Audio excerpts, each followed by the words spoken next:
You know, Aurora stressed that, it sucked that he wasn't going to be able to play against Panda and Mike.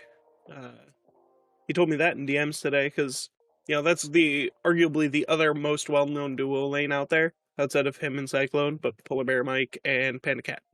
Right. So, also, that does suck. Welcome in, YouTube, to day 4 of Smite Worlds. Oh, there he is. There's Aurora.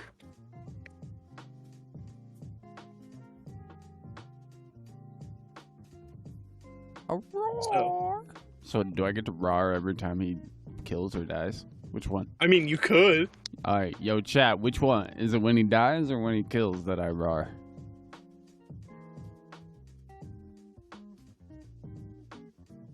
This dude right here on the screen. Yeah, he's... Dude, he's a big ball energy, man. Like, when I did my initial interview with Paul and Aurora, I had to move on to another interview, but I didn't want to leave. Aurora's just so great to have around.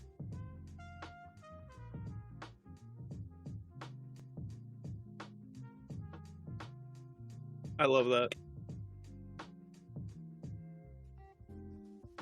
Love what? I got it muted. Huh? You got a what? I got it muted. Oh. Unlucky. Well, yeah, because I figure if I don't have it muted, it's going to be you and I competing over their casters the entire stream, so... Right. So feel free to fill in what they say. Yeah, Aurora pretty much talked about the downtime and that, you got to take it a game at a time. Yeah. You can't really, look at it as, I have to win 3. I think they're in the right mentality of, okay, we've won 1. Now we need to win 2. All right, now we need to win 1 more. That's kind of the mentality every team should have. Instead of looking at it as a best of 5, look at it as 3 best of 1s. Yeah, that really kind of, because that's going to wall you into a weird position if you try to look at it as you have to win 3. Yeah. Yeah, you should. So one game at a time. Yeah, I definitely think the Titans have the right mentality heading into this. I mean, Cyclone Spin, I do want to touch upon that. He's picked probably the most out-of-pocket thing that you can pick in the duo lane, and that's set carry. I don't know if we're going to be able to... see that here today. I want to, but I doubt it. Right. I think more than likely, if anything, Cyclone Spin, back in Season 5, as we saw on Thursday, actually, had some good Freya games. That could be something that we look at seeing. Possibly this, double magical, carry drafts coming out of the Titans. I actually got a chance. I was actually DMing Veronic earlier today, and how he feels about the Titans, and he said just like the Dragons, man. Top team, but we got to beat them. Yeah. So I was looking at that. And the Dragons were what, number 3? Or number 2? They were seeded, I want to say around 3 or 4. But the they were definitely a were top 5. 4 team all year. So, 5 or 6, yeah. So... Year round. It was disgusting. And I think that all comes from the fact that the Scarabs team really found their identity in subbing out Layers and Zapman for Scream and Stewart. We can't highlight that enough. Stewart yesterday might not have been the most impactful kill-wise, but his Sanctified Fields that he was dropping from Oleron, he was just constantly being a nuisance and hard to deal with. Those were the best red squares of doom that I saw all day yesterday. Yeah. For those of you who don't know what Sanctified Field does, is that it slows any of the enemy team within it by an exponential amount. Yeah. So it creates an area that you're not allowed to play in. you're not allowed to play in Sanctified Field.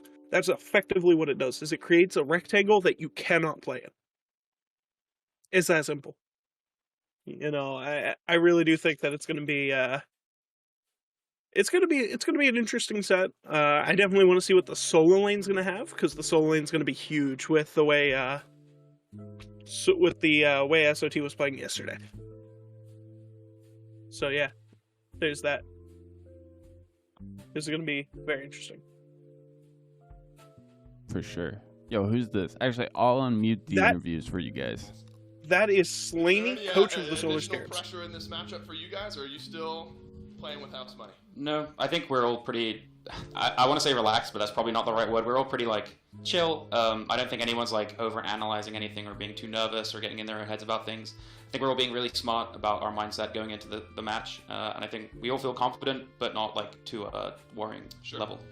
One of the topics we just talked about, Stuart and Veronic, some of the newer players to the SPL, and how incredible they looked yesterday. Stu, you know, he stepped up big time. Veronic, as I mentioned, maybe died once.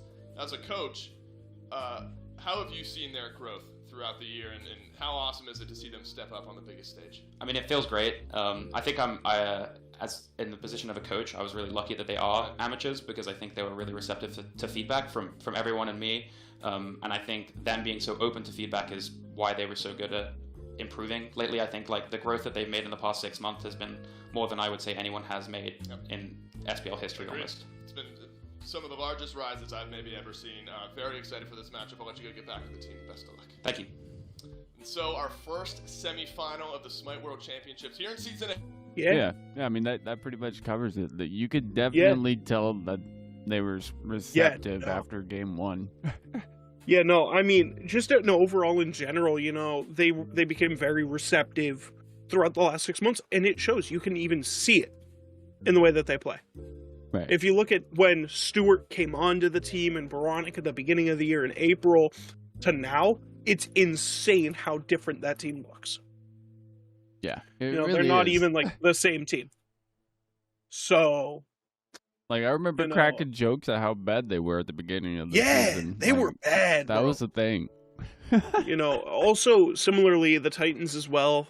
This kind of middle of the pack team could get wins, but really kind of struggled, found their identity when Scary D left the team, and they picked up layers. Somebody who's a little bit more confident in the jungle. You know, Did you see how focused he was? Yeah, dude. Paul and all of the Titans. He had the mouse pad halfway off the table focused. Yeah. You know, these guys are 100% ready. Picks, bans, let's go. Titans first pick. What are we banning? What are they taking off the board from the Scarabs seeing yesterday? What do you want the Bastet instantly off the table? I don't hate it. Because you know, honestly, I saw that. If you're banning something, you're banning either the Osiris or you're banning the Bastet. Yeah. Because the Bastet was crazy. Oh. And the Ola run, dude. They're targeting out, bro. Scream Stewart problems? Nah. Banned. The Scarabs taking a shot at Paul and Layers already. The Neja 2 shots at Scream from the Titans. This is an interesting picks and bans. If I'm the Scarabs, you're banning Afro here. They banned the Morrigan. Why? Why? Paul is always phenomenal on the Aphrodite.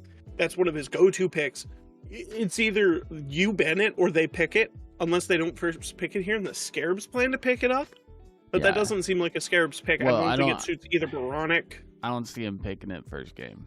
I'm sorry. What? Why? If that AMC goes mid, this is going to be interesting right out the bat. Right out the gate. You know, just based off of what Paul told me, that he wants to stay with these mages. So, I really hope that goes duo, because I feel like Paul's going to be better on a mage. And that's kind of really what you want to see out of this team. Yeah. So that AMC is a shocking pick. I think it has so much flex potential. The Medusa lock-in and the Emoja hover out of the Scarabs. We saw this Medusa perform extremely well yesterday. Yeah. In an overall. Yeah. You know, I believe the Scarabs played it and won with it. The Leviathans played it and won with it. The Emoja, something Bobby's been looking good on as well. I want to see some more doggo action, man. You want to see some Fenrir? Or some Serb? Both. Both examples were very fun. I think you're more likely to see some Fenrir come out of this team. Or actually out of either of these two teams, really, than you are to see a Serb. Because Cerberus doesn't really fit Todd's style. I kind of want to go play Cerberus, you know. Tiamat, that is a Paul special this year. That guarantees this AMC is going carry. Woo. You know that, and you have this Khepri. So any single target dive that you're going to make comes 10 times harder using Khepri's ultimate. That Scarab's Blessing, you know, effectively gets a res. So it's just going to make it a little bit harder to dive on some of these backliners, such as the Tiamat or the AMC. And Scream dives quite heavily, so I think that's a very good pickup into Scream as a player. Oh, yeah. Yeah, that's all Scream does is dive. Yeah. That Osiris probably going the way of Sot. You know, I mean, yesterday we saw that look phenomenal in every game he played it.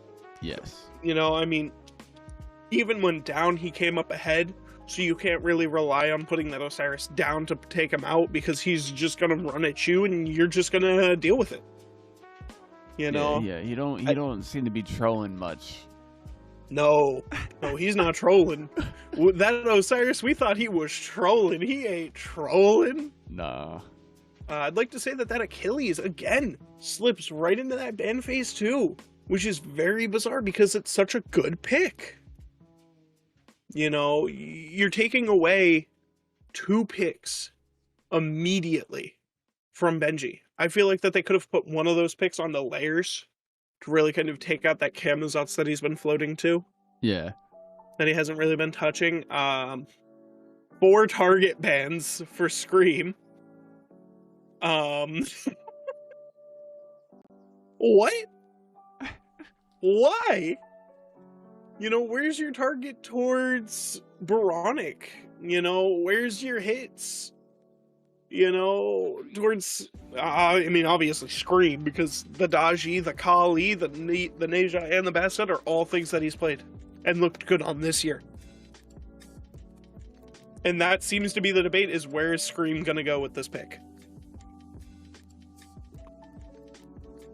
I want to see a Fenrir. Yeah. I think Fenrir is the way to go. It's going to be interesting to see what he actually picks into. Maybe even a Hunbots. I could see him picking up. So. Have we seen a Hunbots yet? Out of Scream? No. But that's a pick that definitely, like, if he's good on the Bastet and the Kali, he should definitely be good on the Hunbots. We get the Morgan Le Fay coming for Boronic. You know, and earlier on when Morgan Le Fay came out, the argument was, who's better, Tiamat or Morgan Le Fay? And I think this time it comes down to, who's better, Paul or Boronic? You know, I don't think the difference is going to be in the God. I think the difference is going to be in the skill gap in the lane. Yeah, definitely. You know, Paul is just good. He's just that good. Look at him, stone-faced, always. Yo, he's got the mouse halfway off the table. I'm telling you. Yeah, dude, Paul. He's a legend and a half. The Artio and Camazotz lock-in for the Titans. Honestly, I don't hate it. I really wish that they would have given something a little bit more warrior-like for Benji, because, you know, he always looks better on warriors than he does on guardians. The Camazotz, that's something that definitely should have been up there in the ban instead of that Nike. Just because of the fact that Lairs has been looking good on it ever since he picked it. You know, started picking that up in the later half of Phase 3. The Hunbots hover. Lock it in. There it is. I want everyone in chat to know I called it. Yeah, I chat. fucking called that shit. Also, chat, if you got any questions or any thoughts on the picks or bans, yeah, let us know.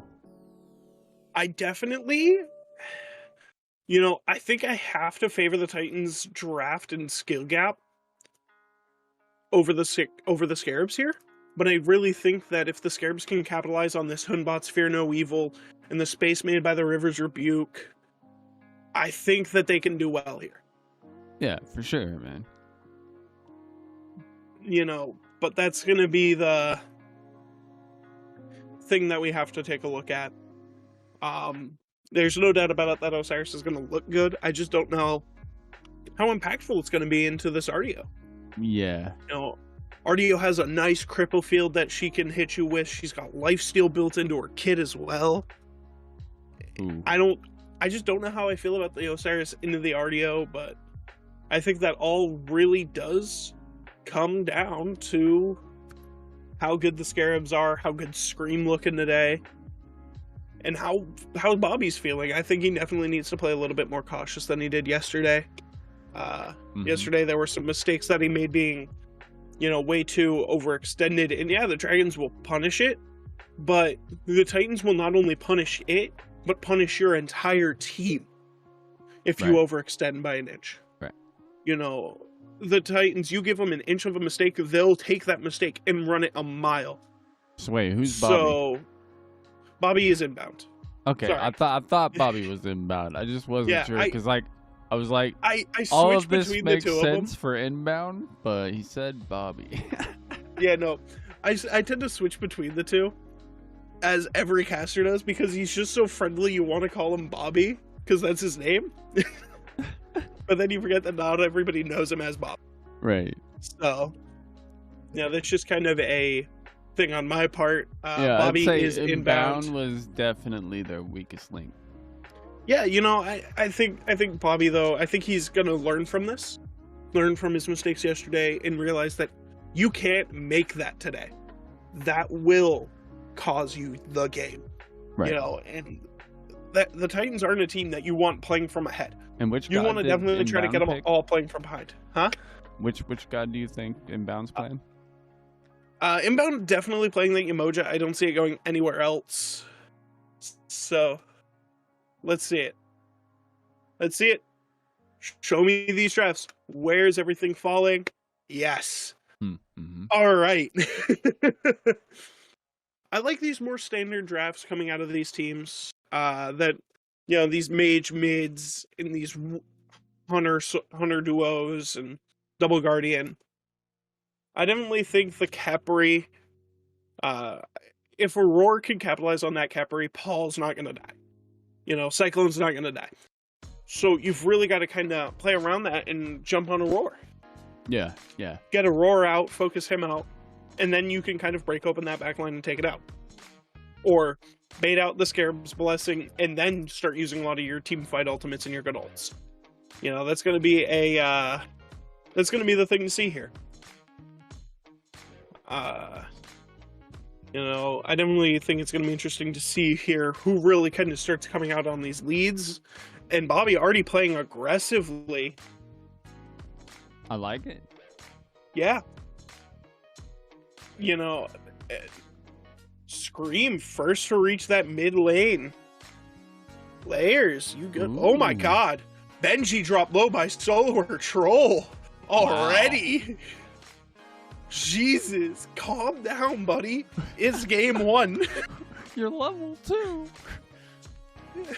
Jesus. This is insane already coming out of this solo lane. Look at this. Wow. Already. Just wow, coming out of Solo Troll and Benji. But you know what? That just goes to show the veteranship coming out of Benji as well. Because if that was anybody less experienced, they were 100% dead there. Right. But Benji's, good enough to know that, he can back up. He can actually get out of this Osiris. This Osiris doesn't really have a good engage outside of his ultimate that he doesn't have yet. In order for Osiris to stun you down, he has to be near you to begin with. So that's not really going to do much good at this point. Layers. I want to see an early gank on a Baronic. If you're the Titans, you're jumping onto Baronic early. That's definitely something they have to do. God damn it. Sorry, I need to adjust audio on my end of it. Okay.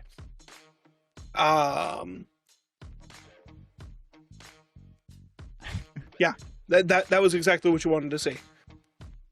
That early gank You definitely want to try to put Paul ahead. Yeah. You know, that should be who you're playing through. He's by far your best player. This and also with this Tiamat, it's kind of hard to kill because Tiamat's a bulkier mage. You know, Tiamat's going to just be a little bit harder to kill than Baronic in the early. And if you put that Morgan Le Fay down, Morgan Le Fay doesn't have fight back in from late. If Morgan Le Fay's down, Morgan Le Fay's down. You know, if I'm Scream, I want to be there, you know, for these ganks. So, especially now that he's hit 5, you want to be seeing Scream go in, because Scream has that fear no evil.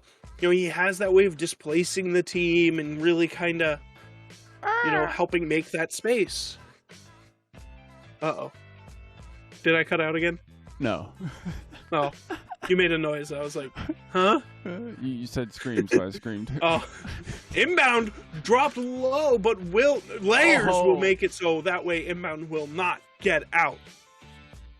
That's what I mean. Inbound, again, overextends into 3. What do? Yeah. You know, that's the exact same mistake that almost lost them game 3 yesterday, and what lost them game 1. You can't be doing that anymore. You know, yesterday, fine, you're just warming up, but you played yesterday. That should be Baronic getting dropped low by Layers. Again, Layers goes into the bat out of hell, drops down Baronic. And that is why people ban Camazotz against Layers. That is why you take that pick away from him. It is that good. That was... How did he do that much damage? It's definitely the Jotuns and Bumbas kind of combination here into perfect execution of his abilities and ultimate. You know, I think he had to full kit into Baronic, but he does get the kill, which is, again, really good, because now you're starting to develop this 2-level lead in mid. You're putting Paul ahead. You're going, okay, Paul, I'm going to put you ahead. You carry us in late. Right. You know, that's really kind of what we're going to... That's really kind of what Layers is trying to do here. You know, put Baronic down just enough so that way Paul can have room to work with to carry the team and just run away with it. You know, that's definitely the play that you need to be making if you're Layers. But if you're Scream's playing very passively. Oh, Solar Troll jumps in onto Layers, drops him down. Scream coming around. Benji's coming in. Hell will get Layers out of. But Benji engaging onto Solar Troll. Scream uses the Fear No Evil. Benji dropped low. Comes out. Benji not able to escape. Benji does get the heal up though in the blind. Benji will not make it out. Solar Troll will claim credit for. Wow. What a fight. It took 3 of them to take that dude down. It took 3 of them, 2 ultimates, and a whole kit just to take Benji.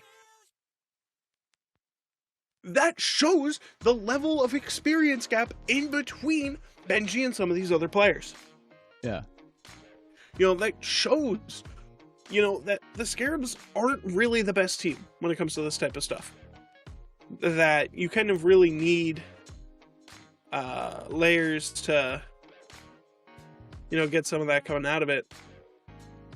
And, oh god, you're behind me now. Uh-oh. Oh, am How'd you end up behind me? Yeah. Oh, maybe that was a bad idea. Yeah, you're behind me. There we go. Solar Troll, you know, Solar Troll, he's trying to do really well here. Yeah, you got the kill in the Benji. But what are you going to do with the 2-level deficit coming in mid in favor of Paul? Again, Paul, this really good player. You can't stop talking about Paul in the Titan set. I swear to God. No, you really can't. Like, you could try. Maybe we should just. But it's not going to matter because everything comes back to Paul. No matter how ahead, you know, the Scarabs are and everywhere else, the Titans are going to look to Paul anyway. Yeah. You know, if you don't put Paul down, you lose. Paul needs to be put down, but you also can't commit all your bans to Paul either, because that's not going to work. Paul's got a very deep god pool. He will be able to outpick your bans. So the only way to deal with Paul is in game. And that is, you have to put him down, and not very many teams are good at doing that. And it shows. Paul is one of those players that, he kind of likes to fare middle of the pack from time to time in regular season, and then showcase his true, skill in these tournaments. That's what we saw out of Season 6, out of Season 7. Not so much into the later stages of this year, but, he's one of the 2 teams that pretty much tried to beat Excuse me, that health bar dropped quick. I didn't even get a chance. It was like bop bop, bang bow. I mean, that was a jump on by Stewart inbound and Scream, but Paul just trying to continue my thought here. To beat NRG's streak, they had I think NRG had like a 10-win undefeated streak. Not in their 10 wins. And you had, the Titans, who were very close to beating that before they finally lost one to the Kings. So, it just kind of goes to show where skill gaps are. And look at this. Even Benji, when playing from behind, Solo or Troll is getting jumped on. He uses the Lord of the Afterlife layers, will run away, seeing. And Baronic, kind of show up. Solo or Troll will keep aggressing onto layers, but will back off. Benji keeps trying to go. Solar Troll coming up, knowing Scream's there. I don't believe Layers knows that, though. Scream, aggressing still onto Layers, will leap in and keep Layers on the run. Layers drop low, Baronic coming in. Layers will find safety under the Tier 2 tower. Benji and Aurora aggressing, pull onto Scream. Rivers Rebuke out of inbound, so Scream will jump out. Benji gets stunned down. Paul comes up. Baronic comes up. Paul dropped below half. Paul goes dead. Scarab's Blessing will save Paul, but not for long. Solar Troll gets credit for that one. Aurora gets pulled back in with the Riptide. Baronic claims credit for that one. Layers comes in onto Scream with the Bat Out of Hell, but will escape. Wow. Scarab's just got 3 kills? Yeah. No, 2. 2. Only 2. And all of that happened right before I was going to talk about how Benji, even though has 1 death, still managed to pull back a lead over Solar Troll. So that, we'll throw that out the window. The Skull of Scarabs will grab a Pyromancer Isolation prize to their efforts. But that was an insane jump onto Paul. And a perfect use of the Fear No Evil as well. Yeah, I mean, that, and the Blessing was on point too, but it just the Blessing wasn't was enough. But then the Fear No Evil comes in, and what are you going to do? Right. You don't get a chance to him because that's going to fear you out. You have no control over your movement or what you do, so that really just kind of allows the Scarabs to capitalize. That's what you have to do. That's how you have to deal with Paul. And that is how that Hoonbots is going to do it. Scream is going to be crucial in these later stages of the game. Oh, yeah.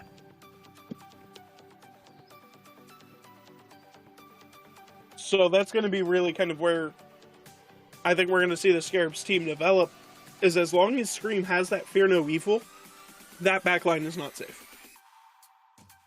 Paul is not safe. But it's going to be very interesting to see how, the Titans adapt to this throughout the game, whether it be Paul picking up maybe a defense item. Maybe we see a mantle or something coming out of. I doubt it. Stewart drops onto Layers.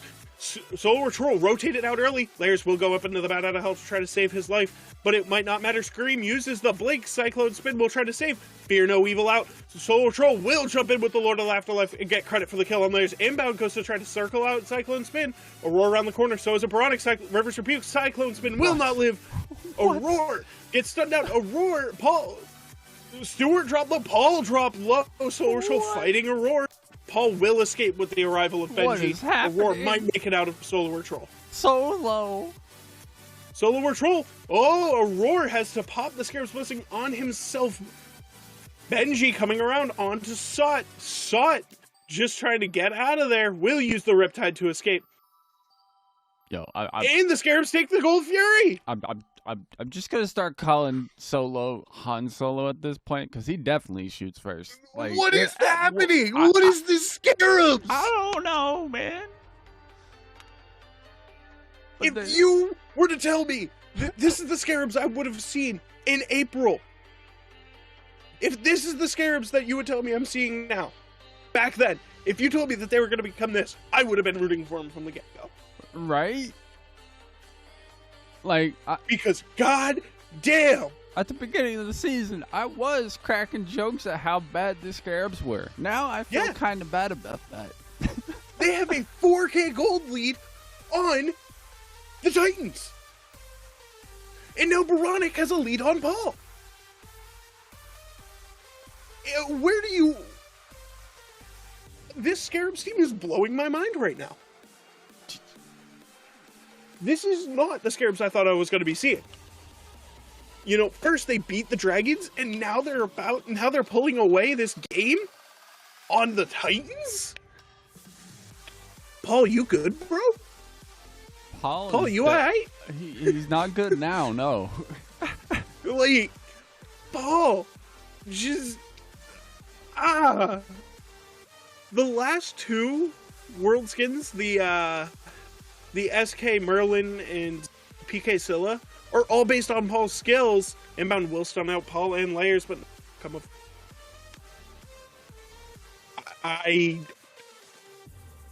The Scarabs, I mean... You know, Stuart being a great facilitator out of the carry. You know, I mean... He's really just kind of setting up Solo or Troll. I think he's the carry of this team now. You know, he's no longer a frontliner. Throw him in the backline and call him a carry, because goddamn, 4-0-1 on this Osiris. Goes right now. His Osiris is on a completely different level, because we saw a few different Osirises yesterday, but none of them look like this. No. Solar Troll's Osiris is on another level. If the Solar Scarabs win here today, and I think I said this to you yesterday, they deserve to just get rings right then and there. River's Rebuke will come out to try to catch Aurora. Aurora will try to escape. Scream will use the Fear No Evil, get stunned out. Scream will get credit for the kill onto Aurora. Aurora! I guess They it's gotta just be when he unleashed dies. onto Aurora just to unleash on Aurora. You know, I mean... I do feel like that was a waste of your River's Rebuke right there, because it does have such a long cooldown, and I'm not seeing any CDR coming out of inbound just yet. So it really kind of does put, you know, that weight, you know, to get a River's Rebuke when you could have used that to try to maybe capitalize on Paul a little bit more. Or Benji, or Cyclone, just anybody else. But no. Aurora, man. That's just insane, dude. Look at this. Layers is having to try to play defensively, and the Scarabs are looking at a pirate. Oh, yeah. I don't think they're quite ready to go and try to steal an FG. Not yet. I still don't think that's something that you're going to do. We got another 4 minutes for that. Yeah, give us 4 minutes, and then you can try to do it. Stuart drop low by Cyclone Spin, but nobody's around. Nobody's around to capitalize. Ooh. Cyclone numbed his whole kit, and it didn't matter. It didn't. What do you do with that? Like, it doesn't matter. You know, wow. Just, wow. That's all I have to say here. You know, Benji's trying to go in on Solo or Troll, but it's not enough. This is just insane. Scream. I want to see a group up around this Oni Fury. Scream out of the Scarabs. 100% kill participation. Oh yeah, that's true. That is true right there. Goddamn. You know, and Inbound's been there for most of them. I think outside of their first kill, I think Inbound's been there for it all. So that really kind of goes to show some stuff. Yeah. Paul, they though, really Scream and playing. Baronic in that mid lane onto Paul. They will leave. I think that's because they're going to group up around this Oni Fury. You know, we start to see this kind of three-man grouping on left. Stuart will grab the Draugr just to kind of secure it away. And the counter grouping from the Titans will make them think twice and back up. You know, inbound hanging around, Stewart moving up, possibly going for his purple. Nope. Layers and Paul looking at starting up this Oni Fury. They're going to try to steal this way, but inbound and Stewart are there and aware. Benji going to try to zone them out. Inbound will drop the River's Rebuke down. The Tartarus Titans will get the Oni Fury, but at what cost? Stun out onto Aurora. Aurora getting collapsed on. Has to use the Scarab's Blessing on himself. Pulled back. Aurora, it does park. Veronic gets the kill onto Aurora again. Solar Troll getting stunned out. Fear New Evil onto Benji and Layers. Layers has to use the Bat Out of Hell defensive. Wow. They are not engaging with Solo anymore. No, you really can't. You know, what are you going to do? He's so tanky. He's so fed. What do you do? You run. You know, and look at this. Yeah, you got the Oni Fury, but we're going to go for the Fire Giant. Already. Solar Patrol zoning out the entirety of the... Benji trying to make it through. Inbound and Scream will back off the Fire Giant for now. Benji dropped low. Scream jumps in onto Benji. Oh. Benji locked down and demolished. Solar Patrol forcing Paul, Aurora, and Cyclone Spin to all have to back up. Layers just showing up. Inbound, they're still trying to pull this Fire Giant. Layers does come in. Veronic looking a little low, having to use the... just to stay alive. I can't believe this is happening. If this is what you told me the Scarabs were going to be, if the Scarabs were this team at the beginning of the year, there wouldn't have been doubts going into the Dragons. There wouldn't have been doubts that they would be here right now. None. Like, this is maddening coming out of the Scarabs. They are just absolutely looking dominant. They have gold lead of about 5k gold. They have the XP lead, forming leads in pretty much everywhere but duo and mid. Scream has a 2-level lead on Layers. That's insane. Literally insane right now. 3-0-5 goes the Hunbots, and 4-0-2 goes the Osiris.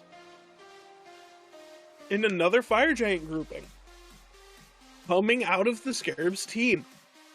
Layers, though, catches him out. Benji goes on to Solar Troll, but that Fire Giant, it's burning fast. Solar Troll has the Lord of Afterlife to escape. Layers comes in. Solar Scarabs secure the Fire Giant. Layers uses the Bat Out of Hell to get away. That ultimate onto Solar Troll, I don't think it matters. Cyclone Spin, Scarab Blessing is used, and it does be effective. But Benji's still stuck in the middle. Solar Troll is low. Inbound, doing a good job. Benji, inbound stunned out. I think everything goes away. I think that was the best engagement the Titans have played so far. No, that was good. That was good. They get away with their lives. Yeah, sure, there's no Fire Giant. But you know what? They got away alive. Yeah, you know, that means they can set themselves up for something. But they did lose a lot of ultimates. They lost Pauls. They lost Layers. They lost Roars. You have probably your least effective ultimate up, and that's Cyclone Spins. Right. That Stinger's not going to matter. Solar Troll does get stunned out and brought down. Aurora pulling in Solar Troll, but I don't think that was the intended target. Inbound gets stunned, and the Tartarus Titans are pushing the Solar Scarabs out. But Scream, lingering around, going to grab Layers' speed. Ooh. And the Scarabs will head their bets and make their way out. That's insane. We had a pre-20-minute Fire Giant. And you know what? The Scarabs don't care. The Scarabs look at Paul and go, who? Yeah. The Scarabs look at Benji and go, who? They look at that dual lane, who? It doesn't matter. I think that's the amazing part of this Scarabs team, is that they're making these veteran players, these World Championship players, check themselves. You know, this game was going to be a heat check for the Scarabs, and the Scarabs are definitely here. Yeah, definitely. Wow. I think that's the best way you can, you know, sum this up is just, wow. You know, 3 towers left, an exposed Phoenix. You know, I think the Titans should just, I think the Scarabs actually should just head their bets and really just kind of clear out these towers. Yeah. I think that's kind of what you have to do, is that you have to clear out these towers and just, you know, get the gold there and try to round out your builds. I think that's the best way that they can go with this. You know, just clear out these towers. I don't see the Titans putting up too much of a defense around some of these tier 2s. They should definitely soft defend some of these tier 2s, but they shouldn't full defend. You know, because there's still about a little over like 2 minutes left on that fire giant. A little under, actually. You know, so it's kind of really going to matter here. Oh my god! Aurora has to use that on himself. Solar Troll on the Cyclone Spin! Right under the Phoenix! It doesn't matter! Solar Troll will get that one. Aurora will go down layers. We'll go up into the bat out of hell to try to get Solar Troll. Benji will just go down here. You just go for the Phoenix here. Go for the Phoenix, go for the edge. You still have a good 41 seconds on that fire giant. You just go in. Solar Troll goes in onto Paul and will fall low, but Paul will get out. And they just go for the Titan. Layers onto Stuart. Titan falling fast though. Paul, here he comes. Paul gets slaughtered by Stuart. Layers zoned out by Solar Troll. In the Scarabs take game 1. Wow. Wow. What the hell? I did not see that coming. Oh my at god. all. Solo just jumped right in the middle of 4 dudes and was like, hey. Yeah. That was straight up a Benji style play. Just jump into everyone. And what are they gonna do about it? Nothing. They didn't do jack. This Scarabs team is here to play. Yeah. That was crazy. Okay. I think you have to pivot. The obvious And pivot for me get was Solar Troll off that Osiris. Get rid of Aurora and get rid of Osiris. Yeah. Get rid of Osiris. I just... Wow. I'm pretty Get sure rid of you both. Aurora was like, what, 0 and 5? Yeah, you know, pivot off of that Kepri, I think. Just what the hell? Maybe look at getting rid of Humbots. That was... Yeah. You know, I feel like that is in Layers' wheelhouse. I don't know, though. You know, I don't know what Layers has in his picks, and you kind of really don't want to be, you know, giving 5 bans onto Scream. You know, though that might put Scream down, but you're letting the rest of the team have everything. Oh, yeah. But the Scarabs go up 1-0 onto the Titans. Nuts. Yo, chat, what you thinking? I'm in shock. I don't know about you. Yeah, I am. I really am in shock. This is crazy, man. What the fuck? But you know what? I am liking this here. We are seeing conversation coming out of these players on the Titans, which means they're addressing. They're trying to figure out what's going on, what went wrong. They would have to. Oh, yo, okay. So, for those that don't know, the Titans were ranked number 1 the entire season, Heading into this, or at the end. So towards the end of phase 2 into phase 3, they were your number 1 seed coming into Worlds, though. So they were that number is big 1 to know. seed. The Scarabs were the 5th seed. And it does not look like that at all. No. You look at the Scarabs yesterday, dominant. You look at the Scarabs today, dominant. Like, this looks like the number 1 and number 2 duking it out right now. Yeah, it's insane. Like, the Scarabs, I think they just... If they win this, they just deserve to win Worlds. Yeah, I agree. Yeah, like, I don't even know. Oh my god. They're just staring into the camera. Don't know what that was about. Don't look at my soul like that, man. But yeah, no, that was just nuts. Again, if you were to tell me that this is the Scarabs that, you know, if you were to tell me back in April that the Scarabs would be here and that they'd be up 0-1 onto the Titans, Nah. I wouldn't believe you. No, I wouldn't either. I'd say, bro, that's bullshit, you know, and then look at him now. Yeah. You know, and again, I think it comes down to what Slaney said earlier with the amount of progress that Stewart and Baronic have made in these last 6 months. Yeah, they both said that they've made the most progress that they've ever seen in Smite. And you know what? I'll agree. I mean, after that match, it's kind of hard not Yeah. to. Yeah, no, I mean, just look at that, man. And Stewart's just chilling. You know, Stewart's just kind of there. Wow, what a world we live in.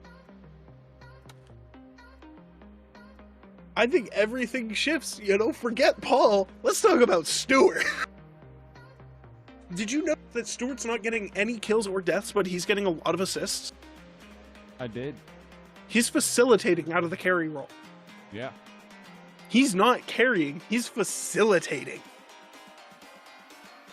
You know, wow. I think this is where Paul needs to start pulling out some of his signature picks. Something like the Aphrodite or the Scylla, just something that he's known to play. I'm surprised we didn't see a Scylla. The Scylla was like by far his pick of last year.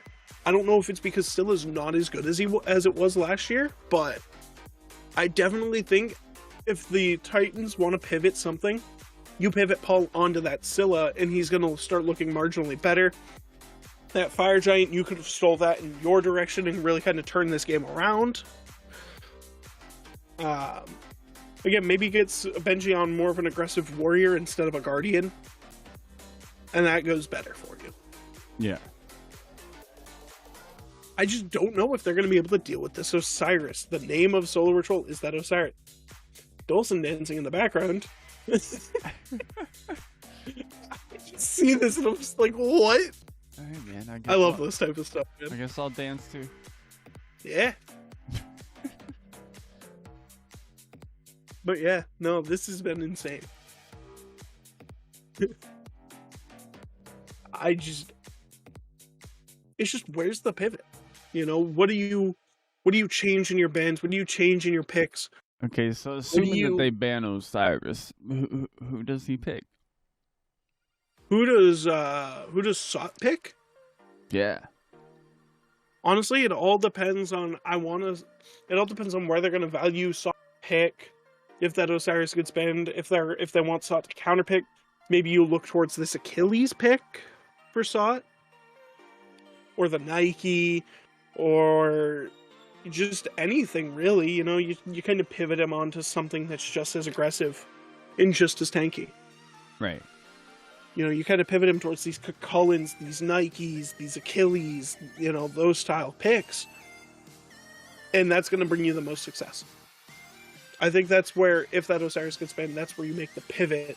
It's just, what are the Titans going to bring down off that ban list? Because if you're going to ban Osiris, you're banning it top 3. And if you're not banning it top 3, you have to be picking it. Yeah. You know, that Osiris has to be turned into something. Because you cannot let him have that again, or he will do exactly what he did. Yeah. Unless they come up with a solution in-game in their draft to deal with that Osiris. Nobody's been I think it's just bannable. I think you just ban it. Yeah. At this point. You either ban it or pick it yourself. Right. You know, even if Layers has to go off of these hyper carry jungle picks and pick up that Osiris, then that's what you have to do. They just absolutely look dominant. I just don't know what to say at this point. I think we just start. You know, and if you're the Scarabs, I do want to see a pivot in that Camazot's ban maybe. And just kind of remove that, because that did give them some problems in the early game. Mm-hmm. You know, I do think there should be a pivot coming out of that Scarabs team, just a tiny bit. I don't want to see Layers get his hands on that Camazot's. I just don't. Wow. Yeah, and that being said, like, if they do ban Osiris, maybe keep Aurora, because I feel like Aurora Yeah. did have some really good blessings. So yeah, keep Aurora on the on the Capri. Aurora looks good on it, but does it matter? You know, because we saw that they were just willing to collapse on it, and Aurora didn't matter. Aurora wasn't allowed to play 9 times out of 10 when he was using those Scarab's blessings. It was on himself. that's true. That's true. You know, that's like great awareness of the fact of his Scarab's blessing and how you bait it out of him. You know, because Aurora shouldn't be dying with the Scarab's. Like, I think you just have to take a look at people like Scream inside. There's inbound on the Emoja. He looked good on it too. Yeah, he did. Look at this. Look at that. Just a beautiful engagement. Where do you... The Titans have a lot that they need to pivot on. They just need to be playing better than this. Because this isn't the Titans team that we saw before Phase 3. Yeah, there You know, he at the is. end of Phase 3. Yeah. Yeah. Yeah, see, there was that collapse down. That shouldn't be happening. Right. You know, maybe you pivot that with a Phantom pickup. You know, so that way you can get out of those situations. See, there it is, the Scarab's Blessing onto himself. Yep. And it didn't help. No, it didn't matter. Because you couldn't get out, because you were cornered one way, the Riptide was going to pull you back in. Dude, look at these guys. All of them excited at that win. But you know what? You know what? The Titans just got to win one. That's true. You know, and the Scarabs, they just got to win one. This is a situation of 3 best of ones need to go out in your favor. Yep. Looking at it as a 5-game set will net you that loss. Yeah, Stewart, 3-0-7, 5-0-5, 3-0-9. 11 assists for inbound. Yeah, Jeez. that can't happen. Whatever the Scarabs did, the Titans cannot allow again. You know, I think that if you're not going to ban the Osiris, Benji's got to pick it. Benji has to be the one to pick that up. He has to be the one to do that.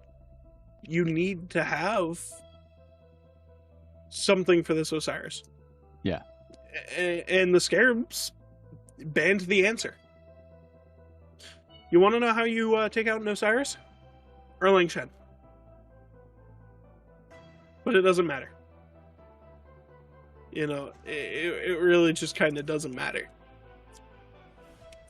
So, I just don't even know, you know? Because that's just insane.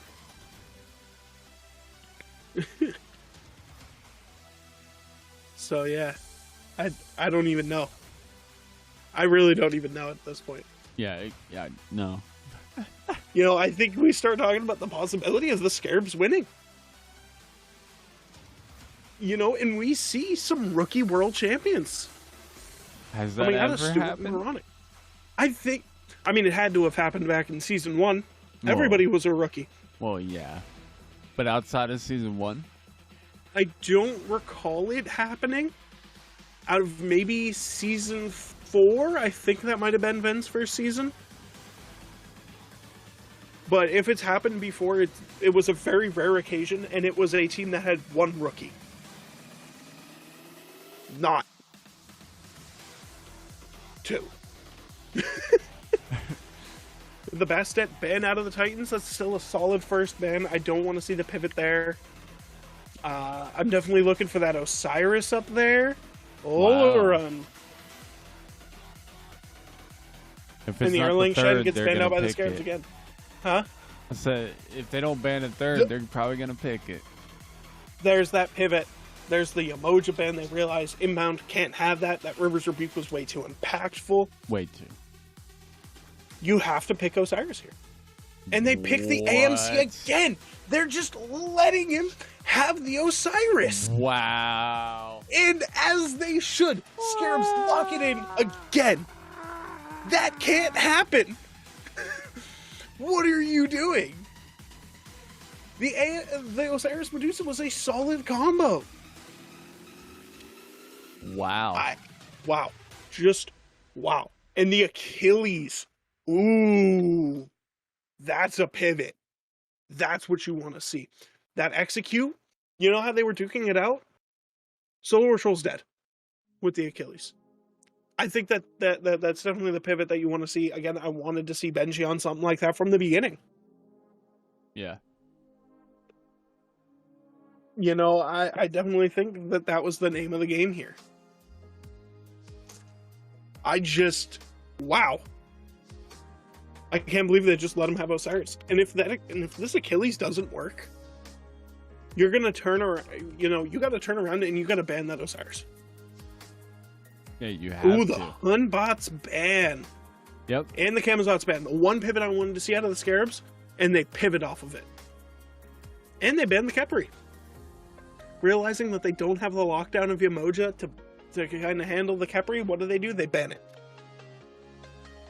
Realizing that Khepri could be a problem. But either way, you're going to let either the Neja or the Kali through that Scream has loved. I think Scream's going to lock in the Kali here. No, the Circuit hovered. That could be Bobby's, though. That might not be Scream's. That could very well go the way of Bobby, which I would like. Okay. I like that. I don't think it's a necessarily bad lock-in here. Where does Layers pivot his jungle pick, I think, is going to be another good question to ask. Because I don't know. You know, you ban his Erlang Shen, you ban his Camazots. Those are the two picks he's looked good on this year. You know, maybe you see him pivot back into this Tsukiyomi, something that he handled very well in Phase 1, but hasn't touched. You know, or maybe he himself picks the Kali. I think that's what they're debating. You know, because Aurora has a God Pool, just pick Xingtian. You know, displace the team. Throw that back line. The Fenrir. Oh, yeah, doggo. I think that goes the way of Aurora. Yes. I think that goes the way of Aurora. No. Okay, maybe not. Achilles support. Nike solo. No. I don't know. Because this Fenrir could go support or jungle. This Achilles could go jungle support or solo. This Nike could go jungle or solo. Gilgamesh hovered. Gilgamesh is hovered over here on the side of the Scarabs. That is what you want to see. You want to see something like the Gilgamesh hover. You want to see something like even possibly a Kali lock-in. I bet you that's the debate. Do we lock in this Kali into such a tanky team? And I think the Gilgamesh would be an even better pivot. You know, the goal would be to get that Naja off the ban list and pick it. But who knows?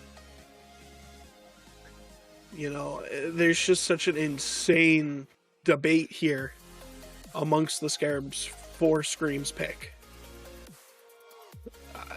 I don't even know where this Fenrir's going. Yeah. I want to say it's going to be Nike jungle, Achilles solo, Fenrir support. That's going to be my call. What about you? I like that. I think that would be a lot of fun to watch. You know, but I could also see Nike going jungle. You think it would be the Nike going jungle instead of the... No, I think I said Nike jungle over the and Achilles solo with Fenrir support. Oh, okay. Yeah. Same then. Yeah. You know, because Aurora, he likes this Fenrir. He really plays it well. And the Susano gets locked in. So... Ooh, Susano. This pick... I think I favor the Scarabs here. Yeah, their picks are... I don't know if this Achilles Nike matters. Solid picks for the Scarabs. You have everybody comfortable. Everyone. Yeah. Not so sure about the Titans. I mean, the Titans have a solid draft. It's just where's it going to go? I think that all depends on where it goes. Yeah. I really think that that's where the deciding factor is going to be in this Titans team. is where you start to see this Nike Achilles fall with the Fenrir. Because that's a very, very bizarre team. I definitely think the debate is going to be whether that Nike is going jungle or that Fenrir is going jungle. I think that's where your debate's going to be. Because there's no doubt about it that Achilles, if it's Nike jungle, it's Achilles solo. So that's really kind of where your debate starts to fall in. I really just want them to load in. I want to see what happens. Get me into this game. Yeah, I want to know, where's this Nike? Yo, chat, what do you think's gonna happen? Think we're gonna see Achilles on solo?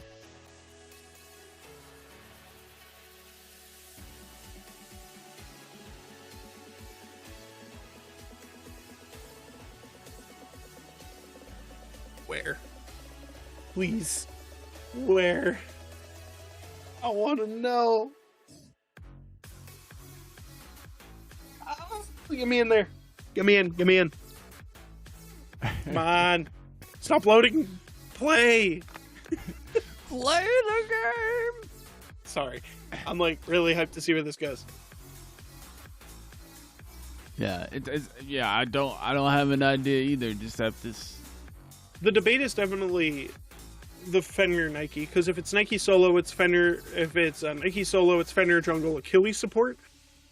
But if it's Where Achilles solo, it's Nike support, Nike jungle Fenrir support. which lane was Osiris on?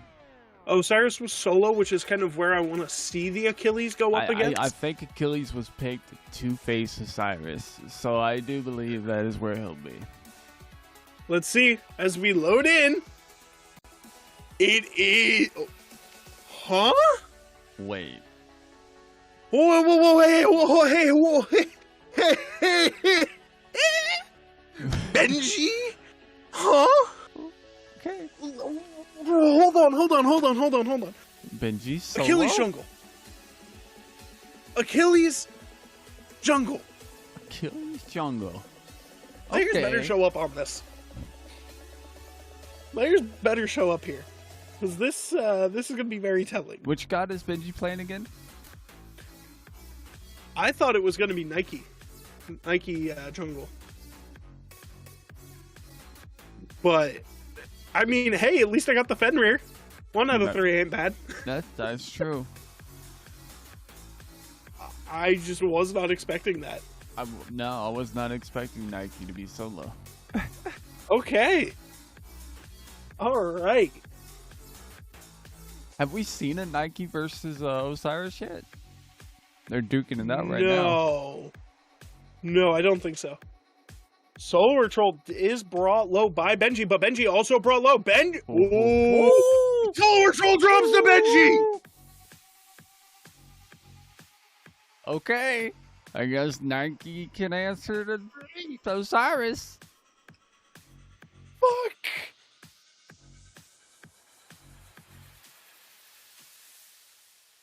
Was that the answer? No! I think the Tower Med layers dropped low by Scream.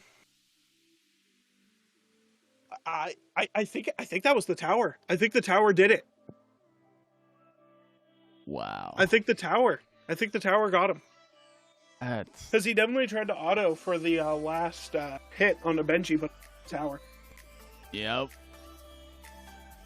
Pause that. I want to replay on that. I don't think we're going to get one, but I want to replay on it. Oh, we are! Oh, nice. Thank you. Okay, so here it is. Benji does boom, boom, bam. Okay, so... Okay, Benji dropped low. Benji walks under tower. Solo or Troll walked under tower. Yep. Yeah, it was the tower. It was that tower shot. That was nuts. I guess Nike solo. I guess. I mean, Nike is a very good solo lane pick. I just wasn't sure about it into this Osiris. So I think that was very good. I love the way that Scream's kind of hanging around this to, help out with the save of the blue buff. But Benji developing that half-level lead, trying to go on to Sot again. But Layers is around, so that I just wow.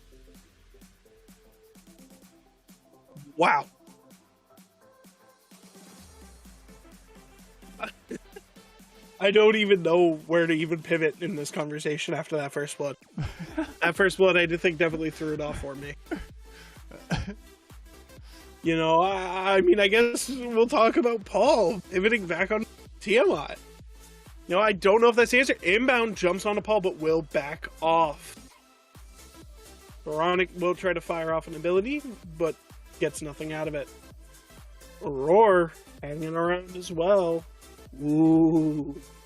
It's doggo. You see, Aurora's not scary yet because he doesn't have that ultimate. So he doesn't have that pull potential inside of the Ragnarok. But Benji does have the Sentinel of Zeus, which means that 2 health bars of this Nike's going to be a huge thing. And there's the solo. There's Solo Troll finally hitting that 5, so he now has that escape potential. You guys see round 2? I do see a round 2, but I think Solar Troll might end up winning this one. He's already chunked Benji down by quite a bit more.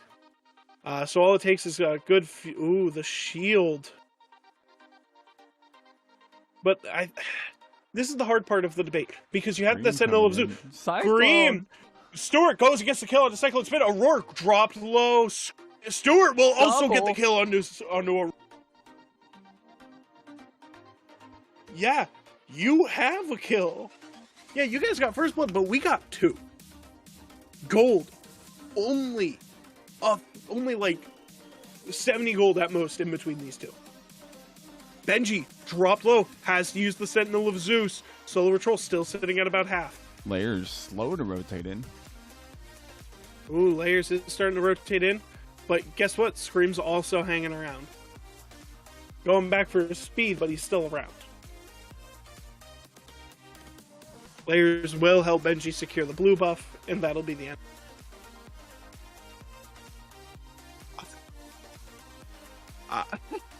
Wow. An instant pivot, too. You see Solar Troll go down. What do? You pivot down to this dual lane. You get Stuart ahead. That's a really good pivot. I really do like that pivot. Scream going in for that Greater Scorpion, though, is going to be a really nice early game play. I really do like seeing it. So, good on Scream, but Benji and Layers around, Scream will wisely back up. But there's Bobby meeting eyes with Paul and Layers.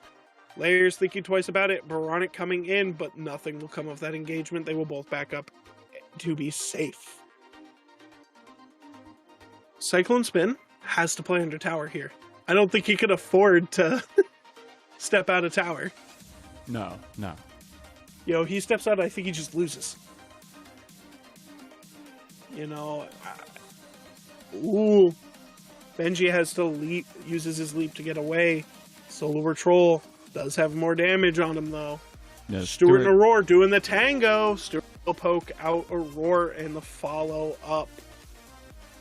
Layers is there, but inbound looking for Layers. Will find it. Scream, Veronic, and Stuart around. Layers has to use the ultimate defensively to escape, but Layers will jump in. Inbound chunked. Aurora gets caught out. Aurora will drop to Scream. And Layers, oh my god!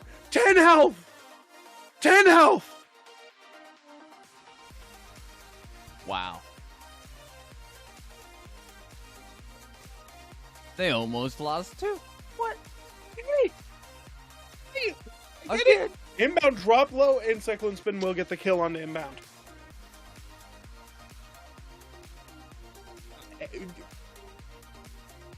Okay. Wow. That's insane. Nuts. Ooh, Benji's got slowed down a little bit. Yeah. But nothing's going to do it. Layers is not going to go in. But hey, he did secure his blue buff, though. I think that's a win. I want to know. I know we're getting the replay coming from Scream, but I want to see how much health that Layers got out on. Because look at that. Boom. Wow. Sliver. I want to know how much health. 39 health? Wow. 39! Wow. That shot was insane. Yeah. That's what you want to see coming out of that team. Inbound, Aurora will jump on the inbound, but we saw what happened the last time they did that. Yeah. Oh my god. This is nuts. A nutty game too. The Scarabs looking to pull ahead, but the gold lead is slightly in favor of the Titans still. And I think it all has to do with that first blood. That nice first blood bounty does put a little bit of a lead in there. But you know what? I don't know if that matters. No, it I don't know if doesn't that's seem going to matter. You know, because that gold lead, even though it was in favor of the Titans, is now starting to sneak ahead in the favor of Scarabs. That gold lead changed up real quick. Interesting. As inbound jumps onto Layers, Baronic helps dive in. Layers tries to escape, but Scream is there. Stewart is also there. Stewart will get credit for the kill. Can we stop? Can we all calm down? And they're going to go for the Fury. A pretense. Solar Troll trying to zone out Benji. And Will jumps his targeting over onto Paul. Looks at Paul's ultimate. Doesn't matter. Gets the stun onto Paul. Benji is there. Aurora comes up. Gold Fury is going to be dropped. Paul drops low. Paul and Aurora will get the kill on Solar Troll. Wow. I think if Solar Troll died there and they got the Fury, I think that would have been a worthwhile trade. So I think that Fury, it would have been a worthwhile trade. But that's just nuts. And the leads, again, they're slightly in favor of the Scarabs. The Scarabs haven't started pulling away with this game yet, but they're starting to break the doors wide open on it. Ooh, inbound jumps a little close, but Cyclone, again, gets caught out. Stewart. 4 kills, Ooh. man.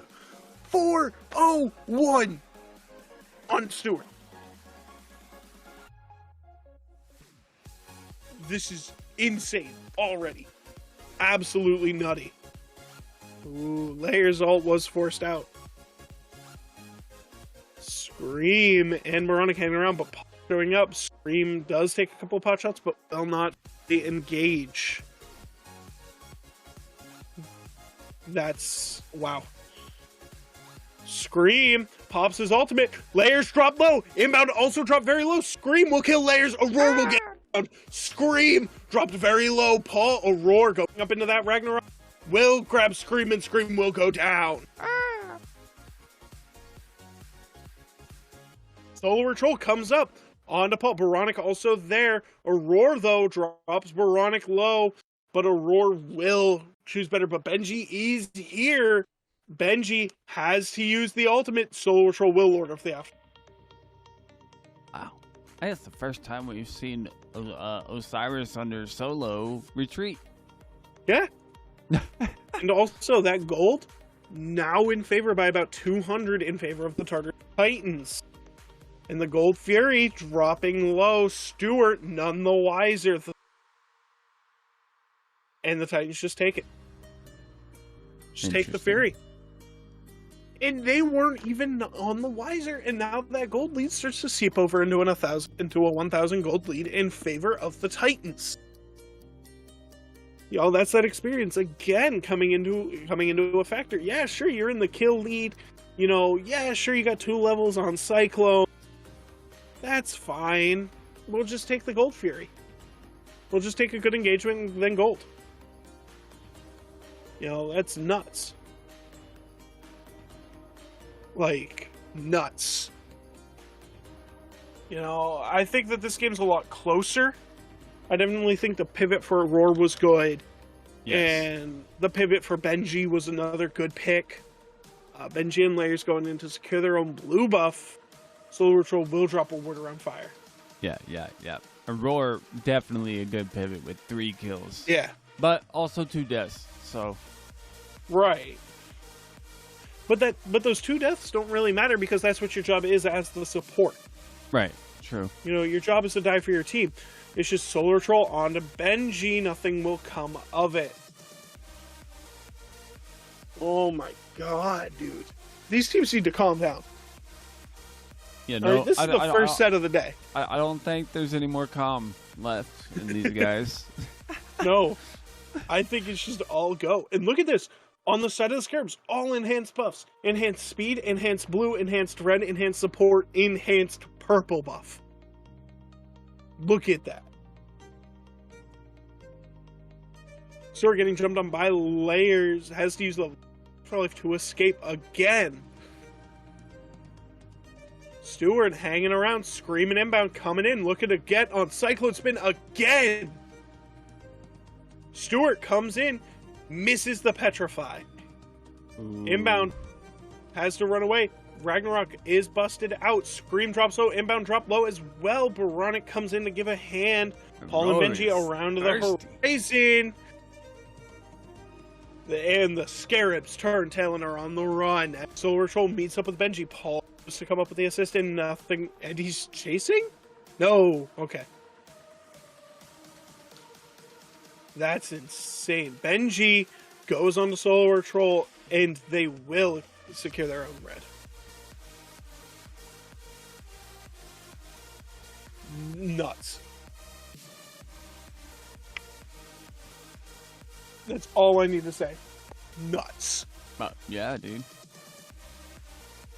You know, it was roughly about a 3,000 gold lead in favor of the Titans. Yeah. Cashews Mine, and pecans about a for me 2,000. personally. Huh? What'd you say? I said cashews and pecans for me personally. Oh, okay. But yeah, I genuinely just I'm in shock of what's happening. You know, the Scarabs are engaging, but they're not engaging as cleanly as they did. You know, that's why this game is a lot closer. I also feel like some of these pivots that were being made, again, Benji on some of these aggressive warriors just looks better. I still don't know how I feel about the Achilles jungle. It hasn't been the most impactful thing. I still would have rather seen Layers go something else. Yeah. So. Ooh, inbound, overextending, will get stunned out and picked up in the Ragnarok. Scream, grabbing Layers. Scream gets the credit for that kill. Stewart, a roar goes down. Double.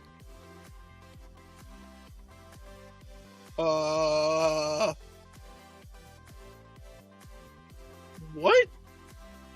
And now there's this aggressive 4-man, 5-man grouping over here in the mid lane on the Cyclone Spin, and Paul, inbound, biding his time, waiting to go in. The Hive will go down. Inbound will jump in under the tower onto Cyclone, but will think otherwise, back up and take a couple of tower shots. Ooh. Whoa. Paul? Scarab's backing up just a bit. I want to see a contest out of the Scarabs on this Fury. Benji, though, having aggressive positioning. It's not even zoning yet. It's just aggressive positioning. Scream, though, making his way through the back line around. Gold Fury dropping fast. Scream coming up, though. Will dash in and the Titans will take it. And that's going to be it. Oh my god, 2,000 gold lead, the XP lead. This is just a different game. Yeah. I think that they're just playing better. They really are, yeah, 100%. You know, you can get as many kills as you want. That's not going to matter. Yeah, when you got Scream and Stewart over here with 4 kills apiece. You know, Baronic, nothing. Veronica's just assists. You know, I definitely want to see them get more involved in this mid lane. 8 assists on top of his already, what, 11? Yeah. Layers caught out, but inbound will back up seeing Paul. Inbound. He was pulling Paul there for a second. Might have pulled out that ultimate, but Paul was coming with.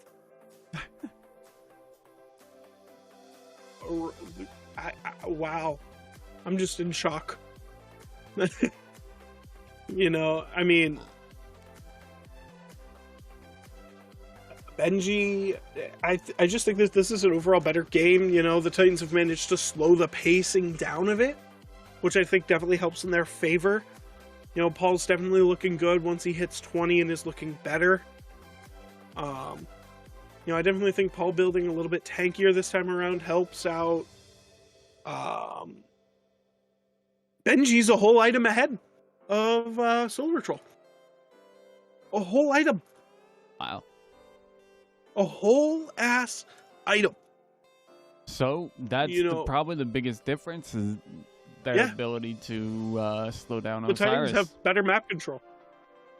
The Titans are just more active on the map and have better control of it, and that's, I think, is bringing them part of their lead. Inbound again, caught out. Roar, though, just kind of sitting there chilling. Inbound will back up and try to find Baronic. I definitely think that the Titans should be looking at a Fire Giant siege here. Trying to grab that Fire Giant and just run with it. Yeah. I definitely think that that's the pacing that you need to take if you're the Titans. Definitely. Is run on that fire. No, I mean, look at that. Everything is just good. You know, I mean, you got Benji encroaching on a 1.5 lead. Paul on about maybe a 2-level lead. I think that that's where things start to matter more. Or some of these leads. So, yeah. I wanted to see more out of Layers on this Achilles, but I don't think that we're going to see that. It's just not impactful. It's just not. You know, I want to see an impactful ultimate, but he's not. You know, wow. Nuts. Layers. Ooh. Fire Giant looked at. Layers will have to back up, though. Roar stunned out. Roar grabs inbound again. And you know what? That opens up the Fire Giant. Solar Troll zoning out Benji. Layers coming up. All coming up. Along with Cyclone Spin, but the Scarabs will collapse. Cyclone Spin dropped to a bit under half, but Solar Troll is low. Scream will get the kill onto Cyclone Spin. We'll get the kill onto Layers. Benji and Paul versus the world. But you know what? The Scarabs have to reset. Their health bars are so low, they have to force a reset here. Oh, Solar Troll getting looked at. Solar Troll will get collapsed.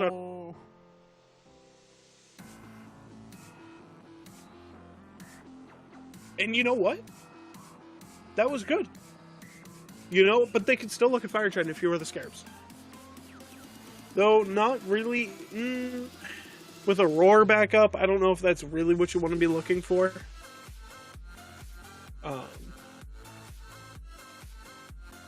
You know, that was definitely a huge kill on the soul there. Yeah, Paul knew I definitely think that was something that matters. Huh? What's up?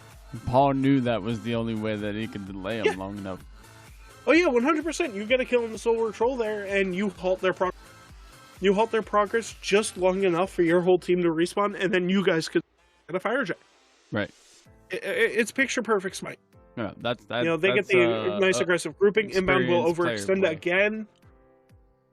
Benji starting to pull the Fire Giant with Layers and Cyclone Spin. Inbound, the only one there. Inbound, Baronic Stewart and Solar Troll coming up onto it. The aggressive blink from Sod. Roar will pick up Solar Troll. Fire Giant will be dropped, but Solar Troll has the Lord of the Afterlives on to Cyclone Spin. Inbound drop low. Cyclone Layers will execute. Cyclone Spin will fall. Solar Troll will fall to Layers. Okay, layers.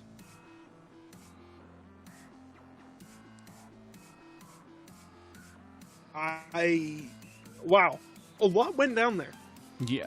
Yeah. You know, you start looking at that team fight, you start looking at what happened. You know, Solar Troll goes in.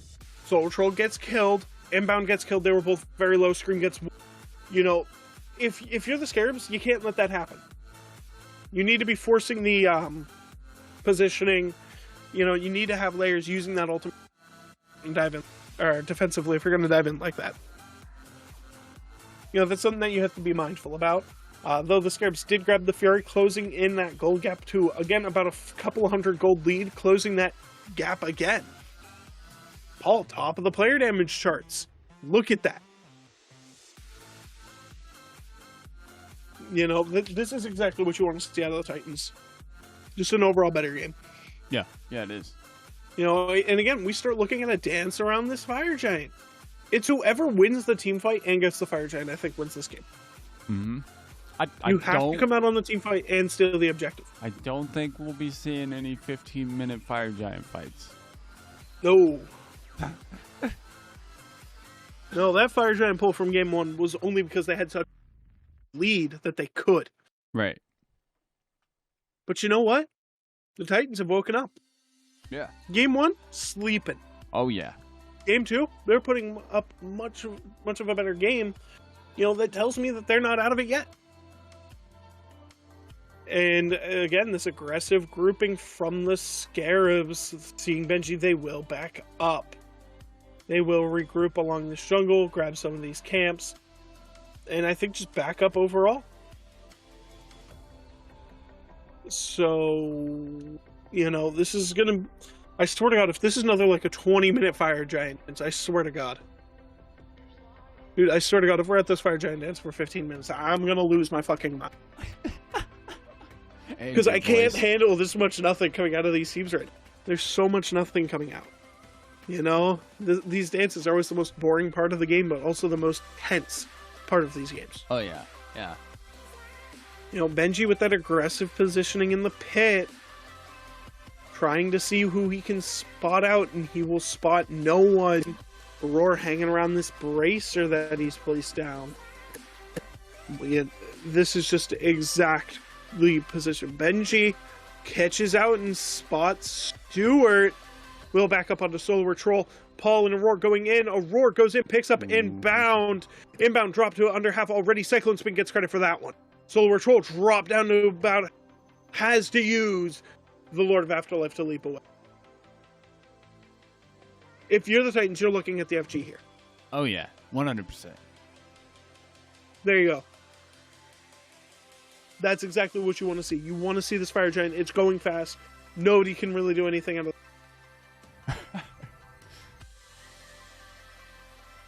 you know, yeah. And then they can just kind of siege on, grab that last tier one of these twos, really kind of expose the Phoenix. No need to do anything risky yet. You know, just kind of really kind of increase your gold lead and really kind of help finish out those builds and such, are kind of the play that you want to go to next if you're the Titans. You know, don't risk anything. You know, and just kind of just kind of, you know, hedge your losses and just kind of grab it. If you are the Scarabs, I do want to see a bit of a defense coming out of Scarabs on some of these tier 2s. So, yeah. Layers. Looked like he was thinking about that for a second. Yeah, you know, you kind of really gotta... Yeah, I mean, you can look at the base, but it's not really gonna do you much good at time, because all the relics are up except for the meditation out of, you know, Sought. They got all their relics up. They have all their, you know, ultimates. Meanwhile, you're missing Paul still. You're you know, and you're waiting on the bracer that comes up here. So we're still looking at the same two players on the Scarabs. Yeah. With 6 and 6. Yeah. You know, 6-0 and 5, 6-1 and 5, 0-4 and 12 goes Bobby. 100% kill participation. That is exact, like you see the slash line that you have out of inbound. That is what you want to see if you're a support. right. You want to have no kills. You want to have 100% kills participation. You want to have these assists. You want to have, deaths, because you should be dying, not your carries. And Yeah. that tier 2, and they're not. As we start to see a 4-1 split coming out of the tight. No, a 3-2. A 3-2 split coming out of them.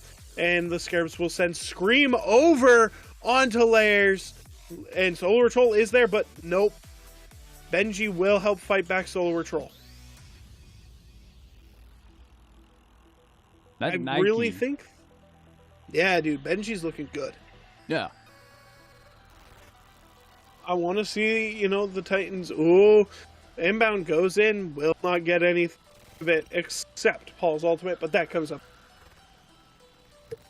There it is. A Phoenix getting looked at and brought down by Layers and Benji, and they will just kind of head their bets over, force Solar Troll in. Benji will just leap on in onto inbound and force this siege wide open onto that Phoenix. Aurora looking for the Ragnarok will grab no one, but inbound will go to Paul. Solar Troll looking around. Layers done out. Layers will get the kill onto inbound. This is what I expected out of the Titans game 1. Wow. And that left side Phoenix will go down. Benji looking at Scream. The Scarabs forced to back up, and the Titans will go right into that Titan. This is it. This is the end. Unless the Scarabs can pull a picture-perfect defense right here, right now, of which they're not, because the Titan held this drawing low, and the Titans take game 2. That was a perfect handling. That was perfect. You handled the Osiris, you handled Scream, and you handled inbound.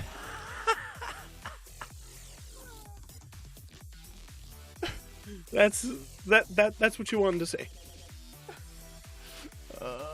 Trash talking, yo. Yeah. But yeah, no, they did. They answered all of the questions that we had about the first game, and they came in and we were 100%. like, Nike? Osiris? Okay. Yeah, It worked. I was hesitant on it because I still think that the Achilles would have fit much better in Benji's hand, just so that way you have the favor of that Nike in the jungle, which would have suit Layers just a tad bit better. But, it was a picture-perfect handling. Again, I would have loved to have seen that Achilles been a bit more active Right. once they got the ultimate. Yeah. Obviously, nothing wrong with the Nike Achilles. I just think that Layers would have done better on the Nike, and it would have been a more impactful game for Layers. It was the Benji show, this game. Oh, yeah. Benji and Aurora. 1,000%. That's all it took. Yeah. Who are we cheering Deceptus. for? Quite frankly, I don't know. I really don't. I don't know who to cheer for here. Because I want to root for the Bug Boys. I want to root for the Scarabs. Yeah. But also Paul. Yeah. See, I'm rooting for the Scarabs because they beat my team. I think I'm rooting for Paul. I want to see a 3-peat. But also Paul. So, I think I gotta root for the Titans if you're gonna root for the... Paul. Just to get some Paul is separation. one of those players that everybody likes Paul because he plays. Yeah, because he's so well. good. Look at that right there, off of Paul. Picture perfect place. Because that game 1 though, I still can't get over that. In game 2, the Scarabs did look good. Here's that conversation that needs to happen. Where do you go from here? How do you handle this Nike? How do you handle this Achilles? How do you handle this Fenrir? Because obviously some are going to get through. If I'm the Scarabs, my top 3 bans should be Hell, Nike, Fenrir. Those should be my 3 bans if I'm the Scarabs. Oh yeah, definitely. Because the Achilles, we saw Solar Troll, demolish Fine OK on the Achilles yesterday. looking back on it. You know, I think Soul Troll can handle an Achilles. I think you have to find a solution for Aurora. You have to find a solution for Benji on the Nike. We gotta talk about it inbound too. With what, 12 assists, or was that 13 at the end? That was 12. I think that was 12 assists. But you know, if we're talking about what the Scarabs need to do to pivot, Bobby looked fine. You know, I think the issue was that Bobby overextended a bit a few times onto this Fenrir, which he could do with the Emoja, but he can't do with the Circuit. You know, so if I'm the Titans, I'm still keeping the Emoja up there at bent. I think one of the true big deciding factors here for this Scarabs team is going to be whether or not they want first or second pick options. You know, if I'm the Scarabs, I think I'd pivot into a first. Because that way you guarantee yourself something that you want. Right. You know, but that being said again, if Scarabs are first pick, the Titans might just ban out that Osiris. Saying, okay, you ban our Nike, we ban your Osiris. But even still, they have to let something down that they don't want the Scarabs having.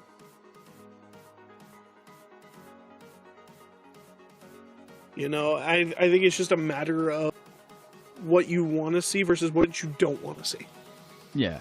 What do you feel more comfortable playing up against if you're the Titans, and what do you feel more comfortable playing up against if you're the Scarabs? I think that's where our main struggle in picks and bans are. Yeah, apparently they don't feel too uncomfortable against Osiris. No. But if the Scarabs ban that Nike top 3, they might. How are you going to answer that, Osiris? Right. Because that's the only answer we've seen so far out of Benji. Yeah. That being said, I will be right back. I have to go use the restroom. Yep, same here. BRB.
All right.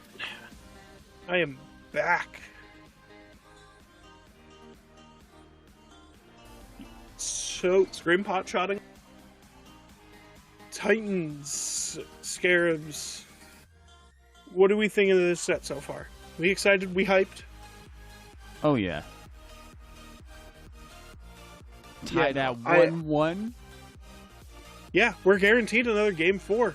Again, closer to that Game 5 that I want to see. And these teams, I think, can bring it. And you know what? I'm going to open up this conversation of the past, this year and last year. You know, this old PK SK team. Who's the main character? You know, we thought it was Sam for Soccer, but Sam for Soccer left, and it in fact was not Sam for Soccer. It looked like Neil Ma. Neil Ma not even at Worlds.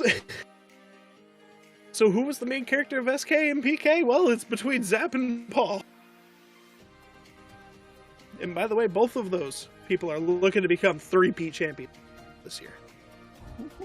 I hope it's Paul, but I like Zap Man too, so I like don't know, Zap, man. I like Zap, but I think Paul's just too good of a player to ignore. He really is. You know, I know we're talking about a lot about Paul here on this set, but when Paul plays, it's kind of hard to not talk about him. He's good. Right. You know, I do still want to see him pivot off of this Tiamat because it hasn't been as impactful as I think the Titans would have liked.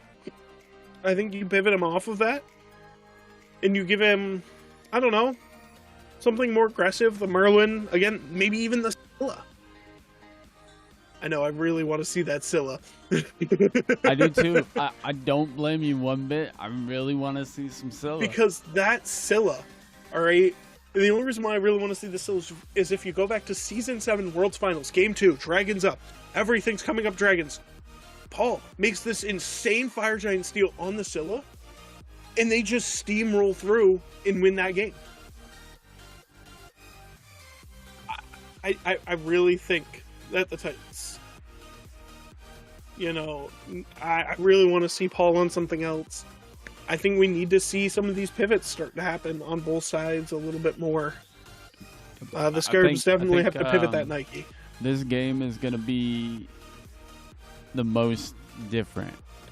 Yes. Yes, we're going to see some huge pivots. There's going to be some weird pivots. I definitely think we need to see Cyclone spin off that AMC. He hasn't been impactful. Right. I really think that Cyclone spin needs to get off of that. I think if you're the Scarabs, you need to address the Nike and the Fenrir, most definitely. You know, I think it all depends on who's going to be in that first pick position. Yeah. To see where things go from there.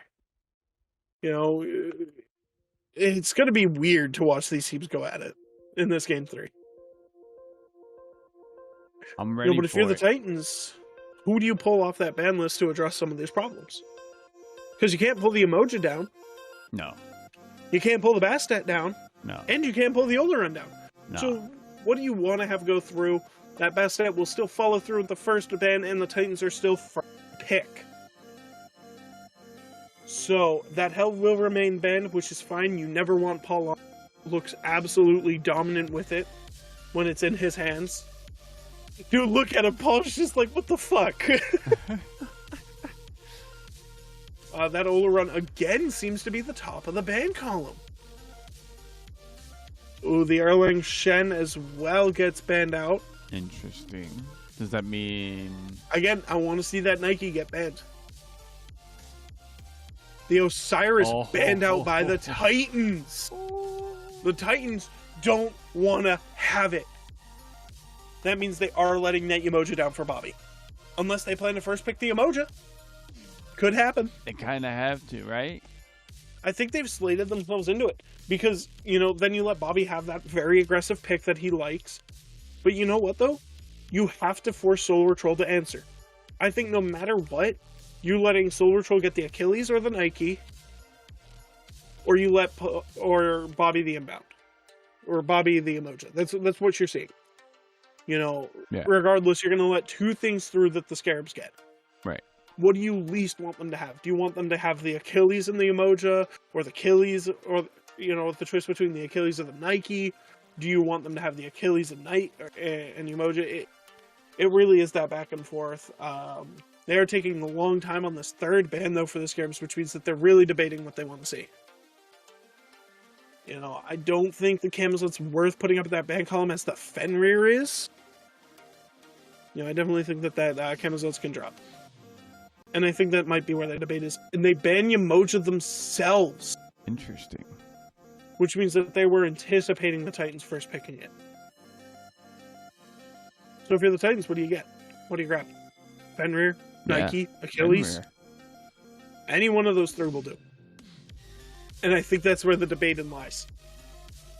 Is what do you want to? What do they grab? Because remember, Titans grab one thing, Scarabs get to grab two. So, that kind of has the argument of what do you want to see kind of come out of this team, and they grab the Tiamat. Paul still wants that. I actually do like that first pick because they did first pick the Amusing Cobb twice. So I definitely think that was a good first pick there. Maybe get some people... I kind of want to see a Nike or Achilles pickup for Sot. I think that wouldn't be bad for Solar Troll right there. I think that's kind of the pivot that you want to see. It'll be weird seeing him play something different. Yeah, but you know what? He looks so good on a lot of things that he played. This Osiris has just been one of those picks. But you know what? I feel like that's going to start seeing some more bans. Looks like some discourse between these teams as there's a heavy debate over the pick. Scream, it does not look like he's getting his way.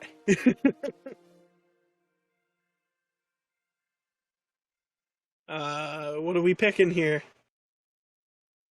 The Medusa first pick. What do you get second? They still get one more pick. What is it? What do we start to see? The Morrigan. Are we going to see a Cthulhu pick? Are we going to see the Scarabs pick this Cthulhu? Now, mind you, if they might be trying to bait out the Achilles here, because you see the Morrigan, obviously you think Cthulhu to go with it. You think Cthulhu to go with it. You will instantly want to pick Achilles because Achilles has that constant kill pressure onto the Cthulhu where the Cthulhu doesn't have the kill pressure. If that makes any sense. Yeah. Okay.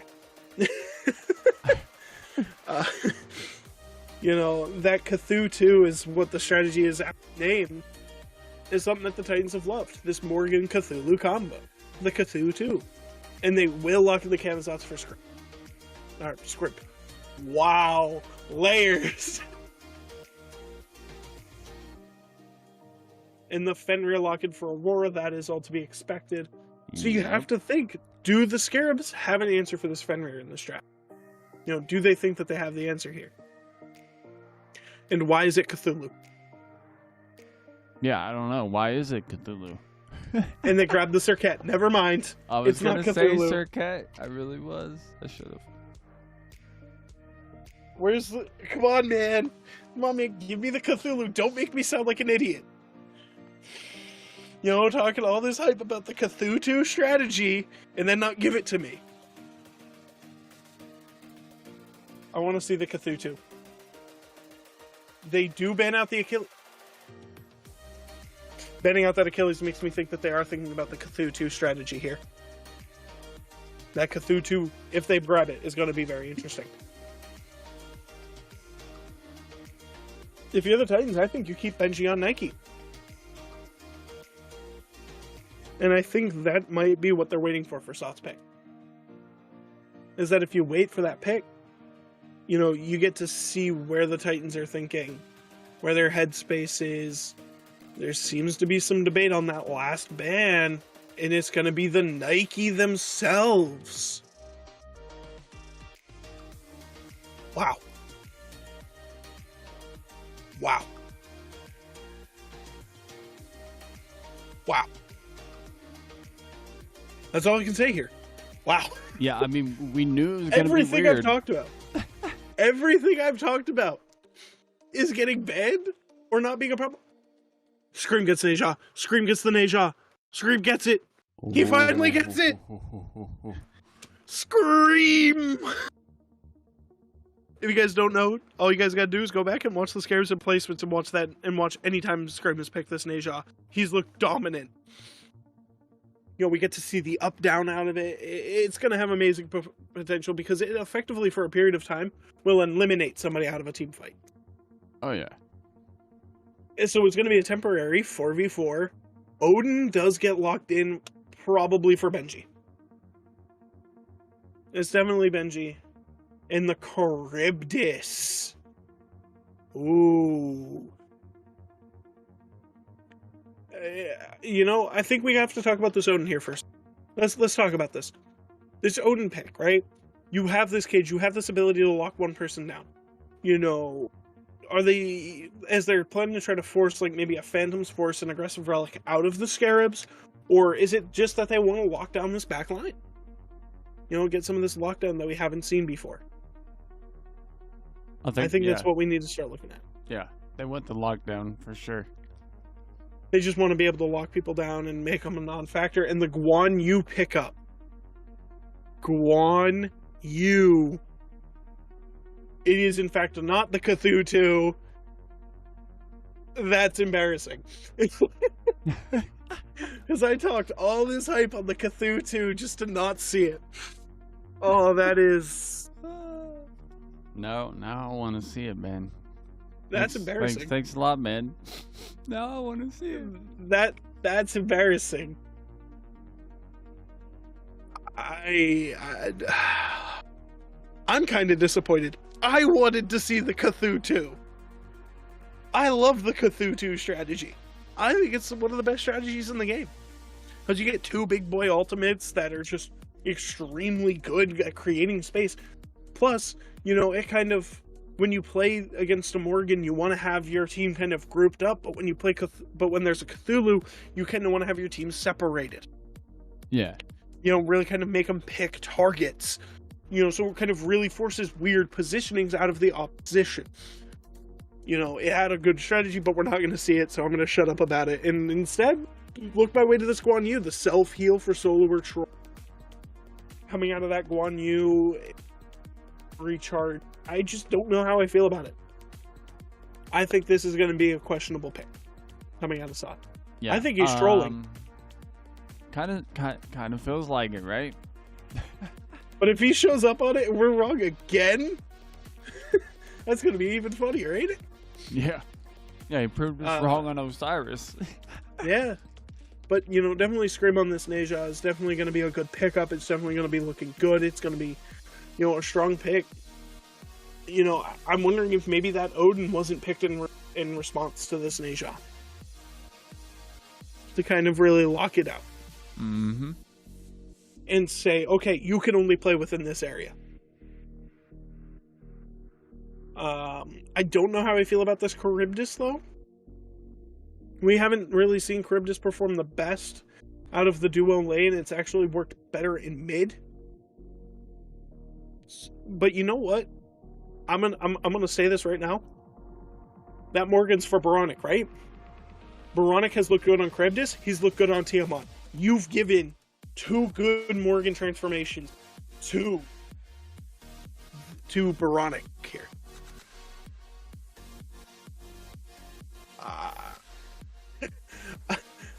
I think this is going to be an interesting pivot to see. I really don't. I think we just have to start talking about. I don't know. I don't know where to start the conversation here. I am glad that Cyclone is trying something different, because I remember we did mention that last game. Yeah. I would have loved to see him on something he's more I'm not familiar with this god at all. That Cyclone is playing. All right, let me give you my 20-second rundown on Charybdis. Charybdis kind of works like Poseidon, where you want to use basic attacks to build up your passive, and your passive then buffs your abilities. And since Charybdis is Poseidon's one of Poseidon's kids, he has an ultimate similar to Scylla's. It's not as good as Scylla's Secure, but it does stun down, and it resets upon hitting an enemy god, so you get multiple charges out of it. Yeah. Charybdis rundown. Sounds fun. I can't wait to see. It seems like it's doing some work on inbound. Yeah. I definitely would like to bring up the fact that nobody's grabbed a Phantom on the side of the Scarabs, which is kind of something that you want to see. Inbound dropped low, but there will be nothing out of it yet. Benji and Solar Troll, just by looking at their health bars, are just kind of, trading out, not really doing anything. Benji, though, leaping onto Solar Troll will use the heal to make that leap ineffective. I think that's definitely something that Solar Troll has that I really think favors him, seeing, how much Benji stunted on him last game, is that you give him this ability to kind of self-heal and self-sustain, and Benji all of a sudden becomes useless. Aurora, though, kind of using this weird positioning. Think about something, and it will be... Scream, though, rotating down. We'll see. We'll get spotted out by Aurora. So... this is going to be a 3v2 scenario. I would want to see Scream kind of go in. I want to see it go in. I want to see a dive on Cyclone Spin. Yes, and it looks like that's what... No. I wanted to see it. I really think that would be a way to go, and a good way to get a first blood. But also, as well, maybe if you get a first blood on the Paul, you just kind of take Paul down a little bit. That would also be a good pickup.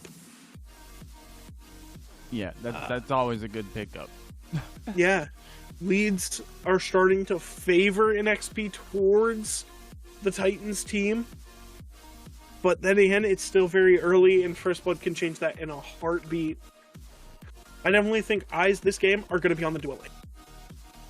I definitely think it's going to be on the duo and mid, and that we're not going to see a solo lane. Layers, though, drop low by Scream. Nothing will happen.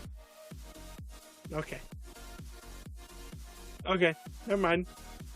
Inbound does blink in onto Cyclone Spin. Cyclone Spin, drop low, Stewart, and into the escape. That is the safest escape in the entire game. The safest escape in the entire game. I think I see. But now that that's on cooldown, yeah, because you straight up can't get hit and you're just allowed to walk away. That is nuts. That was a good, aggress-on by Inbound. The aggressive beads, or blink into, a Cobra's Kiss, into a whole bunch of other stuff. It was just good. Layers, though, sneaking around the backside with a ward deep. Possibly to try to spot out Scream if Scream wants to go down and try to gank that into a lane. That would be important. Layers, though, with the aggressive positioning into that back line, looking to jump onto Stewart. Aurora will jump in, but catch nothing. Ooh, the cavalry charge will catch Scream and Solar Troll, though. That was a good ultimate. Yeah. Benji really had a good ultimate.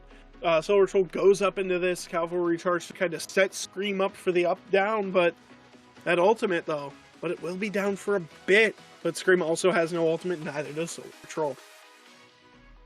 Ooh, Inbound positioning himself aggressively, but does get spotted out by that placed early. Now notice a lot of these deep wards that we're seeing on the map coming out of this Titans team. That means that they don't want anybody sneaking up. You are not allowed to sneak. Not allowed. You cannot be sneaking up on them. They don't want it, because they know that if Scream ganks on you, you're done. Yeah, and he did once that ultimate comes up, he sashes and he goes into the up-down. So that's going to be terrifying. Veronica as well also has his Morgan transformation live. He has quite a few good picks. Circuit for the ultimate, Neja for the ultimate, Fenrir for the ultimate, Charybdis and Tiamat are just gods that he plays and plays well. So you have that as well to look at. Oh, as well as Benji's ultimate as well. Just some really good things to point out. Layers, though, looking for Solar Troll, but will get nothing. Will get pinged out, though. This is kind of what you wanted to see. Stewart will go over for the Frogger. Moronic will secure that buff. Will secure the support buff. But Inbound does not look like he wants it. The Scarabs will grab that. Inbound will jump in onto Aurora and then jump. Smart move. Stewart A little low for my liking at this moment. Layers and Paul will grab that Scorpion. Scream, though, on the rotation in with Baronic will get spotted out. But Scream, though, continues the aggression forward. But he doesn't even have the blink, so he can't even blink on the Layers for the kill. But he is chasing deep, though. The sash is up, though, so... And we do have the ult. Ooh, he will think twice. He thought about it. He really did. He really thought... Inbound, though. What the hell? Inbound, you good, bro? Scream wasn't even there. Dude, Scream thought about that, though. Scream wanted it. Scream wanted to go in there, but he didn't. I feel like he could have gotten away with it. Yeah, he could have. He could have. Oh, 100%. Inbound's a little low.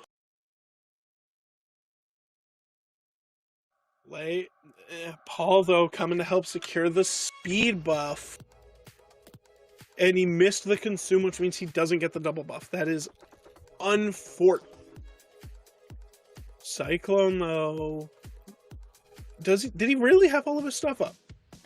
I don't know if he had full tide there. So this is twice as long as it took for us to get the first kill in both of the other games. 1 and 2, yeah. Yeah. Yep. I think this slower pace definitely suits the Titans more, but it's also a good, thing as well for the Scarabs, because in Game 2, they played very aggressively and got their asses handed to them. So you really kind of want to take a look at things like, Solo or Troll here. Yeah, Benji, though, with the Raven Shield, that will burst, and it will do nothing because Solo or Troll will heal. Layers is... I want to see more aggressive positioning out of... Ooh, pinged out. We got some pings going on. It looks like Stuart and Cyclone were going to duke it out, but they were not. They will grab Benji, and Layers will grab that, though. That is going to be a nice Greater Scorpion. Stuart with the aggressive positioning. Paul and Aurora will come up to help. Scream looking to come up on something. Will miss the sack. Unlucky Fenrir. Aurora will go up into the Ragnarok. Will miss into the up. Down goes Scream. Aurora will come down and get collapsed on. Aurora will leap away and escape. Inbound leaped on by Paul. Layers, though, inbound will fall. Hello, Paul. Wow.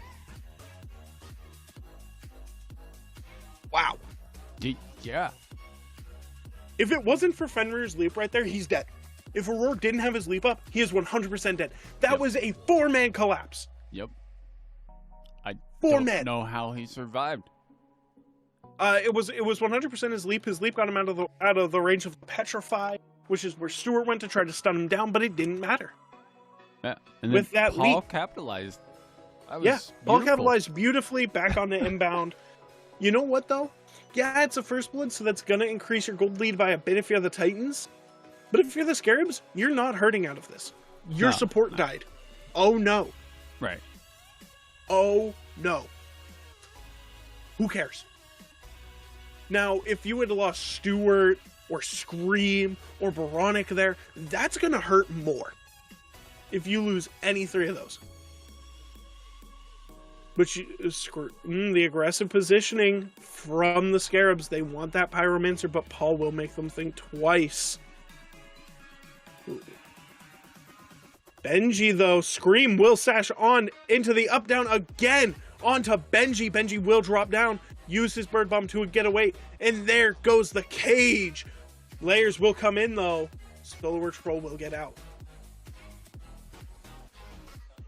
They're just gonna back, a little heat check here, see where everybody's at. Force Benji back a bit, and Aurora, though, hanging around. Inbound will jump on. Aurora gets stunned out. Aurora has to leap out. Solar Troll will cavalry charge. Aurora drops. Inbound, though, drops, though, by Layers. Layers has to go up into the bat out of hell on get the secure onto inbound. You know, nobody's really hurting at the end of this. Support for support. Who cares? You know, I mean, yeah, sure, Inbound's going to be down, but Inbound still has about a half-level lead onto Roar. That's also something to note. Other than that, game's about even. Stewart, though, on the Cyclone Spin. The Maw has been used up into the Maw. Goes Cyclone Spin, looking for Stewart. Layers also looking for him. The Maw will miss. Ooh. Layers, though, onto Stewart. Stewart dropped low, but Baronic shows up. Stewart gets the kill on the Layers and lives. Wow. Oh my god. If Baronic didn't show up, Stewart is 100% dead there. Oh yeah. Oh yeah. That was insane. That is what 6 months of training gets you. That rotation was beautiful. Beautiful. Yo, Stewart just stunts on Layers, and Layers just dies. That was nuts. You know, Solar Troll, though, does have a kill. He has a kill. He's up 1-0. I think that, but wow. Medusa. Look at this. I love this. I love this replay. Stewart pings out Layers, hums down. Layers, goes into the ultimate, gets the stun down. In comes Baronic, and boom. Aurora will jump in onto Baronic. Paul will use his one, but nothing will that. Look at this aggressive positioning coming out of these teams. Yeah. Look at this. Scream and Solar Troll looking. Benji will spot out Solar Troll. Scream will back up, and the Greater Scorpion secured by the Titans. Wow. This is close. This is kind of the opposite to the last two games. The last two games are very fast paced. We probably had and then they kind of leech ahead into one side. Yeah. Usually we would have like eight plus kills on either side right about now. Yeah, no, this is insane. You know what, but I think both drafts really kind of, you know, benefit from the slower play style that we're seeing out of them today. Right. I really think that does play into it a little bit more. Aurora hasn't been as impactful with these Ragnaroks. You know, I think that's a really good thing to point out. You know, Solar Troll's not getting as targeted on with this Guan Yu, so he's kind of really just kind of chilling, hanging out. Baronic's been looking good. I don't think we've seen a changeling yet out of Baronic. We haven't seen an ultimate.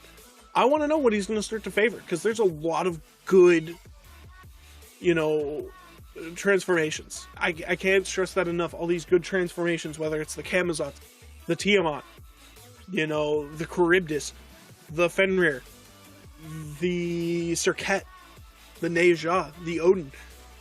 7 out of the 10 gods in this lobby are perfect transformation targets for Baronic. You know, all of those would look good. As we do see, instead of a beads picked up for Solar Troll, he does pick up the Phantoms. So he now has an out and will nullify this, making it useless. I think that is very important a very important thing to point out. You know, Cyclone just ticking over to 15, cements about a half-level lead, and the Pyromancer does look to be going the way of the Titans. That was a very good secure attempt. Inbound and Baronic, though, Roar looking to spot him out, but will think otherwise. Solar Troll has rotated out, so has Benji. And Benji will start to go in, get a stun down on the Solar Troll, but nothing will come of it as we start to look towards this first Fury. And the Titans are 100% right. Benji will start to look at, you know, zoning out. Inbound, trying to look for a way in. Paul does some zoning, will stun out Solar Troll. Solar Troll will come in up into the cavalry charge and force this fight, break this fight right open. Solar Troll goes low. Odin cage, though. Solar Troll will fall to Cyclones. Layers, what the hell's happening? Hold on. Wow. What? A 4-1, and they will get the Fury. Veronic, the only one left standing. That is not the engagement. See, though, Veronic gets jumped on and will get a DS side in favor of the Titan. All right, Paul. All right, Paul, we get it. You're good. All right? We get it. I haven't been talking about you. All right? God. And they're going to look towards the Fire Giant. I think that is 100% the play here. You know, yeah, you don't have much mana in right now, but you have people.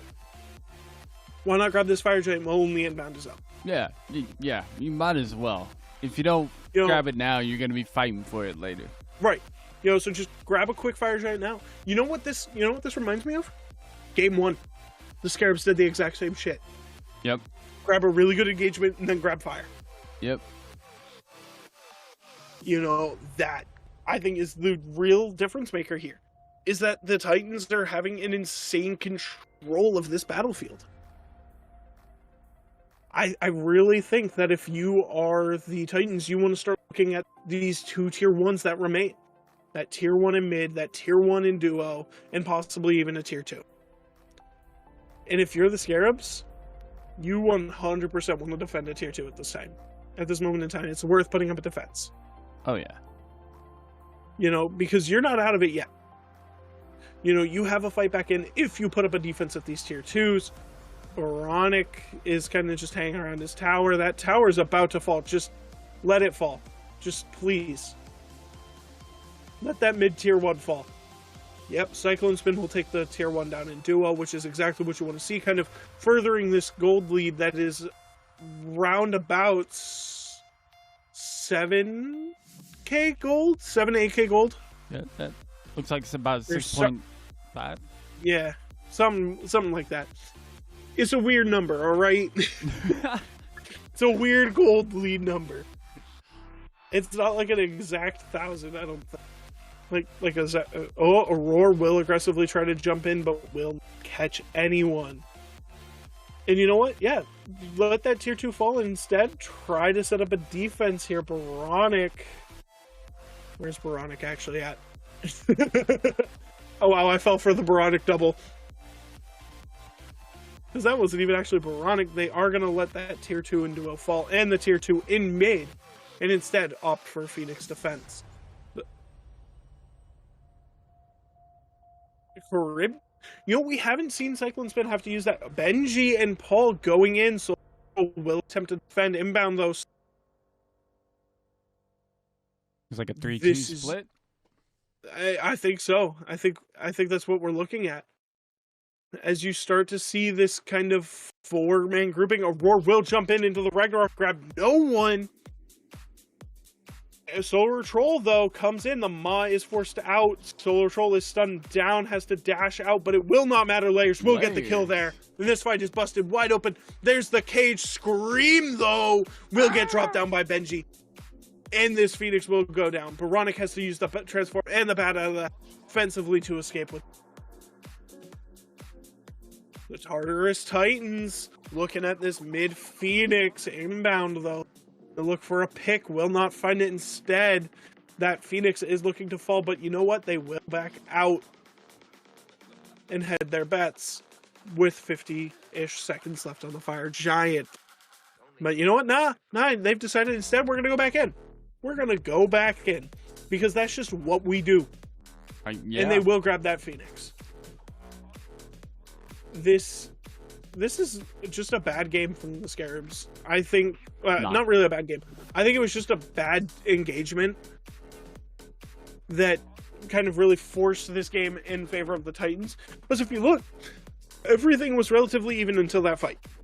Yeah. You know, until that fight where there was that deicide in the Titan and the Fury, everything was relatively even. And I think that's just been the problem. I think next game, we definitely need to see Solar Troll on the Odin. Benji can't have it. Mm-mm. Oh, Benji, though, uses the cage, catches Solar Troll in it. Solar Troll will not use his... And the Fire Giant up in just under a minute. I think we have to start seeing a Fire Giant dance here. And that's going to be a problem. You have a 4-level lead in the jungle, a 2-level lead in the duo. Paul's already level 20 on his last item. Wow. Yeah, Layers and Paul are 100% kill participation right now. 405 coming out of Paul. Paul shouldn't be allowed to live. No. You know, if you're Scream, you should be looking for that up down onto Paul. You really kind of should be focused there, or on the Cyclone Spin, on trying to remove some of these factors. You know, look at this. They're just going to be able to start up fire because they've already started creating space between the Scarabs and the Fire Giant. Look at Cyclone Spin getting ready. He wants it. He wants it, and he's going to start taking it. And you know what? Inbound's going to leap in, though, and get stunned out. Inbound has to back up. Solar Troll will go on to Benji. Benji will drop the Odin Cage or leap onto Solar Troll. The dash out from Solar Troll on there. That Fire Giant's dropping fast. Solar Troll comes in. Solar Troll will drop, though, to a roar. Paul will get inbound. Where's Scream? Where's Veronic? Where's Stuart? As the fire... Oh, they got the... Huh? What? How'd they get the Fire Giant? Back up. Back Stuart? up, back up, back up, back up, back up, back up, back up, back up. Get up. I want to replay that. How'd you get the Fire Giant? But it doesn't matter. I think that's the weird part. It doesn't matter. Because guess what? Wow. The Titans are just going to walk in. They're 5 to your 2. Wow. They don't need it. They're just going to walk in and claim your Titan. The Titans will take game 3. Wow. The Titans grab game 3. Okay. Yeah. That's just how it is. The Titans have woken up. Oh, yeah, they are. Oh, wait. You know, No. the Titans, game 1, sleeping. Yeah. Warm up. It was a warm up. Yeah, just... That's all it was. Yeah.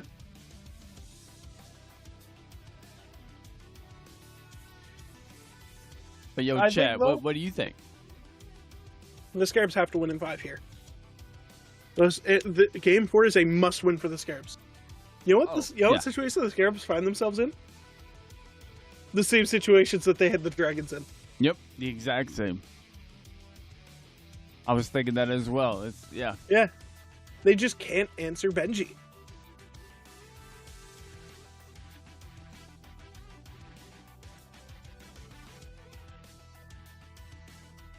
I'm really trying to find a good part about this game for the Scarabs. Like, you got your Neja, but Scream wasn't getting good picks with that ultimate. If you're Scream, you need to find better picks. Yeah. You definitely need better picks on that ultimate. That's definitely where you need to find yourself. You know, but I really don't think it matters. I think what you have to do is you have to pivot Paul off this Tiamat. There needs to be a pivot on that. Yeah, he was starting to look really good with that. Yeah. You know, you need to start pivoting him off of that Tiamat. I think if you're Cyclone Spin, you're 100% sticking with that Charybdis. It looked good. It looked clean. You had some great Maws out there. You had some great, just time. Had some great movement abilities. I forgot the name of his 3, but you had some great times out of that. You know, I think it was just overall better because they had an answer for this. If you're Stuart, if you're Baronic, maybe you start looking towards this AMC mid and this Soul. Maybe a Soul or a Freya carry. Maybe that's what you pivot to. You know, because they looked good with this Hunter mid meta, but they're not utilizing it. Right.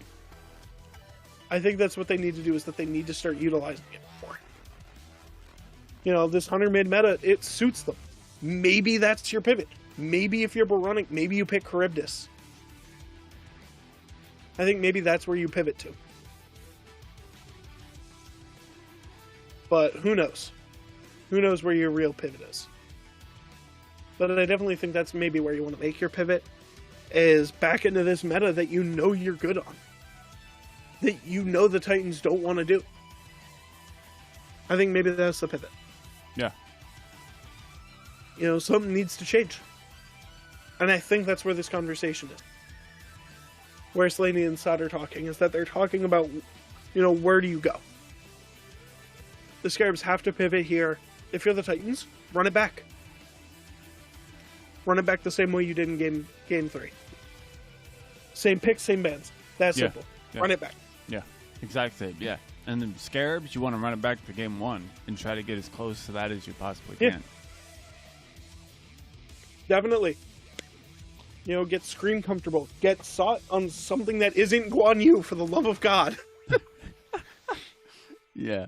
I was questionable on that pick to begin with, and I was rightfully so. Yeah. I mean, yeah. Osiris, we were wrong. Right. Well, maybe not. Guan Yu, bro, you trolling. Yeah, you trolling on Guan Yu. Stop that. I think that's the one thing that you have to stop. You have to pivot here. That's the only way you can say it. Scarab's got to pivot. Titans, run it back. Yeah. If you just run it back, you're going to be looking good. And I think we might actually end up seeing... Oh, you know what we did see? Speaking of stuff like this, the bingo board. We saw Fire Giant steal. Oh. I'm still confused on how that happened. Morgan secured it. Oh, okay. Yeah, so we see an FG steal. FG steal. Oh, and the Scarabs have to make an impressive comeback onto the Titans. What is Dolson doing, man? I'm sorry, I love looking at this type of stuff. I have no idea what he's doing, but I'm doing it too.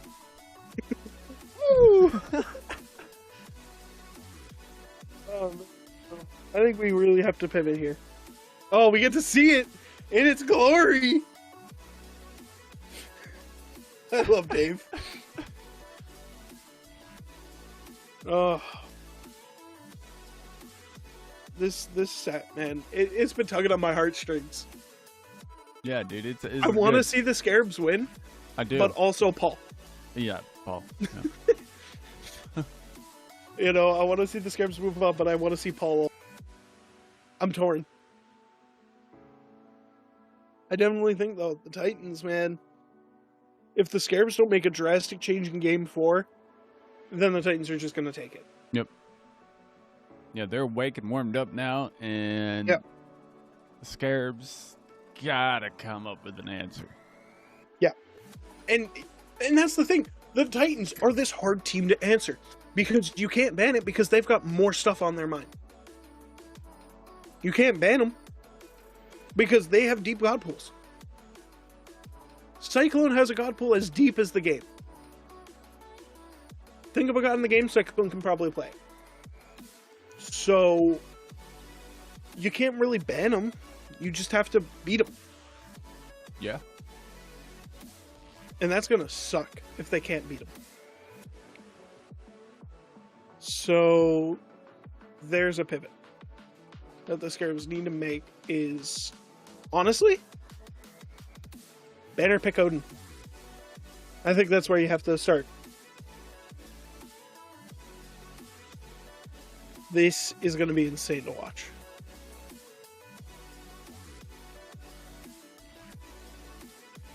Maybe even a Nox pickup from the Scarabs wouldn't be bad. Oh. Oh, we have our stream team this year. Jesus. That's a lot of members of the stream team. Oh, wow. Yeah. Everyone from last year, and then some. Jesus. That's everybody from last year, and then some. Wow. Hey, you know what? At least I got to see who I'm going to be seeing on the Smite Game channel this. But you know what, though? Look at Dolson, man. He looks clean. So, I think... Ooh. Cass would bring up a good point. This was a very one-sided draft in favor of Titans. Would Yeah. you agree? I think it was, yeah. But also, game 2 was in favor of the Scarabs, and This is also true. Titans came out on top. So You know, again, we can't talk about this game without Paul. Paul is boom. Look at that. Boom. Boom. he answered boom. every single mistake that they made with a kill. Boom. Boom. Boom.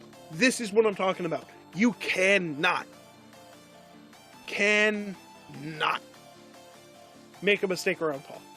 Because now that Paul's awake, he's hungry. And you know what he wants? Blood. Mm-hmm. Not just any blood. Blood of the Scarabs. Mm-hmm. He's awake, and he wants his Cheerios, man. And you know what the Scarabs got? His goddamn Cheerios. So he's coming for him. Cheerios. Yeah, that's kind of what he's looking for. Never Look at take that. man's Boom. Cheerios. Perfect. Even though Roar gets stunned out, a perfect maw comes out of Cyclone. Layers, man. Look at him. He's starting to shape up and be really good. Layers was Layers last game. Yeah, Layers feels good on that Amazon. And if you're on the other side, you're looking at this game, at this set, and you're trying to figure out what you need to remove from both of these teams, no matter who is on.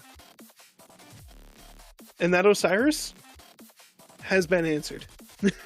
Oh yeah, yeah. Well, yeah, it was answered even before it was banned. Yeah, but I think if they don't want to lock Benji into having to pick that Nike, you just ban Osiris, I guess. This has been a set and a half. Wow.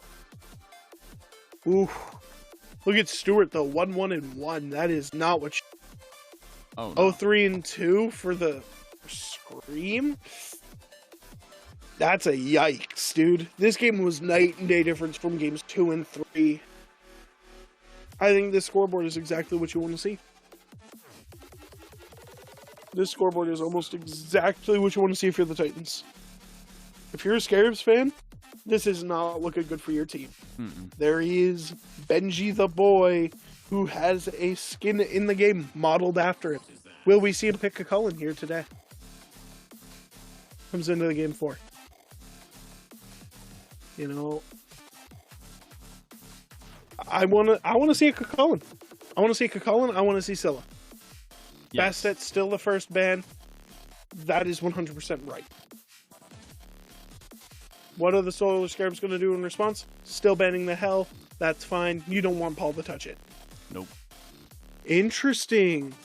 Hell is the only god to have a 100% ban rate. Every game, this hell has been banned. That's insane. Rip hell gameplay. Yeah. You ain't seeing it. Ooh, the Titans running back the same bans as game 3, and that's almost what you want to see. Or, yeah, game 3. The Camazotz finds itself up into that ban column. Makes sense. Yep. What they ban in game 3 in that slot? I don't remember. And the Tiamat gets first picked I think again. it was Yamoja last game. Oh, it was. Ooh, are they planning to pick the Yamoja? Do they want to pick it?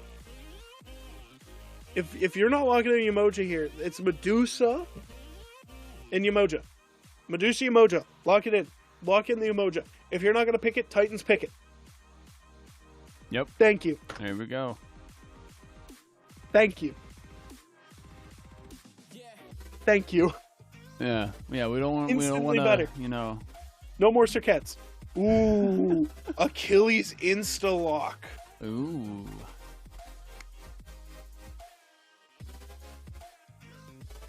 Fenrir also lock. Doggo power. You know, that's to be expected.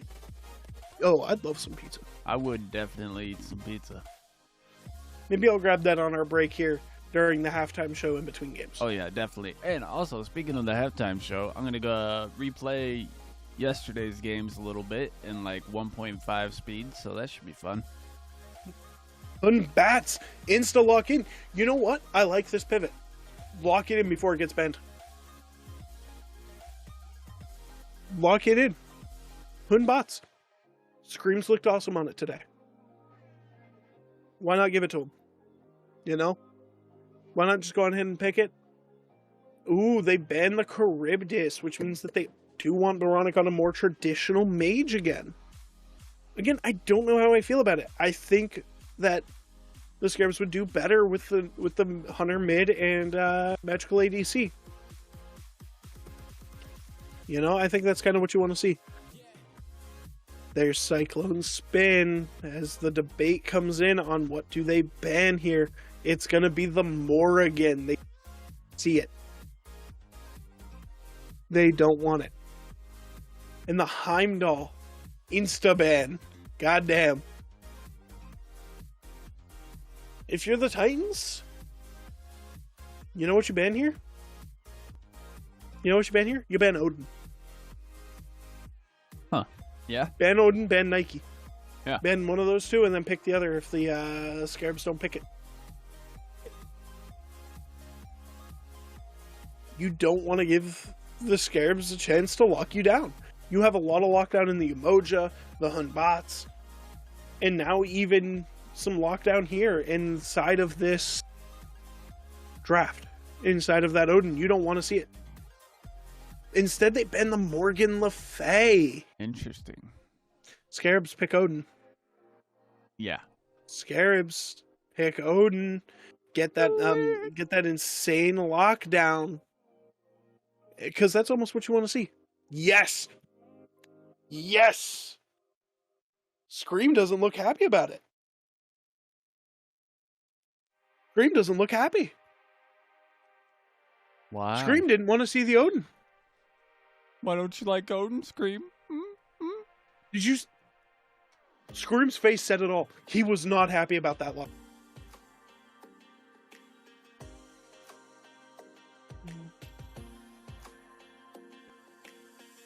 That's, yeah. And the Izanami. I don't know how I feel about layers with the Awilic. I haven't seen it all that much. But then again, this could be an Awilic solo. No, but we have seen a Willigs played pretty well. Piloted by Sam. Yes. But Sam and layers are two entirely different people. True. Please no. Oh, Do boy. not lock this in. Oh boy. Do not lock it in. Boy. The Do Scarabs picks not. looked great. Do not. Your name is not Hurrywind. Do Don't not do it. Do not. No. Do not encourage that lock-in. Do not. That is asking for a beating. Oh boy. Bad. Oh boy. Bad idea. Do Oh. not do it. Your name is Oh, not boy. Hurrywind. Scared. Oh, shakes. I'm scared. I'm 100% scared of this lock-in. I'm not watching. I can't look. I'm looking I away. can't look. I can't look. I can't do it. Priv, don't tell me if can't- they pick it.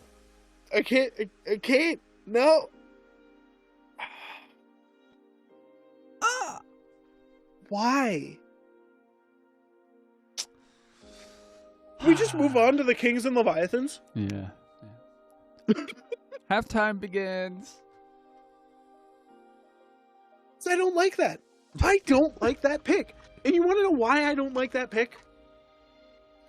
You want to know why that pick's bad? Because that ultimate's not good.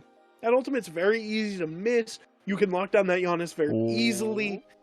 But It's just not good right now. But could it maybe work with all of the control that they have with the Emoja and Hunbots and even Odin? Maybe, but I doubt it. I think it might matter here. You know, I think it all comes down to Scream. If Scream can capitalize on this Hunbots, that Giannis might look. If that Odin can capitalize, Giannis can look good. If that River's Rebuke locks down a good target near a wall, that Giannis's ultimate's gonna look good. Yeah. It's just conditional. You know, I think it all depends on the rest of the control coming out of this Scarabs team. Yeah. Because you have the displacement of the Fear No Evil. You have the lockdown of the Cage. You have the lockdown of the River's Rebuke. Right. You have the heal coming out of the Emoja as well, so it's going to be extra sustain heading towards this team. Wait, so who and does the stun cage? down and the bring back. Odin does the Cage. Odin does the cage. Odin cages. This is going to be an interesting game. I'm not happy with that Giannis, though.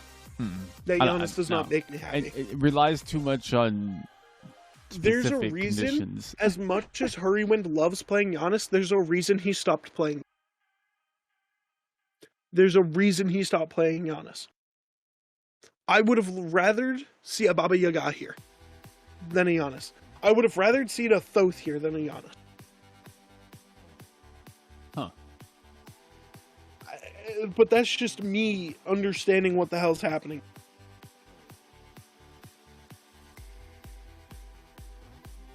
Odin ring. Huh. So Nice, dude. I don't like this. I really think that they should have given Baronic something else. So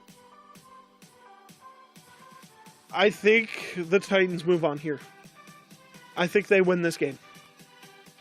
Yeah. What about you? It's looking that way. I think Gore hit it. This is going to be either the best game out of the Scarabs, or they go home. Yeah. Yep. Convince me that this Giannis is good, Baronic. That's what this game has to be. Yep. The Cyclone spins look good on the Izanami. We know Aurora's going to look good on this Fenrir. We know Paul's going to look good on this Tiamat. We know Benji's going to look good on this Achilles. Layers, Baronic, show me. Show me what's up. I still don't love it. I still don't love it. I think that Scream's got to get aggressive in that mid lane early. Because... Yeah, dude, Scream's gotta be screaming. Yeah, Scream's got to be running in. Scream has to be aggressive. Scream has to be in there. On it. In it. Whatever. Scream has to be there. Yes. He's either got to be on it or he's got to be in it. It's that simple. Yeah. He can't go over it and he can't go under it. He has to be on it or in it. Or I with think it. that's the best analysis you can make of this set. Or with it, you know. With it doesn't even work out all that well. But I do love this. I think I like this Odin non-soloer because he's looked good on it in the past. Honestly, they should have Ooh, went Odin Scream last hanging game. around Baronic, huh? I think Solo should have went Odin last game. 100%, but he didn't. He went Guan Yu. Yeah, I don't want to talk about it. He locked in Guan Yu. Guan Yu. That's never what you want to see. Nah. Ooh, Benji dropped low. There. Scream, get aggressive. Scream, where are you? Scream will back up again. Scream, now is Scream looking to jump in? He will finish that. He will finish off that totem in their favor. Where's the gank, man? Where's the aggressive? Where's the aggressive play that we need? Aurora, ooh, Scream will jump in but not do anything. That was a great jump, Scream. Aurora looking. That dual lane was looking to get aggressive, but Inbound will not let that happen. Scream will be there to help Solar Troll secure that blue buff. Why are you hanging around right so much, Scream? Go left. Go left. Get Stuart ahead. Stuart's been looking good. Get him ahead. Get Baronic ahead. Do something. Shit, Please. Go jump on Paul. Let's see what happens. Yeah. Go jump on Paul. Get Baronic in there. Please. Stop hanging right. I don't like it. It scares me. Especially with this Giannis, man. Is Scream looking to go in for the gank on a Benji? It's looking so with the aggressive positioning. The Odin Cage comes out, and the jump in by Scream. Benji dropped Good low. Scream will jump. get the first one on a Benji. We screaming now, boys. We screaming. You know what? At least something came of him hanging right. I hate when junglers hang right and don't go in. I don't like it. Yeah, no, I don't like it either. It's like bad form, bro. If you hang right and you don't go in, you're effectively being useless. When you could be going left and getting a gank there, where you could be going mid, getting a gank there. But no, you hung right and you got nothing out of it. Now we have something to see. Ooh, they have the Fear No Evil. Are they looking for a double jump on a Benji? Are they looking to get in on him again? The Odin Cage isn't quite back up yet. I'm wondering if that's not what they're waiting for. Scream will instead back deep into the enemy jungle as Layers comes up.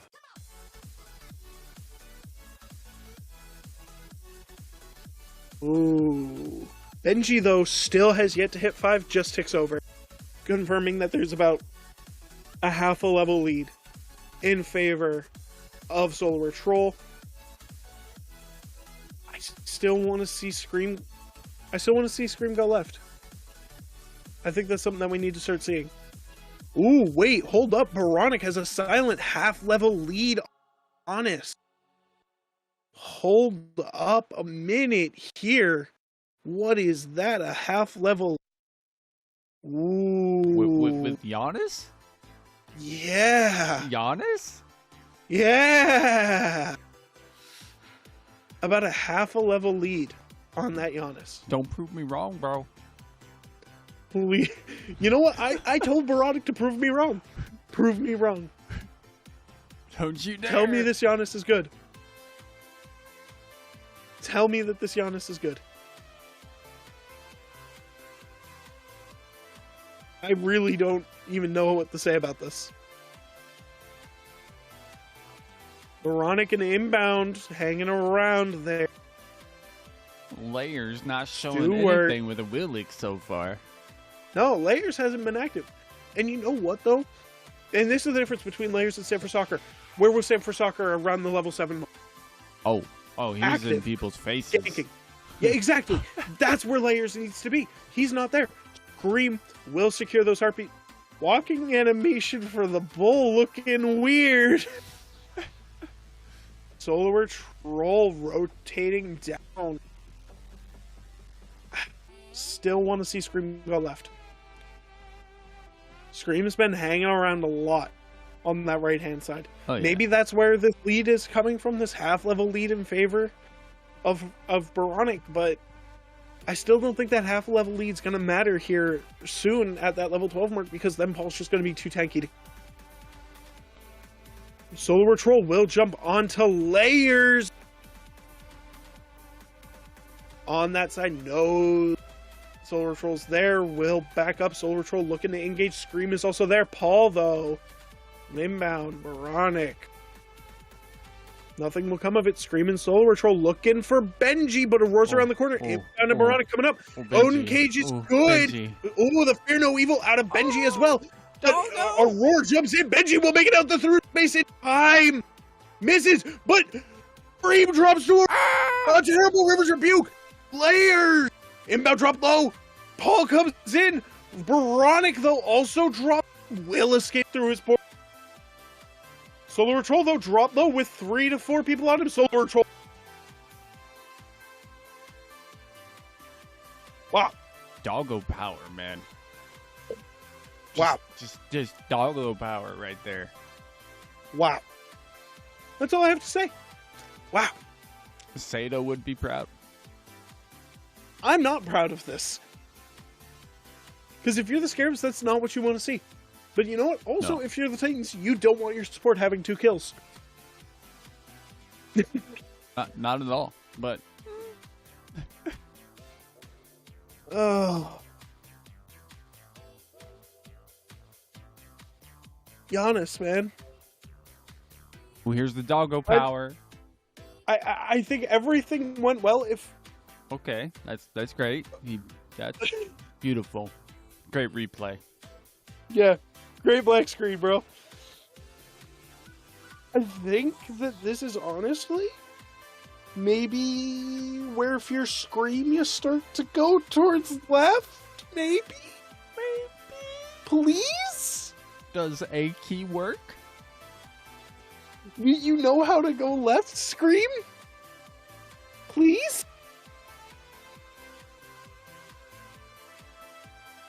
The Titans, though, they do have that gold lead, though only a couple hundred. It could still very much swing into the favor of the Scarabs. Scream go left?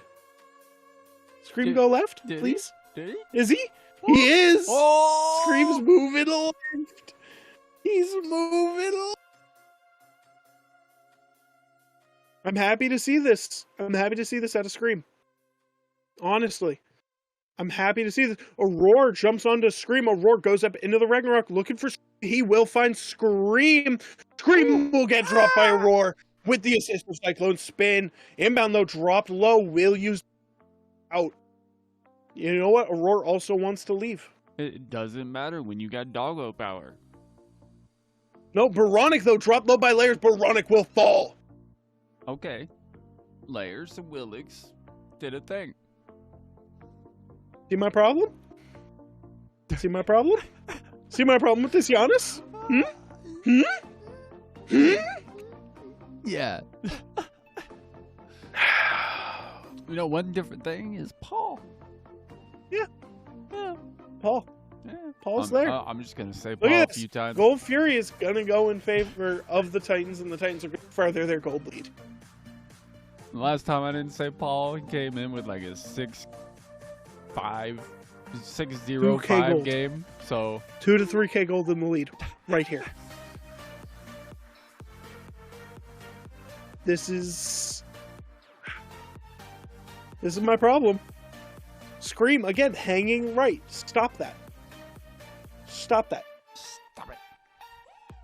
Go help bet- Stewart. He's scared. All right. Go help Stewart. Please, go help Stewart. Oh, on to Benji. They do want Benji. They see Benji. Aurora's not around, but there comes inbound. Layers is... The River's Rebuke is good. Benji tries to use the ultimate to get out, and he will not. Benji will get credit for... Inbound will get credit for the kill on the Benji. Scream has to leave. Giannis, perfect portal out of Baronic. Solar Troll is low. Paul will find Scream. Solar Troll will follow the Layers. Baronic, though... Doggo. Inbound, though, caught out and will fall. Paul, I just mentioned you 4 times.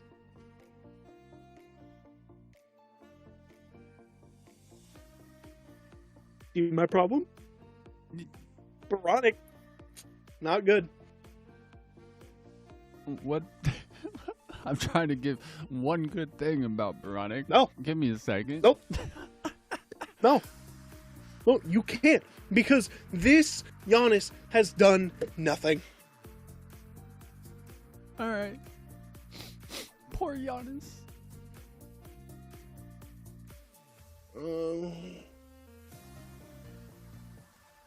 This is a problem. The Scarabs have solved nothing. No. Mm-mm. You have 2 kills. You know who you have 2 kills on? Benji. You know who you have no kills on? Paul. You know who you have no kills on? Cyclone Spin. You're just letting this happen. This is my problem. Can I just say, your support, supposed to be your lowest level, is the highest level of the highest level on the Scarabs. It ain't looking good. This is... Oh... Scarabs, what are you doing, man? Everything was going good, and now you're throwing. You're actually trolling right. Baronic locking in Giannis was not a good look.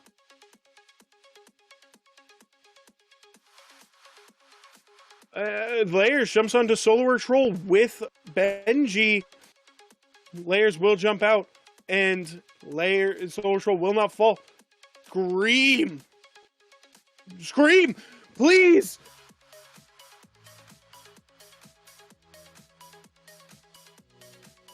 Oh, what was that? But Veronic? What was that? Ah! What was that? The teleport did not put Scream in the right spot. He dropped the ult in no man's.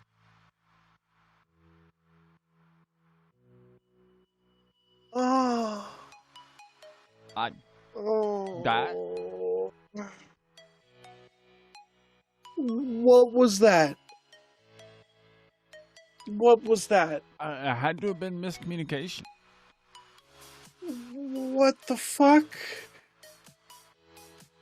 Because Veronic was acting like he was coming in, dropped the ult, and then he went away. Dropped the TP, but it teleported Scream in the wrong direction. Oh, complete wrong direction.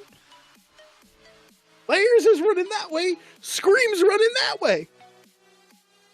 Hey, man, left is a thing. Yeah. You see Stewart? He's 3 levels behind. Imagine that. Imagine that. Oh. Scarabs, what are we doing?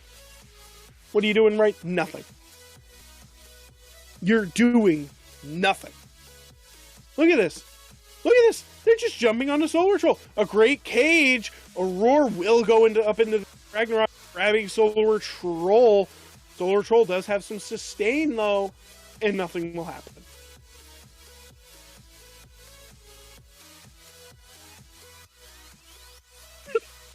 Aggro said it best right here. We've trapped Aurora, and now we're gonna let him run away. Stewart! Almost dead.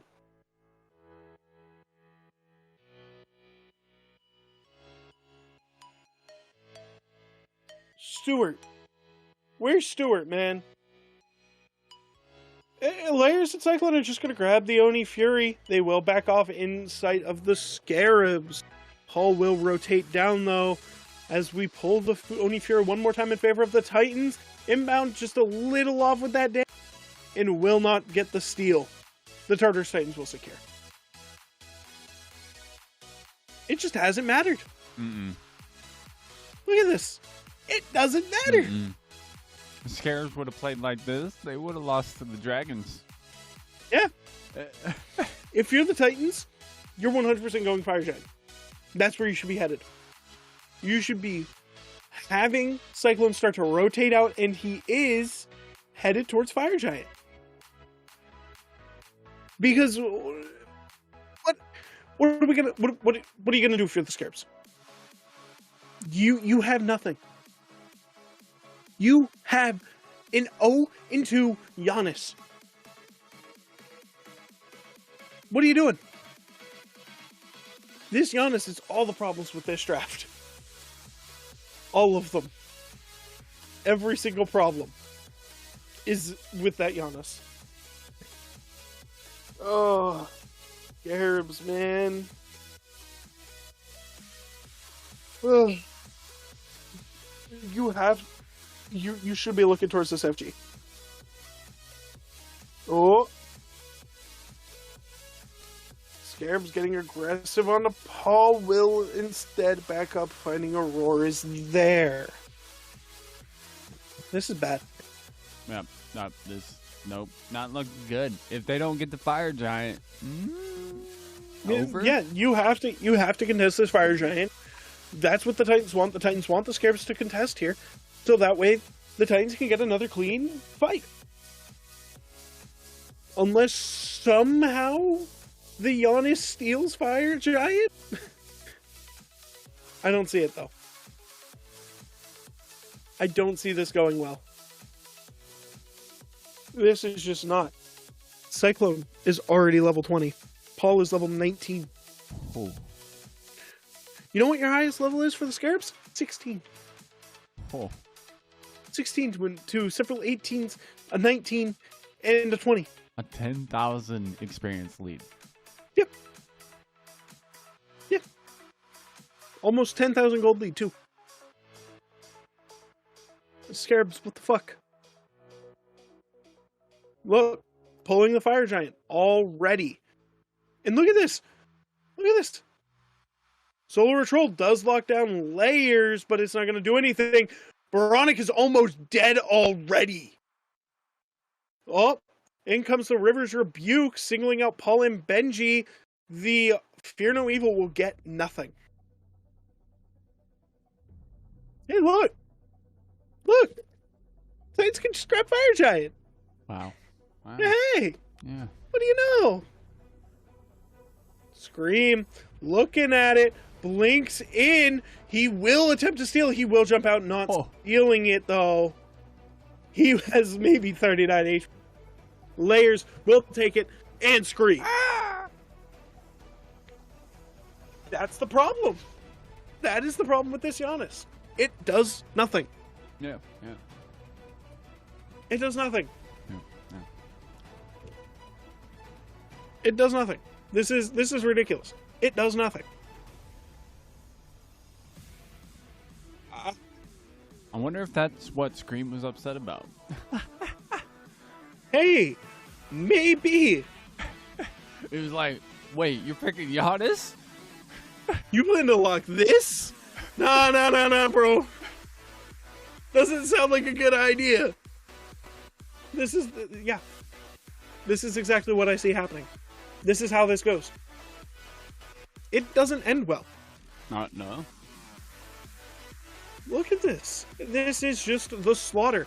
10-2. Almost 10,000 gold lead. XP 100% in your favor right here. Right now. Look at this. This is nuts. Almost a whole level lead for Cycle and Spin. And he has 2 assists. And he's so far ahead of Stewart. But you know what? You know what? I'm going to talk about it. I'm going to talk about Paul. 2-0-4. 5 items into his build. Fully upgraded starter item. Level 20. He's hitting like a truck. Oh boy. It's that simple. He's already got 204 though. Yeah. You know what? Look at that. Fear No Evil does nothing. What is that doing to Benji? They're just going to take that tier 2. Just take it. Just take it. This is a 4-on-1 split push. Ooh, Stewart has to back. Oh, inbound dropped low, already stunned out. There goes the Achilles ultimate, knocking inbound. The River's Rebuke up and good. Layers dropped low by Solar Troll. And Stewart gets the kill onto there. Solar Troll. Oh, Benji, or I guess. And there goes and there's a Phoenix, apparently.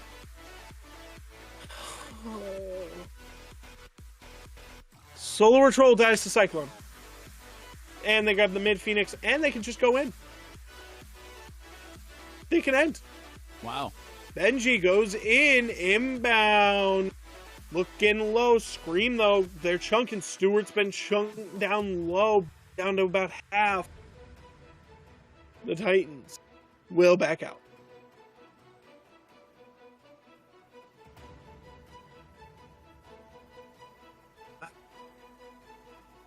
This is just not a good game coming out of the scare.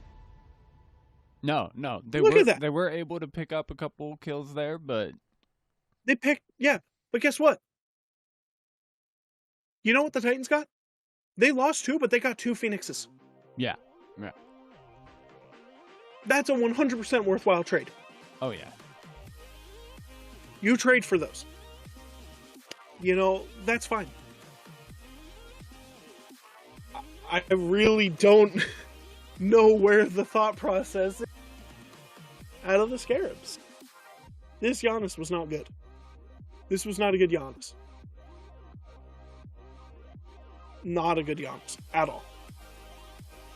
Not a good time. Not a good meta. Not a fan. I really think that Scream is 100% correct to be upset about this Giannis. If that is exactly what Scream is upset about. Yeah. I mean, of course, we probably won't know, but We're not gonna.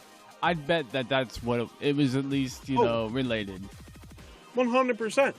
You know, I really think that this Giannis was not a good idea. I still stick with that Giannis not being a good idea. Would have rather see something else. Scream, though, will grab the Draugr just to grab it. If you're the Scarabs, you have to contest and grab the Fire Giant. You have to grab the Fire Giant. You have to. But you know what? There's one problem with that. Aurora is the only member of the Titans not level 20. Layer's already at full build. Is already there. And hey, look! Hey, look! Guess what? Cyclone Spin now at full build. Oh boy. Wow. Imagine this. And look, they're starting up the Fire Giant, and where are the Scarabs? Scarabs aren't even contesting. What is this? Let's farm some minions. Oh.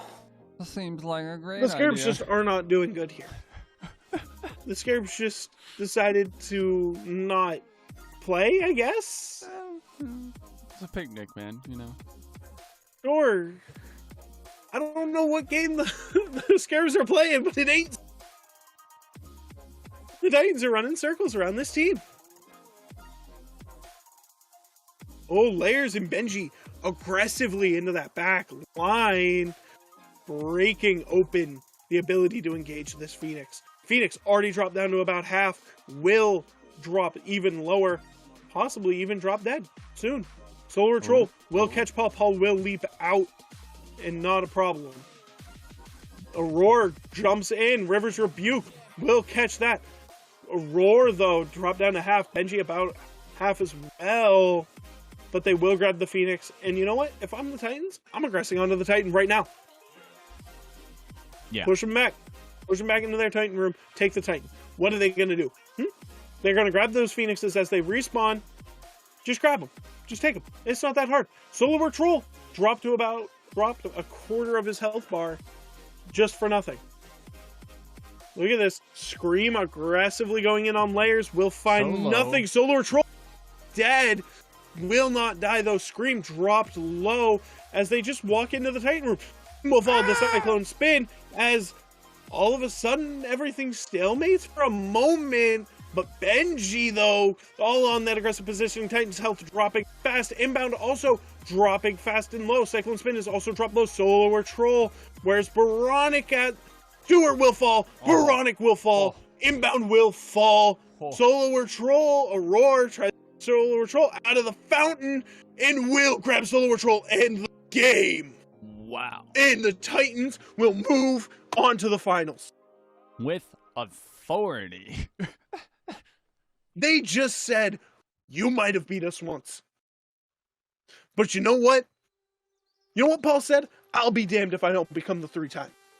Yeah. If I don't become the first 3-time, and I'm going to do it in impressive style, back to back. To back. Paul ended that game with 5 kills? Yeah. Again? Yeah. 0 deaths? Again? Yeah, you know, I think, honestly, if the Scarabs won game 2, the Scarabs 3-0'd. If the Scarabs won game 2, they 3-0'd. Yeah. Game 2, I definitely Dude, the most Baronic important looks game. absolutely defeated. Bro, you picked Giannis. You did it to yourself.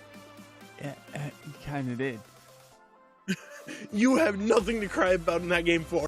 You now, did it if, to if yourself. Scream found the A key sooner, would that have changed anything? Honestly, I feel like it is. If you got Baronic ahead, if you got Stewart ahead, that could have been a whole different game.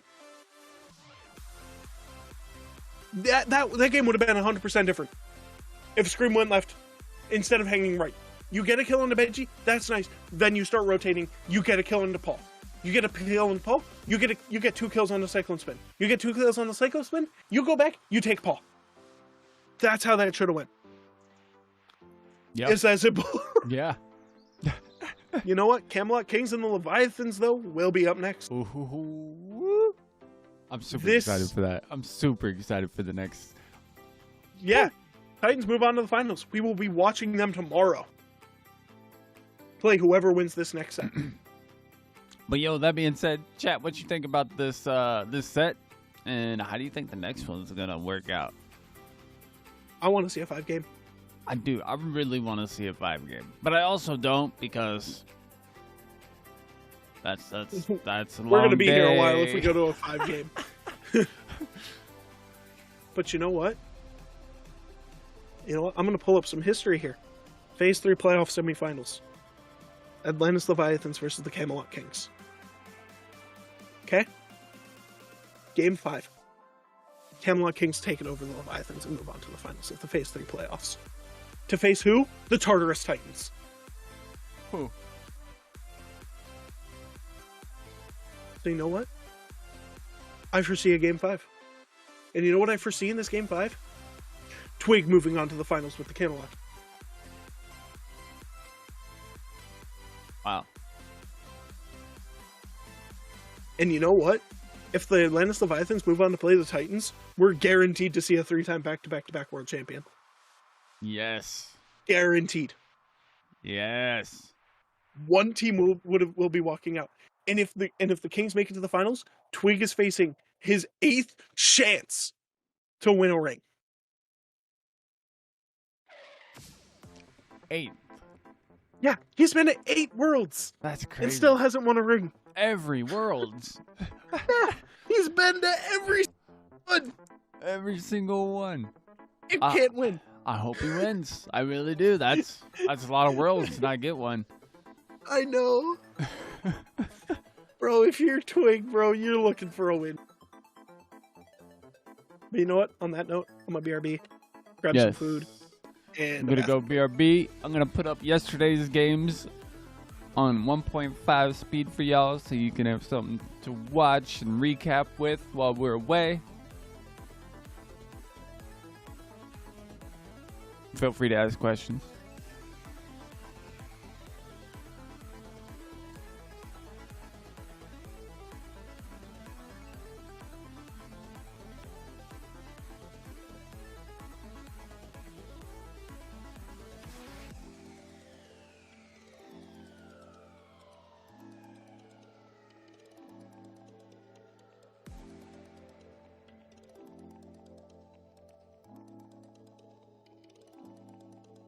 Will he get on screen? No, he will not.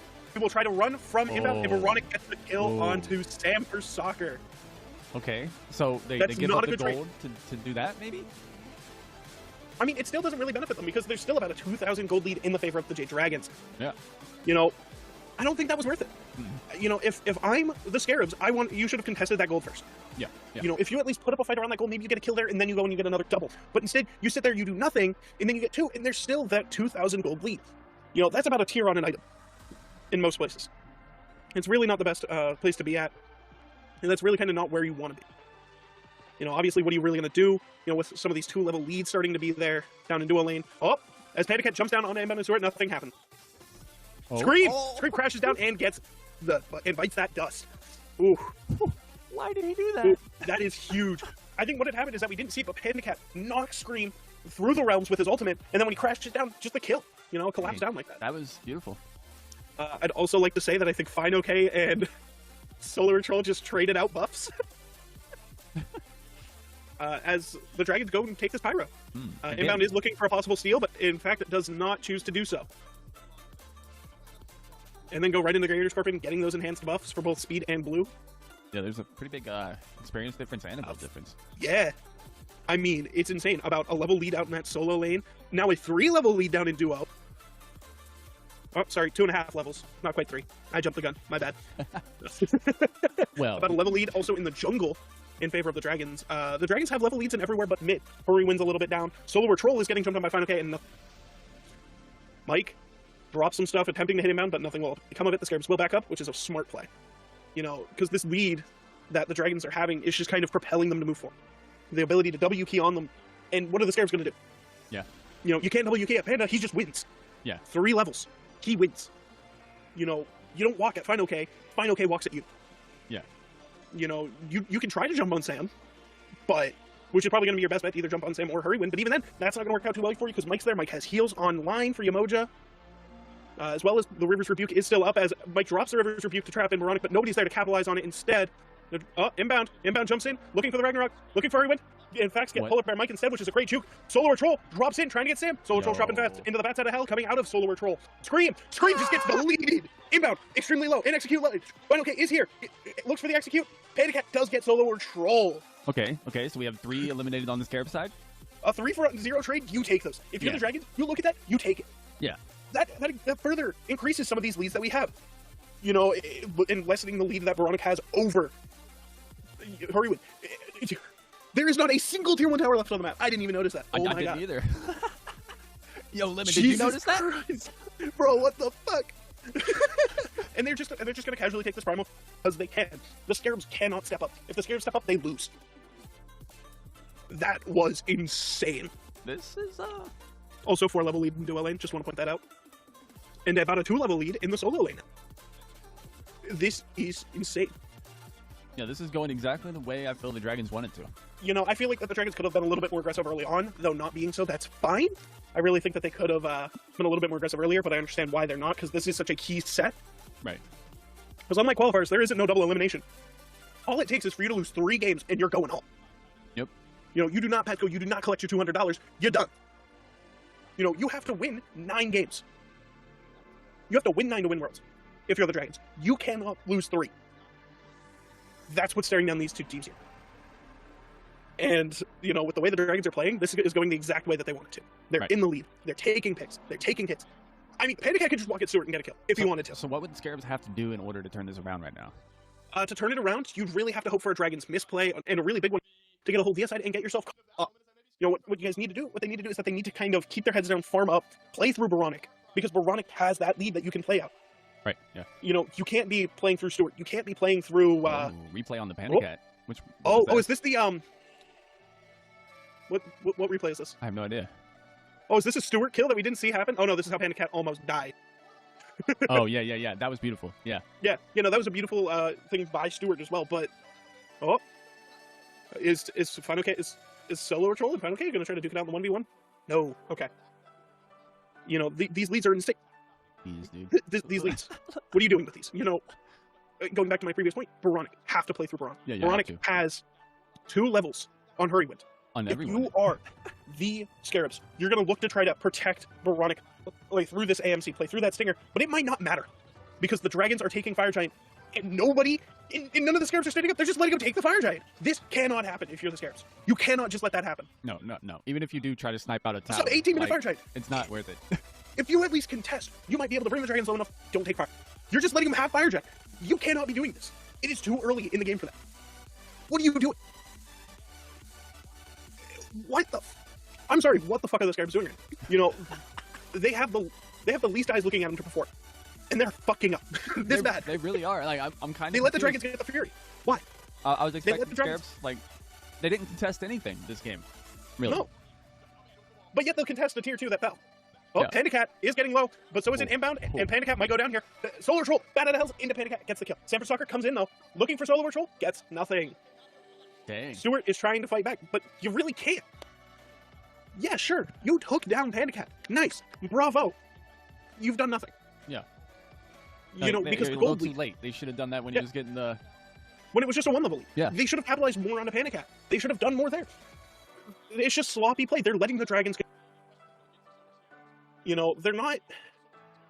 I really don't know what the hell's going on here, because again, Boronic is your best lead, but you're not playing through him. You're not facilitating Boronic to set up. You know, you're not setting him up for success, you're setting your team up for losing by not capitalizing, by not attempting to take these objectives. Mike should not be allowed to walk at 5 members of the Scarabs and the Scarabs back up. That should be a pick that you just take. Yeah, that should You happen. know, dude. he's building 1 damage item. And it's at its 2nd tier, it's not even at its 3rd tier. Why are you just letting this happen? Okay, Scarabs. What are they going to Where do are you? next game? What are they going to do next game? I want to see them capitalize more, contest these objectives. Even if they don't get the objective, capitalize on it. You know, really kind of show foot, you know, put your foot down, show face, show up. Yeah, you know, not they play this gotta very come out. passive They game. gotta come out and be like, yo, I ain't afraid of no bully. Because if they don't, they're just gonna get You know, bullied. all right. Right. Look at this. Handicap doesn't even have Fire Giant. How we But all yet they're doing, trying chat? to push for possibly a Phoenix. How we all doing? How we all doing? Inbound does pull in Hurry Win. Hurry Win. Drop to not even Chat, a what are we corner. thinking He today, gets huh? out.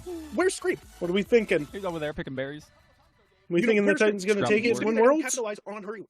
This shouldn't be happening. Like, what is happening here? Or do you think we? Look at that. Or do Inbound. you think? You know, gets chunked That out. goes for like somebody else. nothing. I looked painful, man. All three birds are now exposed. What the fuck? I'm sorry.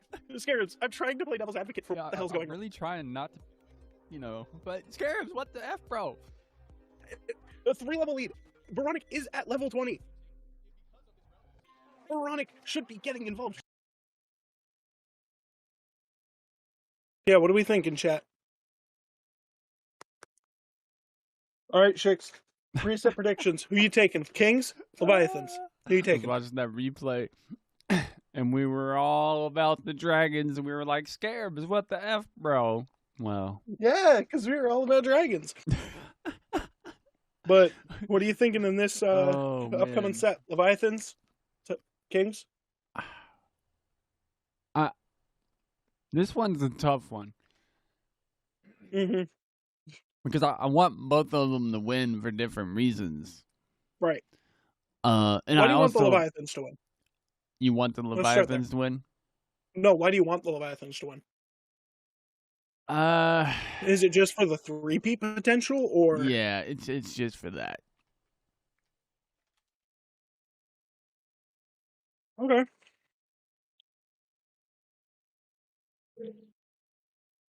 That's definitely a way to go about it. I don't think the Kings are going down without a fight. No, not at all. I 100% think we should talk to chat. Chat, what are we thinking? Before we discuss anything, what do you think? Camelot Kings? Lannis Leviathans? Before we get into any discussion, I want to know where you guys are leaning.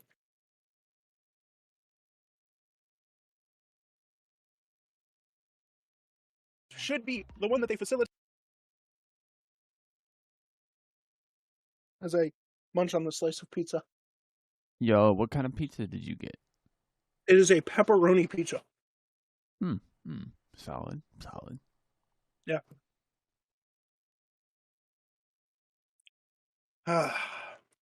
What a day. Yo, it's been a great weekend. Shout outs to the Dragons, the Bolts, and the Scarabs for trying their hardest. Yeah. You know, but it just didn't matter. Scarabs looked great for most of it. That game 4, man. I think everything went bad the moment Morana clocked in, y'all. Yep. Yep. Lock in any other mage.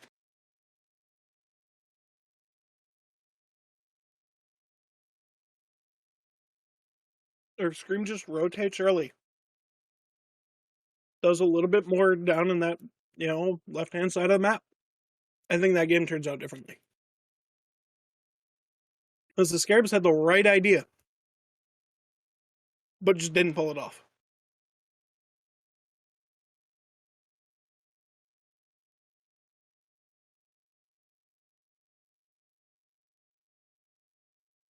Now, follow up. I was texting Zap this morning, and I was like, so you didn't get the 1v1 win over Barra? And he goes, no, but did it even matter? It's true. I was like, goddamn. And it didn't. Yeah, he didn't need it. Zap's absolutely right. That 1v1 doesn't matter. Yeah. It just doesn't. Yeah, I think, as far as the next game or the next set, I don't know, man. I'm leaning towards Leviathans. You're leading Leviathans? Yeah. Don't worry, I've got the Kings. Yeah, I'm leaning towards Leviathans pulling off this set. That being said, though, Captain Twig and Netroid, I mean... Netroid, Twig, BMT, those guys have been looking absolutely solid this year.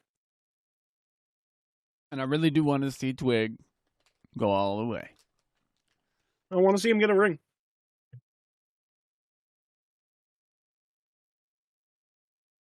I really do. But I do think Leviathans will come out on top. You think it's going to be a 4-gamer, 3-gamer, 5-gamer? I think it's going to be a 5-game. I think this is going to be the closest set we've seen yet. Oh, 100%. You know, because if you look at how close these teams are naturally in standings in the brackets, right? Because no matter where the Kings were, they were always right next to the Leviathans. Right. Whether it be second place, third place, fourth place, they were always right next to each other. Always. Yep. They were always so evenly matched from the get-go. But I don't think it matters. You know, I think what really will matter is I think, quite frankly, it's going to come down to the mid lane. I think that's where we're going to see a majority of these games won. Is it's either going to be around BMT or it's going to be around Shinto.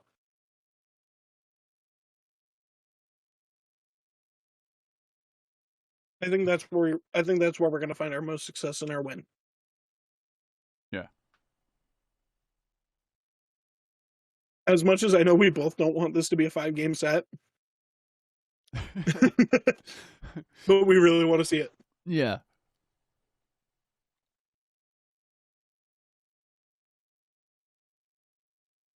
Because we're going to be here a while. Because we were here for 7 hours and 38 minutes yesterday. Casting nothing but Smite. If this goes 5 games, we're going to be here for 8, 9, possibly 10 hours. That's going to be crazy. I'm down. I'm not going to have a voice tomorrow, but I'm down.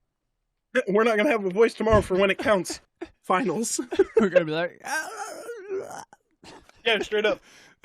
But you know what? That's where the 3 gallons of honey comes in. All right? It's true. And cold liquids. That's going to be a real standout. Insane.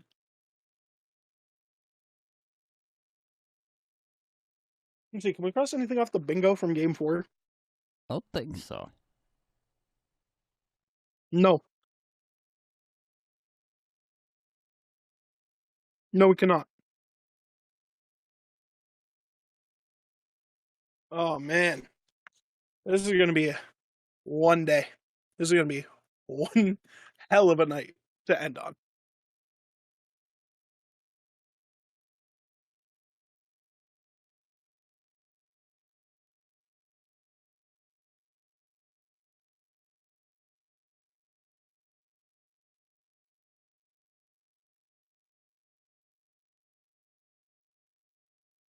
This is insane. Let's 4-game sets. Make our post first set tweets. Post first set, sweet. Yeah, I can definitely do that.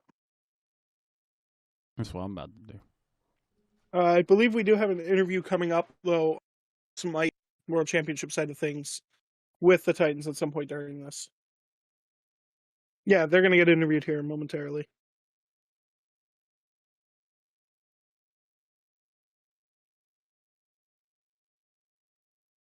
That was nuts. Absolute nutty.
right. I made my post first set tweet. How about you? And done. Solid. Dude, this was an insane set.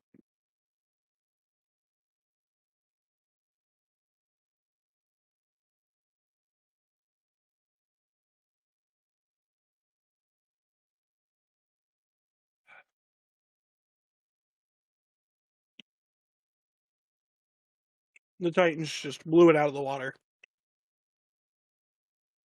They had me a little worried on the first game. They were definitely asleep. I was like, yo, Scarabs, wait a minute. Like, Scarabs, hold up. You can't be doing that. You can't be. But it didn't matter. And whoever wins this is going to have one hell of a final. Oh, yeah. One hell of a finals to go through. And it's not going to be an easy one.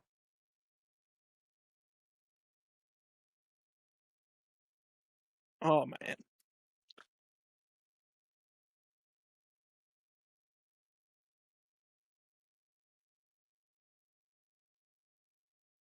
You know, this team shouldn't have been the Tartarus Titans. It should have been the Tartarus Hydra. Why is that? Because if you take a look at some of these games, right, they would get a kill on one, and then 3 more just show up. That's true. Like, wow, you got one of us, but here comes the rest of us. And you ain't doing nothing about it. Tartarus Kraken. The Tartarus Kraken. Nah.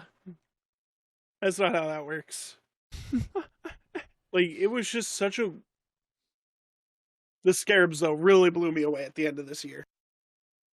I was not expecting them to be that team. Oh, no, not at all. what the fuck? Yeah, I was not expecting them to be that team that they came out to be. And I really think that it all lends itself down to that 6 months. You know, we keep talking about it, but that 6 months, man, really made that difference. You wouldn't think it would, but it did. Made a huge difference. So, I don't know. I do not know where I think that this for this Worlds is going to go. But regardless, it's going to be a good finals. Oh, yeah. Either way. Right.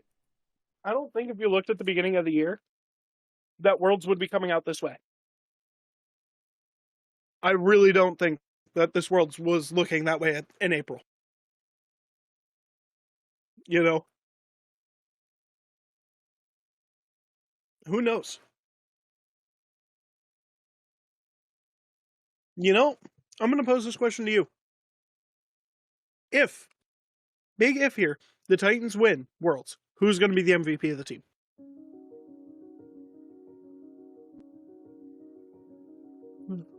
Oh, the interview comes up.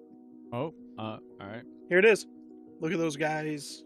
Paul, I'm going to go to you first. I know you don't want to reveal much, and you don't have to talk in depth about this, but after Game 1, when things go really well for the Scarabs, what was the reset like for the team? Well, I don't know. We were just like, I don't know. We just had to like kind of like, I don't know, but I lost the words. Well, we just kind of just reset, like you said. Like, I don't know. We just, dude, I don't know, man. We shook it off, just bro. Like, yeah, man, it's Game 1. Who cares, Yeah, right? so Leave him alone, and Gore. we just and then we just, I don't know. We just came back. We're just like, okay, we're not gonna just like tilt off the. They face just of the woke earth, up. You know? So we're just gonna come back and Yeah, he shake it can't off. say that. Just kind of shrug it away. Benji, you guys are going to the finals. How does it feel?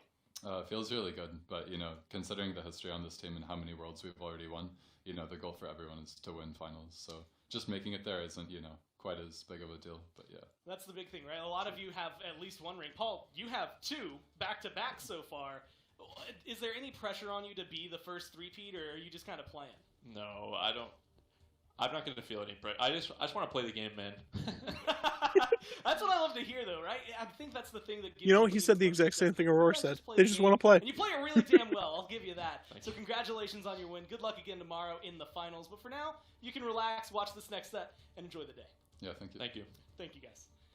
All sorts of fun. Nuts. And you can hear, I mean, again, I think actually that first answer is maybe the perfect thing because they lose a game. Oh, yeah. And J-Mac. They're Absolutely definitely watching the next set. Oh, they have to be. Because whoever wins this is who they play tomorrow. Right. You know, they're not relaxing. They're watching that game like a fucking hawk. Yeah. They want to point out any misplay that they can play off of, like Paul has in the past. Just play off these misplays and dominate. Oh, that's still crazy that this is only the first set.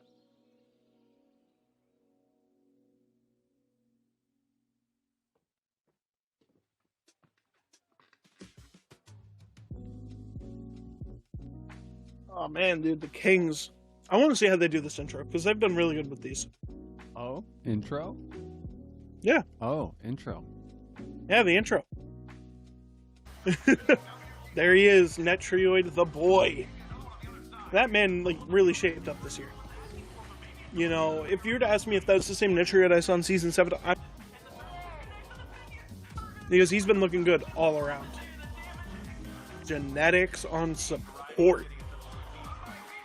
Did you know that this is his rookie year? No, I didn't. Hey, apparently. I just found out. Big man Tings. Dude, this man was hitting. Alright, fucking Kukulkan ults on EU ping. That man was hitting insane shit on EU ping. Let it be known. Insane shit.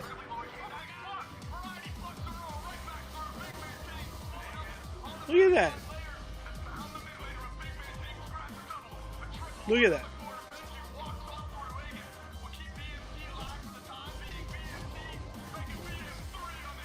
That's nuts.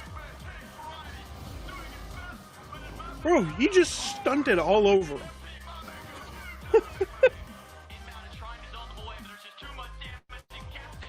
There's Twig, the boy, looking to get his first Worlds win. After being at 8.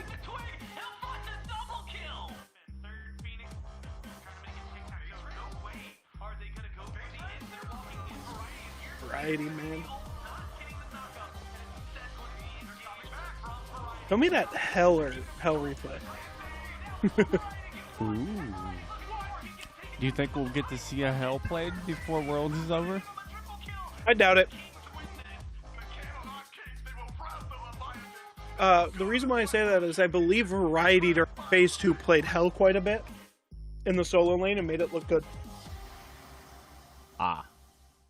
That's right, the Camelot Kings. We haven't seen them in quite a while. They end up going down second place in the Phase 3 playoffs. They play 15 games through that weekend. That's a lot. A best of 5 Too against every single person, and they push them to the limit each and every time. And it is a great way to still secure a spot here. But now they find themselves up against the Leviathans. Yesterday we saw a astonishing performance out of the Leviathans. And that means that we're going to have to see... I think that this is going to be an up impressive match. set. And Mifflin, a lot of where we start to see this originate, and a lot of this conversation comes in that So, yeah. 3. And so it's easy to highlight specifically Twig. I don't know about you. Because of what he is. But I'm hyped. Oh, yeah, dude. Chat, you hyped? Now watching, you hyped? Yes. They have to be, man. They have to be. Everybody hyped? You can't be human if you're not hyped. I'm on my 10th cup of G Fuel. Speaking of, I need to go get some more caffeine. I will be right back. Alright, now watching chat. Feel free to ask questions. I'll try to give them the best answers I can. As we, wait for stuff to get going. So, yeah. Just try to get that. Oh. Because I'm, out of things to talk about. I think I've exhausted everything that I can talk about at this moment. Without actually getting into any conversation about stuff. So, yeah.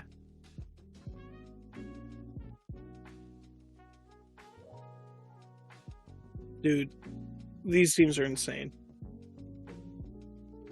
You know, you look at Captain Twig on the side of the Kings. You look at Variety, you look at Big Man Tings, you look at any member of the Kings. And there's not a single one that I have doubt in my mind that are championship players. The most interesting thing is that a lot of them are middle of the pack teams. So yeah. You know, last year, all of those players were just kind of middle in the pack to the rest of the teams, but they were really good. No matter where they were. Yeah. Camelot Kings, man. Honestly, I want to see Genetics play a Ymir. Ymir in Phase 3. That's kind of where I want to see this go. Genetics had Sylvanas, Sylvanas, Yamoja, Khepri, Terra, Ymir. Those are 5 gods that Genetics has played well. All of those. All of those are insane. Fafnir even. I think that this Genetics team I think that this Camelot Kings team is going to be hard to beat. If you're the Leviathans, you're definitely worried about Genetics.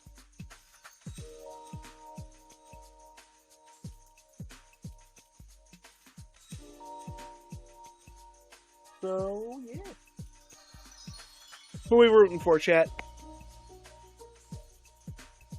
Who are we rooting for?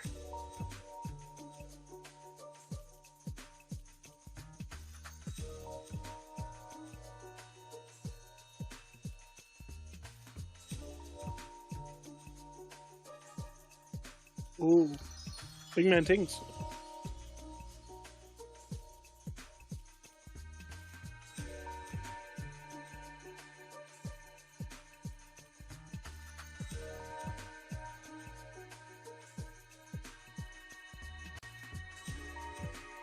We're going to see the form of the true kings this time around, according to Big Man Tings here.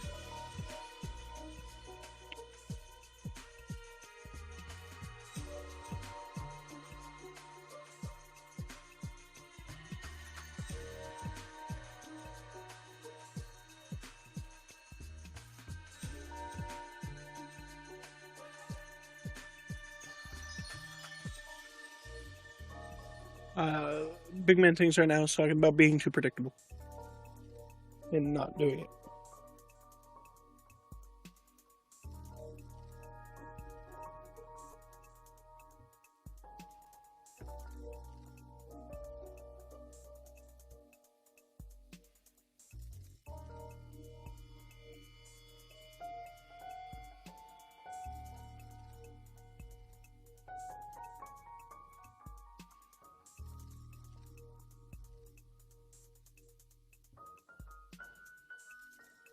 Damn. Kings are confident going into this one. Yeah. Confident Kings.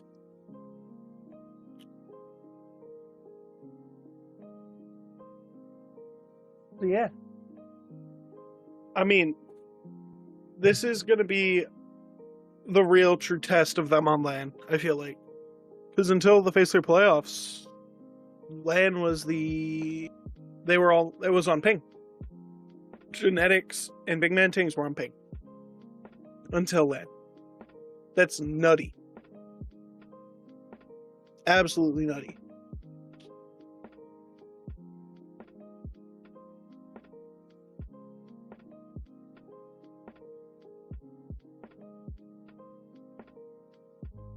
So yeah.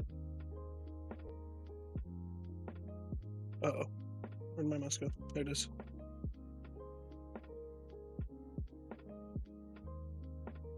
Yeah. Sometimes I'm out of things to talk about alone.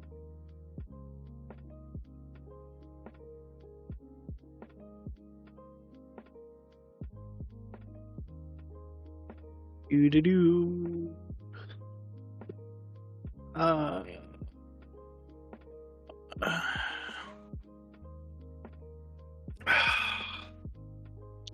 genuinely don't even know where to go next for discussion. The Atlantis Leviathans, I mean, they looked solid yesterday. They were willing to pick up things like the Nox, which is, a pocket pick. Shinto looks very scary on the AMC. A very terrifying pickup.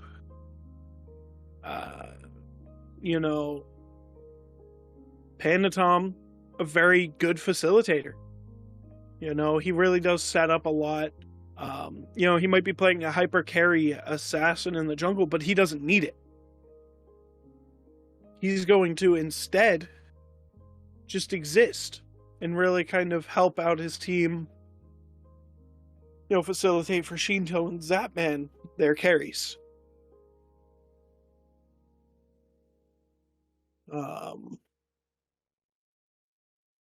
Those are kind of the things that we got to start thinking about when it comes to the Atlantis Leviathans.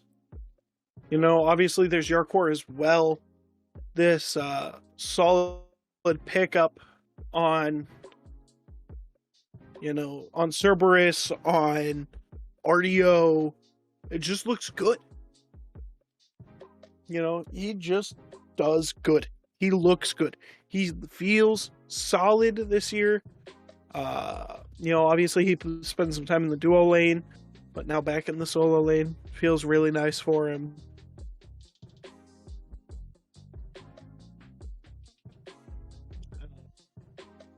That's all I got.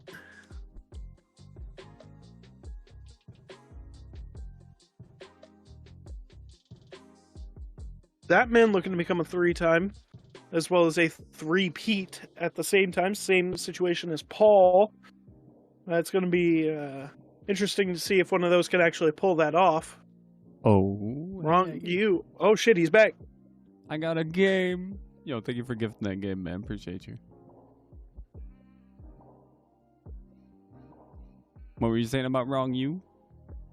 Wrong You as a support for the Leviathans has always seemed very good. He's always seemed like a top support no matter what was going on. He always seemed to know where the hell he needed to be and what the hell he needed to do to help his.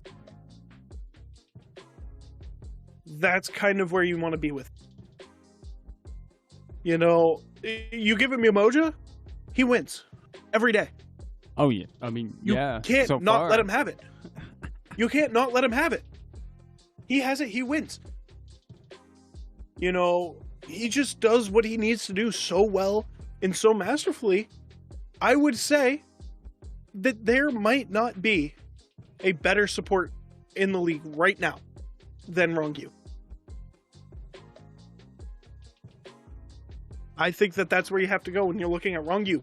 You have to look at his god pool. What will this man play? He'll play anything. That man played Nox yesterday. Oh, right. That's the last thing I would have thought he was playing. That Nox was interesting, too. Yeah. I doubt we're going to see it come out again today. Unless Genetics decides that he wants to play Eset. I'd also like to say that the Kings had looked as dominant as they had with 2 members on EU ping until the Phase 3 playoffs. Ooh, interview. Not so much for you. But the first one is tackling something Mifflin has said. Where do you get all of your farm? You're always 3 levels ahead. I'm the second jungler in Leviathan, so you see a Harpy, I'm gonna kill him. We just PvE until level 20 and that's it. I think there was a moment yesterday, you guys were winning hands down, so it didn't necessarily look, but I remember everyone else was walking to the Titan room, you stopped to take a minion wave before going in. Yeah. And I was just like, you know what? No one other than Shinto goes for that. But you got the farm, and you know what? It pays off for you. You're going up against the Kings today, though. Last time you played, it was in the Phase 3 playoffs. They end up winning in 5. What kind of prep did you do from then to now to try and change that result? Yeah, we changed a lot, and we are prepared for that team, and we saw the mistake we do in that playoff, and yeah, we're prepared. And we always talk about how much of a big player you are for your team because, Zap will go in and die and then you can clean up all the kills afterward. When you look at BMT, he has been a big savior for the Kings in a lot of his games. So how do you feel about that lane matchup in the mid? Yeah, I feel like he has like a similar playstyle than me. Just farm and get his item and yeah, frag pretty much the same of me. Well, it's difficult to out-farm you, so we'll see if we'll be able to, but we'll be excited to watch how this one breaks out. Good luck in your games, man. Thanks for your time.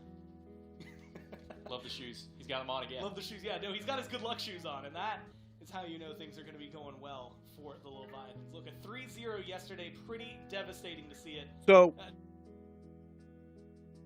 Well, I don't know, man. The good luck hat didn't really help all that much. no. And I was talking to the Kings, right? I was talking to them about their upcoming Worlds. And I had asked Twig specifically one very important question. And I was like, Twig, you've been at every single Worlds. You've lost 7. How does that affect your mental going into this? And you know what he told me? Those were just warm-ups. He effectively told me that was just him warming up. Joking around with me. In all actuality, those were learning for him. Yeah, I mean... he didn't win for a reason. You learn more Why? from failures than you do from success, so I mean... So, there's now something that to he's that. losing, don't tell me we're going to another break. Bruh. Oh my god. I'm gonna run out of things to talk about before you even get to pick some bands. Hey, it's fine, man. We can sit here and hum if you want. But, that every time that he's lost, he's learned something valuable and brought it into another floor. Asked Netrioid how it's gonna feel possibly going up against your old team. And he goes, they were together for a while, and that he thinks that he might be able to take him out. I asked him how he feels against going up to Zapman, and he goes, Zapman's not going to be an easy opponent, but I think I can do it. He has this mentality of he thinks he can. He's the little train that could. The True. little Netrioid that could, all right? True. He thinks he can, and he can. That's what we're looking at. I asked Genetics about a lot about, his god pool and how deep it goes. He can play every Guardian in the game. As a rookie? There was oh yeah, he can play every Guardian in the fucking game. He had a game where there were 7 gods taken away from him, and he still looked good. Whether it be in bans or in picks, he still looked good at the end of the day. You can't stop this man. Nah. He gets going, he's going. And that's it.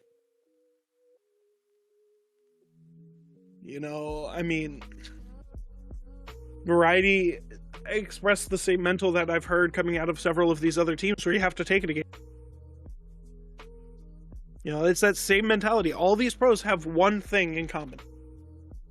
You can't look at the set as a whole. And I really think that's the secret to some of these pro players' mental fortitude to go as long as they do. To go 4 or 5 hours playing this game. Right. Is you have to take it a game. Yeah. Big Man Tings reassured on this interview that you were away for, and as well with me, that we're going to see some very different looks for the Kenlock Kings because there were picks that they couldn't touch because they were on ping. But yet you were hitting, fucking Kukulkan ults on ping. On EU ping, you were hitting ults like that. And, it's like, damn. And he's expressed to me that we might see an entirely different Kings than we've seen. That's insane to me. That we haven't even seen their final form. Yeah, to think it goes further. To go even further beyond, god damn it. That is what they're doing. They're entering Super Saiyan God Super Saiyan over here, alright? Yeah, that's a lot. Fucking Ultra Instinct BMT coming out. You know, like... And then again, I was, DMing some of the Leviathans this morning, trying to get how they're feeling going into this. Dark Course, calm, cool, collected, and says, and thinks that he could, and thought to me that they could take it in 3. They thought that there was a legitimate chance of them taking it in. So, do we call that overconfidence in favor of the Leviathans?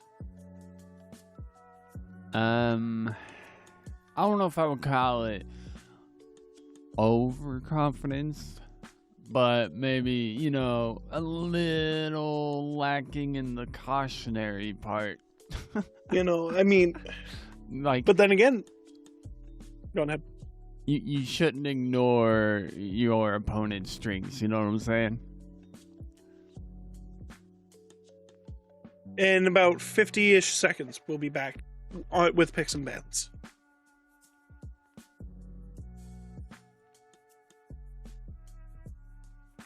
But yeah, no, Yarkor just kind of showed confidence when I was yamming him earlier. Panda Tom, I asked him about his matchup in the Twig with similar God pools. You'll get a real kick out of this. Panda Tom said to me in DMs, and I quote, "I'm gonna be stunting on him."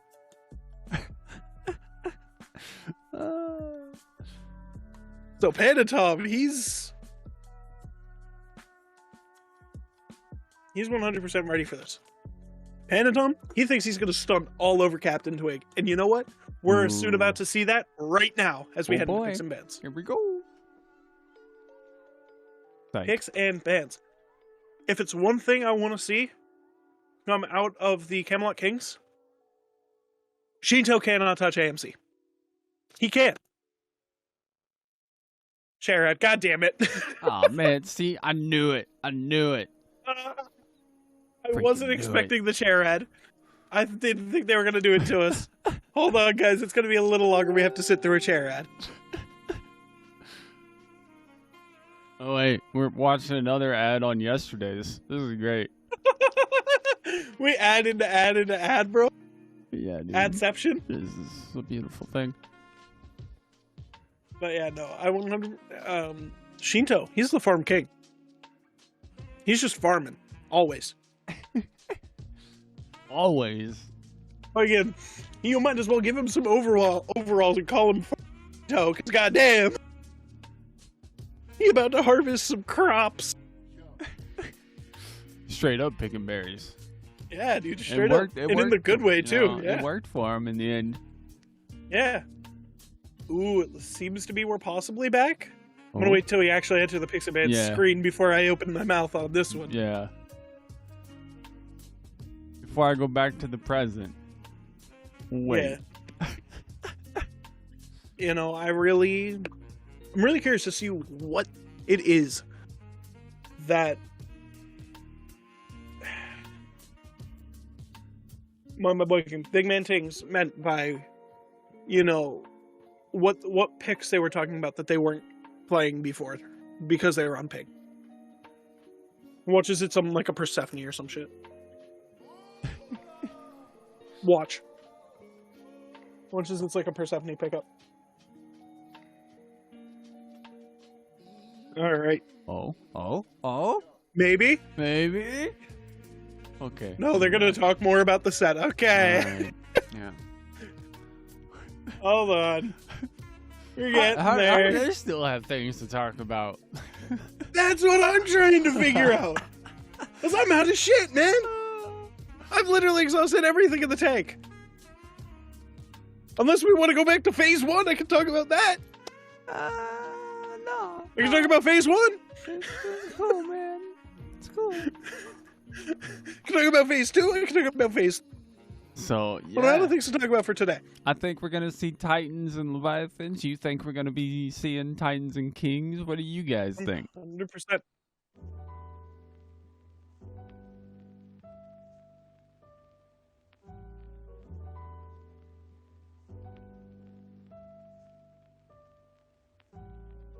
Oh, jeez.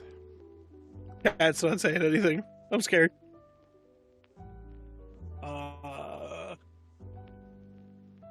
Oh boy. Hunbots, Captain Twig. I'm out, bro. Tap it out, man. That's right, man. This is where we go to hum mode. Mm-hmm. Oh no. You know what though? Yesterday I was working on a novel, right? Yeah. And I watched the first episode of Warrior Nun. I finally got around to watching it. Nice. What'd you think? First episode, not bad. Right. It's going a little slow. I expected it to be a little bit more fast paced, but I think that's because we have to get to it. Yeah. Well,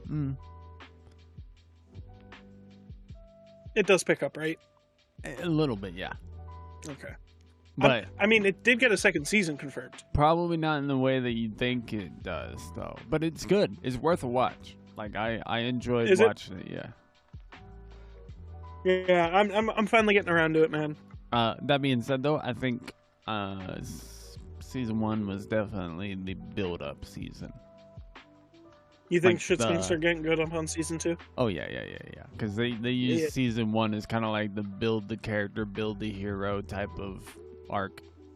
I definitely like the type of character that they went for the protagonist. Yeah. She did really well. Are we finally about to see it? Are we about to get into picks and bans? I hope so. Please?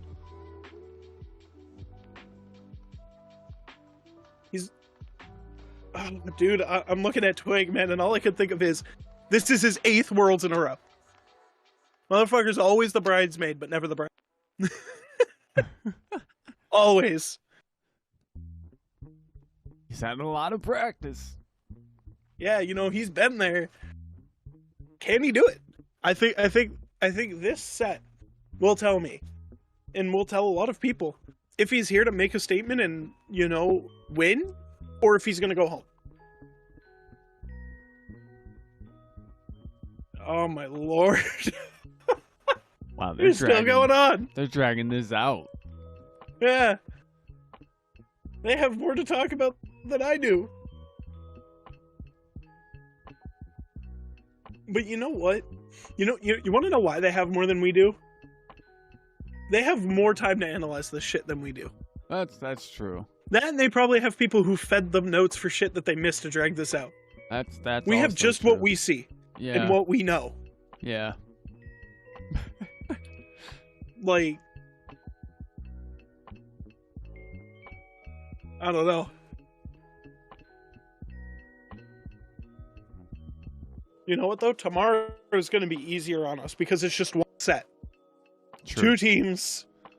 And that's all we need to talk about. True. Oh man, And I can can't actually wait. talk about stuff like that. Yeah. Dude, I'm hyped.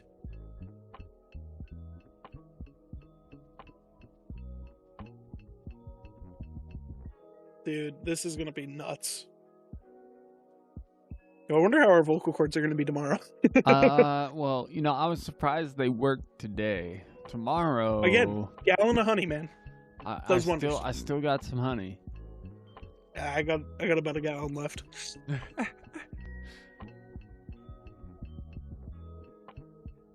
There's Shinto, and he's got gum. Oh boy. Something that was pointed out on Twitter is that he didn't have gum yesterday. And he 3-0'd. Was that he didn't even need the gum. And the gum's like his thing. And he didn't need it. So... Oh boy. There's Zapman. Dude, there's our 2-time. Did you know at the beginning of the season, during the roster apocalypse, when all the teams were being decided, Zap was originally supposed to go jungle? Huh. Yeah. Interesting. He was supposed to be with the Bolts. Lasmer was supposed to go to support. Zap was supposed to go to jungle. Are we... You know, we didn't get to see this yesterday, but are we going to see an Ular at a Zapman today? He loves that pick. He loves going to it. Hell, there's even a term for it called the Zooler. Do you think that we're going to see it today, or are they going to try to save it? I think if the Kings have their way, we won't. Ooh, Kings pick first. Woohoo. I'm curious. Wait. Did the Kings pass ban? No, they didn't. Okay. It's the Emoja. Because the timer started going for the Leviathans. I was like, did the Kings pass? Ooh, already taking a stab at Twig with the Erlong Shen ban coming out of the Leviathans. Emoja Serket, 100% bans headed right towards Rongyu.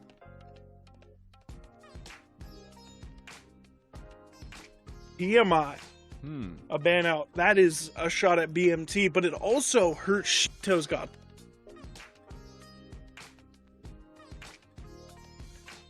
The fuck is that?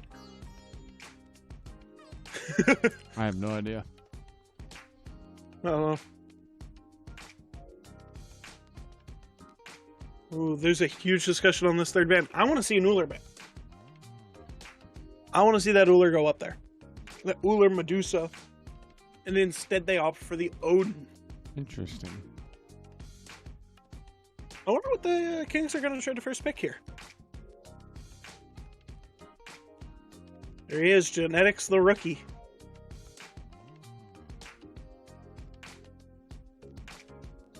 You know, if you want to talk about a man who's had an up and down year, it's Genetics. He's been in and out of the hospital so much this year. But he's still shown up and he's still dominated with his team. That's grit. That's determination. You know, for as much as that man's been in and out. Shoot, he's probably in the hospital playing. He probably was. I mean, I know I would have been. Every bad. Like, that just kind of goes to show, I feel like, ooh. Oh, snap. We get to see a hell. That's variety. That's variety. That's variety. That's variety. I'm calling First it now. time we've seen a hell. That's varieties. 100%. I don't see that going anywhere else. I see that hell. I think variety.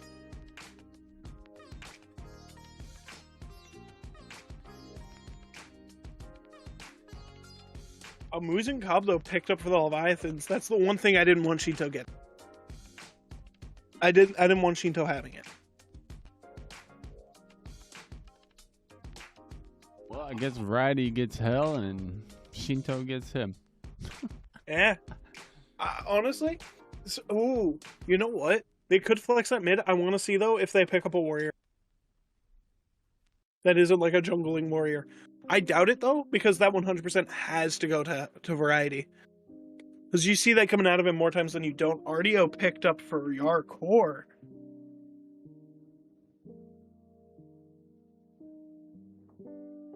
That took some deciding, though. To grab Yar Core's pick that early is also a very bizarre thing. I want to see Netroid's pick verified. I want to see that. Give me that already picked up and verified. The Bastet. That also has flex potential, as we've seen. We've seen it go solo and look decent. We've seen it go jungle and look great. Where do you think that Bastet's going? I think it's going...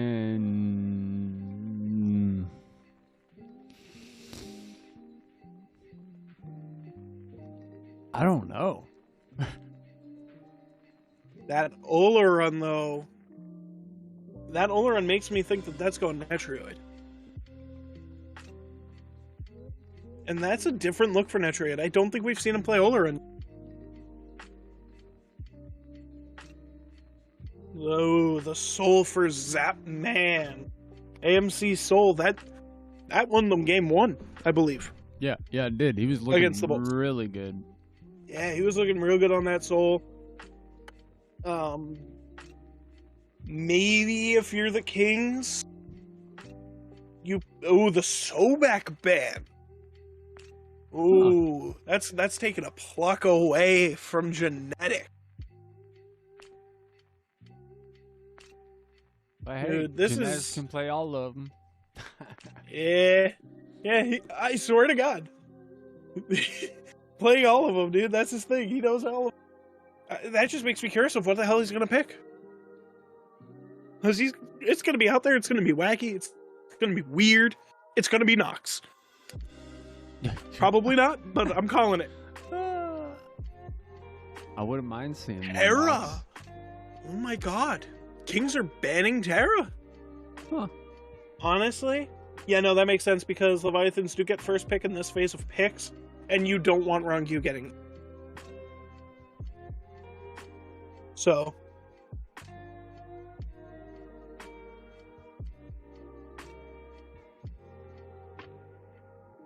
Dude. Ooh, the East. Huh?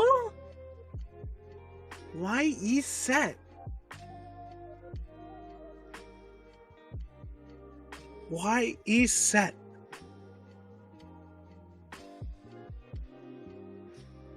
I mean, I didn't see anything in particular from ESET yesterday. Well, that's the thing. I haven't seen Genetics play it. I haven't seen BM play it.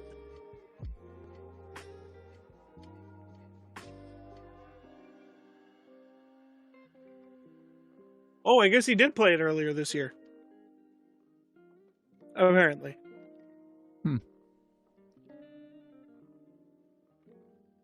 I guess. Ooh, the Fafnir for Rangyu. Rangyu always looks good on Fafnir.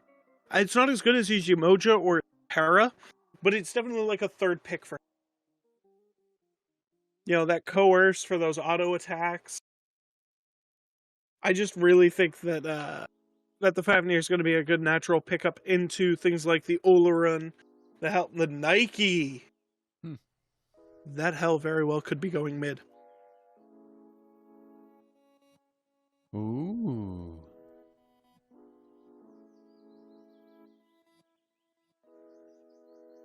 I think that hell's going mid.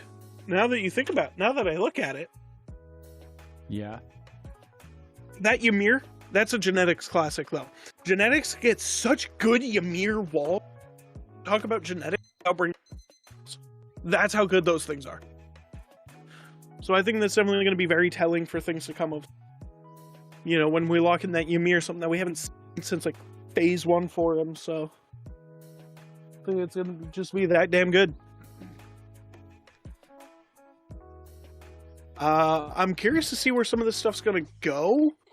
So, With the hell? Interesting picks. Yeah, I mean, definitely some interesting drafts. I'm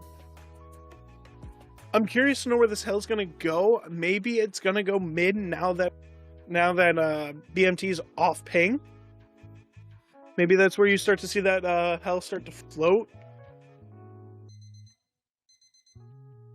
Either that, or it's Nike mid, best at jungle.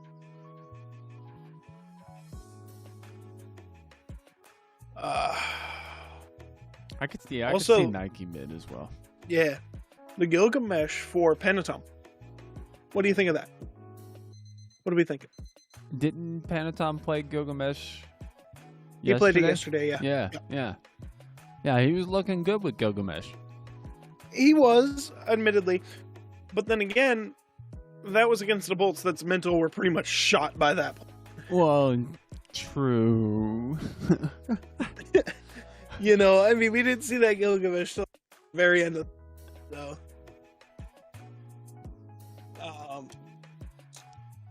Ooh. Caster's brought up a good point here about this Nike. That's going to be really good in that team fights. Because think about it. How many of them have an escape? Who has an escape on that team? AMC doesn't. Soul doesn't really have a good one. Soul has one that you have to channel. Huh. Interesting. So... maybe that's the jungle. Maybe? I'm curious. Nike jungle, let's go. I don't know where to go with this. And ooh, here it we is go. going to be Nike solo. Interesting. Huh. Alright. I'm curious to see how this hell is going to look down in that mid lane. Over any other mid lane pick. I'm curious if they're not willing to risk it. If they're not willing to risk a pick like Hell solo. You know, I'm not wondering if that's something that they're not going to try to risk because they're afraid that it's going to fail. You know, that they're not that confident in it right now. So, yeah. There's that.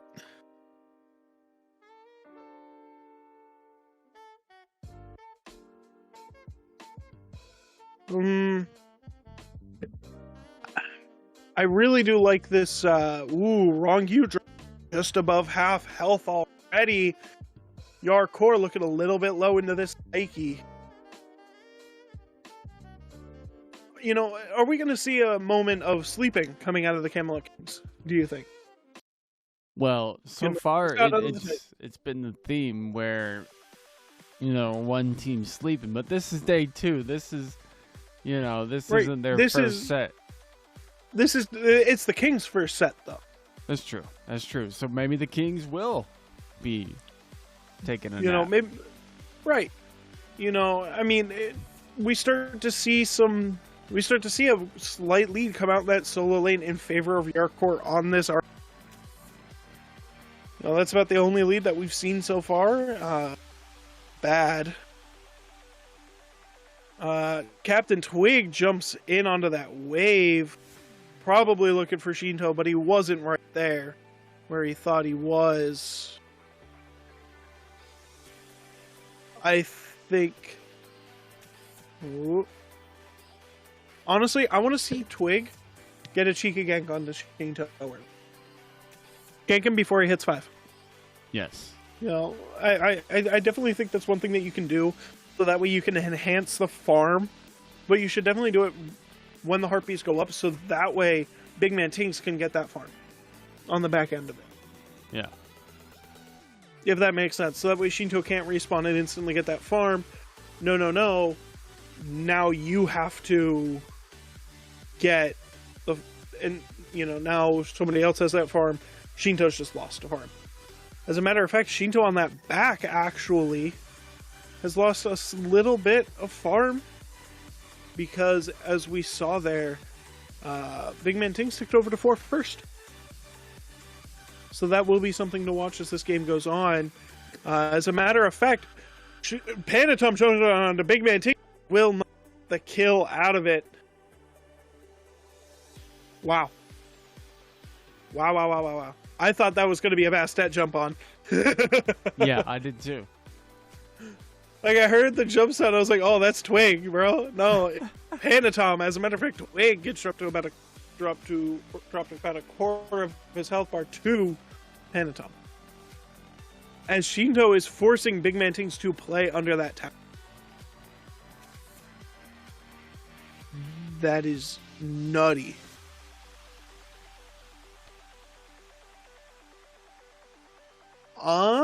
You know what? Here's a big thing to note. Varieties hit 5. The Sentinel of Zeus, that second HP bar, that's online. That's there. That's ready to go. You know, the Mistress of Bast is online now as well. That nice pull coming out of the Bastet that we've seen utilized so many times and made look good so many times before it. Hell doesn't have an ultimate. She just has her stance switch. So that gives her an extra 3 abilities to fire off, depending. So the way Hell works, for those of you who are wondering, Hell has 2 forms: light form, dark form. Light form prioritizes on cleansing and healing.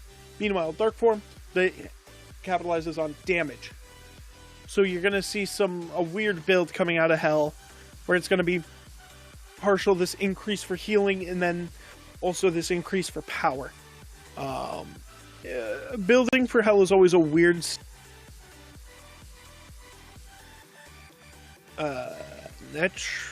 Nope, nothing's gonna happen out of it. I thought there was gonna be an engage. You know, I definitely think that this is definitely gonna be a slower set. I feel like it's gonna take a little while. I feel like Twig's gonna want to get another level before see him rotate out and actually start putting in the work. but I do want to see the Kings. I definitely think the Kings got to get going, got to get ahead, and got to get going. You know, you just gotta go in there, punch them in the face, hit them with Kick it. the shin, dude. Exactly. And I mean, you got to help put Manting's head because it's going to be a target, and probably already is. I'm surprised we haven't seen Banatom attempt to gank even more. Now that he has his Winds of Shamash online. So, yeah. Variety and Yarkor still duking it out. Poke game not nearly as an aggressive game as we saw between the Titans and the Scarabs down in that solo lane. But then again, with this game, you really kind of look towards the jungle, the mid, and the as kind of the lanes that are going to tell the story of this set. Genetics throwing up a picture-perfect Ymir wall.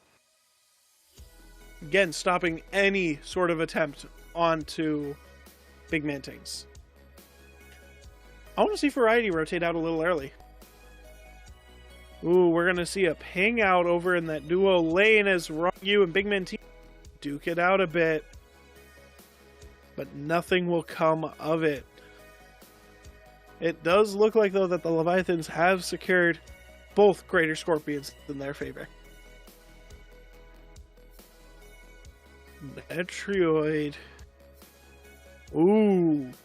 Casual 600 gold in favor of the Leviathans, though, has...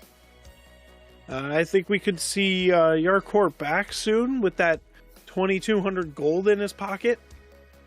Oh, wow. To grab for items. Yeah, dude, he's got a lot of gold in his pocket. A lot of gold sitting in that pocket.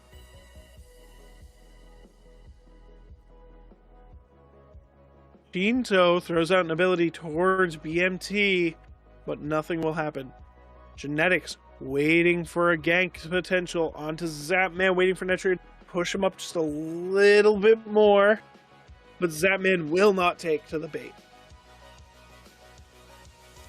That was insane control from Zapman, because if this was phase 1, Zapman would have 100% and gotten ganked on. Oh, but he played it smart. He backed up instead. Anatom finds Twig. Anatom will instead look to see if Harpies are up, and they're coming up soon. Netrioid will show up. Anatom will also show face along with Twig and Genetics. Anatom will leap away. I thought there was going to be a fight. Ooh, we got pinging going on. Pinging out Rongyu. Where Rongyu is, Rongyu. Duke it out a little bit. Genetics again, waiting for that gank potential onto Zapman, and will think it twice. He really wants that gank onto Zap, too. Oh, yeah. He really wants it. Yeah, he does. He wants it bad, but he's not getting it. Zapman going into the jungle, heading towards Netrioid's purple.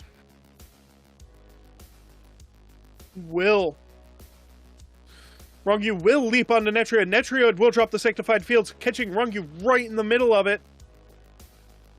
Netrioid will walk out, and nothing will come of it.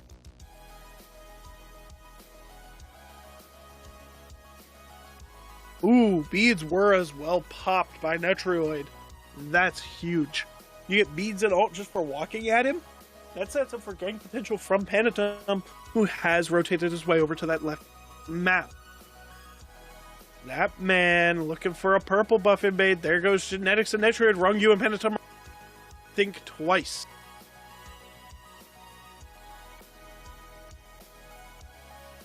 You know, it's been a very quiet game.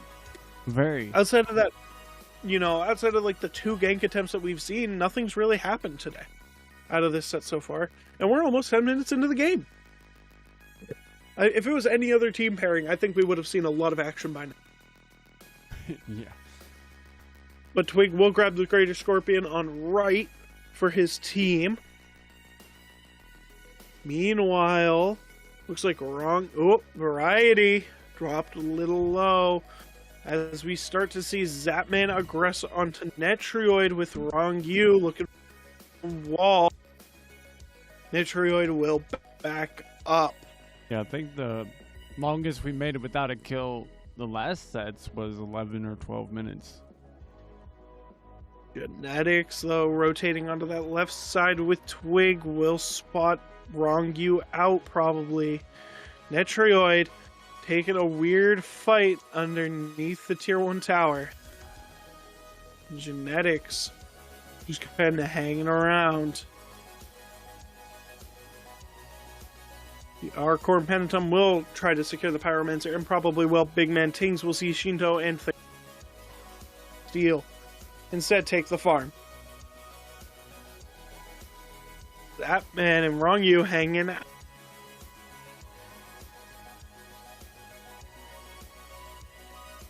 Genetics hanging around mid lane. I think he was thinking about trying to grab Shinto, but Shinto was safely under tower.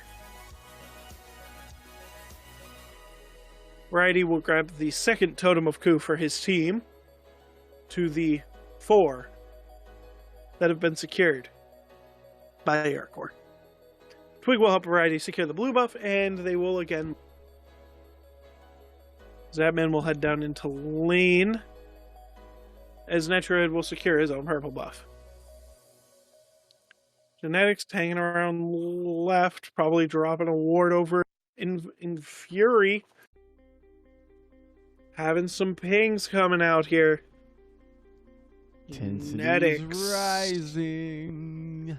Genetics and Tings are sitting in that mid lane. Ooh, Yarkor forces Variety back under tower.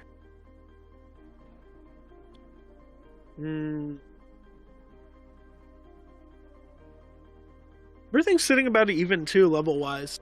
Outside of the probably full that Zap has on Netrioid. Ooh, Genetics makes a play on a Wrongu with Big Man Tings, and they will engage. Wrongu looking around, trying to see where they went. Twig coming down. Probably looking for Shinto. Will back up upon use of the Stinger coming out of Shinto, but it did in fact miss. God damn. This has been so slow.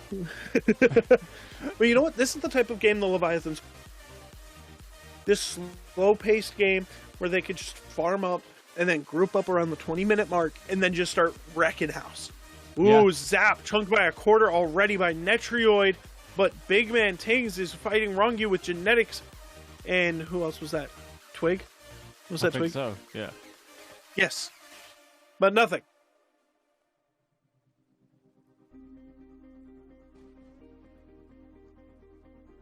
But nothing will come of that. Genetics will walk over with Netrioid to rotate out around the Gold Fury. They are going to start grabbing the Gold Fury. Pentatom's coming up. Twig is there. Tings is there. Pentatom is also there. Twig's going to perform a zone as that Gold Fury is below half health to get Twig zoning out. There's a 4-man grouping by the Leviathans. Sanctified Fields is dropped. Camelot Kings will get the Gold Fury. Wow. Dude, the Leviathans, just didn't care. No, I don't know why they didn't, but no. Because that's a huge objective. That's swinging the gold, pretty much close to in the favor of the Camelot Kings. Wrongu will jump down, stun out Genetics. Netrioid, and the dance of dueling continues. Zapman. Nope, Zapman's not going to do anything. Okay, I thought Zapman... Twig hovering, and he will not go in. We're getting close to the time of which these solo laners should start to think about rotating out of lane and heading down to the mid lane. As a matter of fact, this game's about even. Goddamn. Yeah, it's about as even as it gets. Yeah. Ooh, Variety gets jumped on by Panatom. Variety will try to leap away. Yarkor will try to get some lifesteal hits out of that. Twig coming up will spot out Panatom and kind of loop around Panatom, hanging out, waiting for Variety to come out of the lane. Shinto rotates up.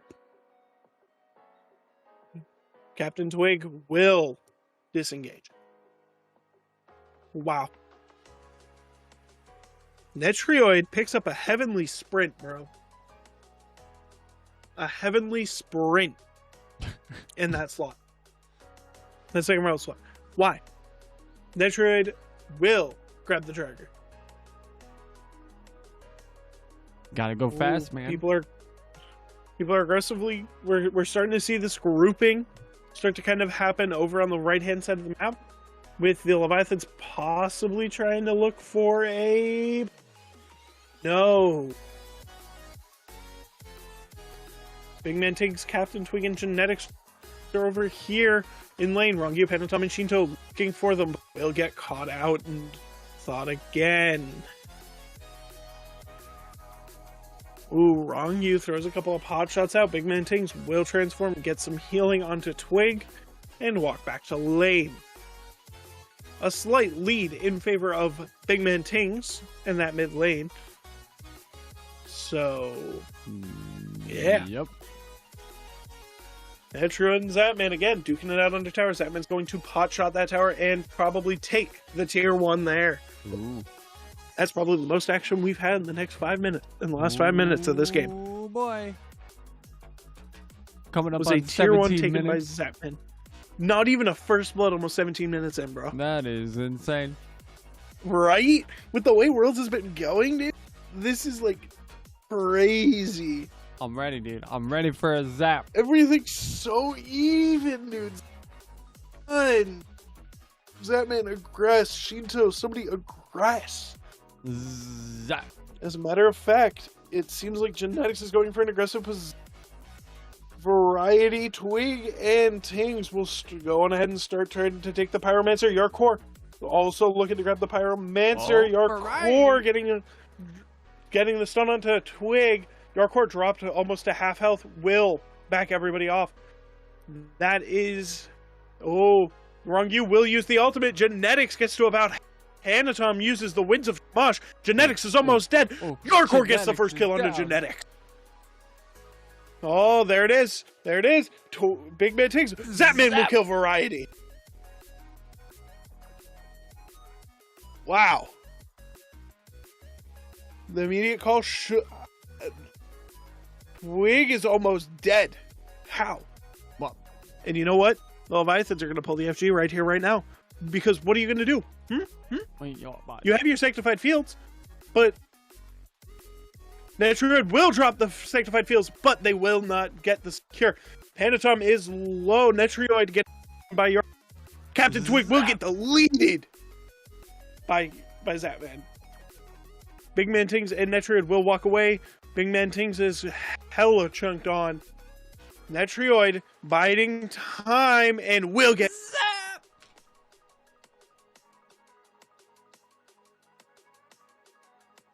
That's insane. 4-0.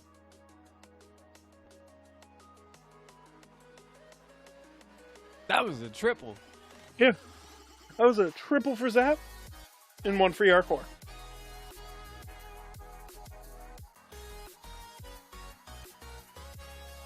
Alright. Again, you know what? This is exactly where you want to be if you're the Leviathans. Yeah. You want to have the game go slow so that way you can farm up as much as you can slow.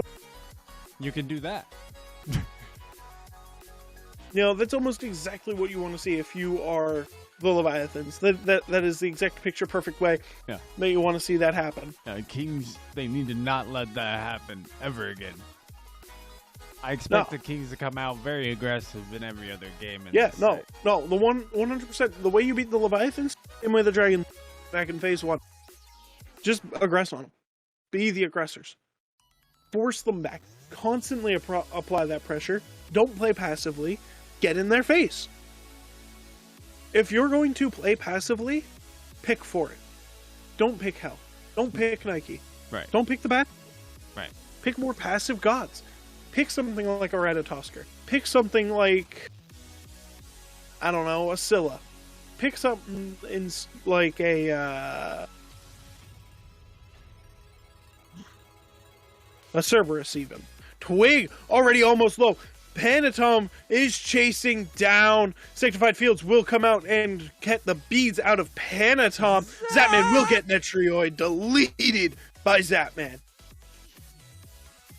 As they run away, Twig will leap out into that jungle. Panatom, always the wiser, will go in. This tier 2 being looked at. That tier 2 tower's falling quick by this composition.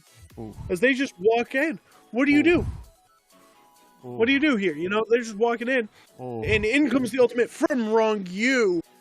Zapman going in genetics will fall. Variety will use the thorns, but it might not matter. Phoenix is down as the Leviathans burst into the Titan room. And they will force onto the Titan. Titan already at about half health. It might not matter. Yarkor finally falls. Zapman gets Twig. Wrong You gets ready. Jesus! They will take game 1. I feel like Zap was watching Paul and he's like, I could do that too. Right? He was watching his little teammate. He's like, hey, Paul, guess what? I got you. You got that from me. Dude, that was insane. It was so slow until it wasn't. Yeah. I went from almost asleep to whoa. Right? And that's almost exactly what, you know, and that's the exact way the Leviathans like to play. The slower the game is in the early, the better they're going to do in the. You cannot have that. Too. No. The King's got to come out kicking those shins, spitting in their face, throwing pebbles at their knees. You know what? Here's the pivot for the Kings. Don't let Yarkor have RDO. No. Just don't. And maybe you don't pick the Hell. It wasn't the best look for this set. It's a shame because I really wanted to see a good Hell. Yeah, because that Hell game wasn't representative of... it's always ended up there in the bands. Right. Surprisingly as well, we haven't seen... You want to know what we haven't seen? A Scylla. No, man. I want to see the Scylla too. Yo, chat, what did you think? See Scylla. Did you fall asleep? Chat, I swear to God, if you caught sleeping. Wow, chat. Chat, if you caught sleeping, bro. Over there sleeping.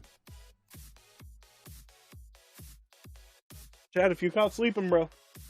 It's messed up. Catch your Z's some other time. Right? Okay. Not right now. Not in the middle of the games. Today is not the day, Priv. No. Okay. We got Zap out here zapping fools. No, Zap's looking phenomenal. He's looking as good as ever. He's looking good. Shinto's looking good. Wrong You's looking good. Yarkor's looking good. Panatom's looking good. The Kings are sleeping.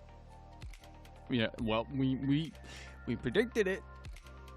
I think one thing that you have to take a look at as well is Imagine. All right, let's look at the upper side of the bracket, right? Scarabs beat the Dragons 3-1. Scarabs get beat 3-1. Right. What if the Atlas Leviathans 3-0 again?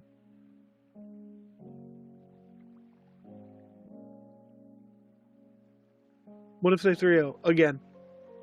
3-0 again? I doubt it, but let's see if they do it. I'm curious. If they win this game, they do. Well, 100%. I don't see the Kings coming back for a reverse sweep. 100%.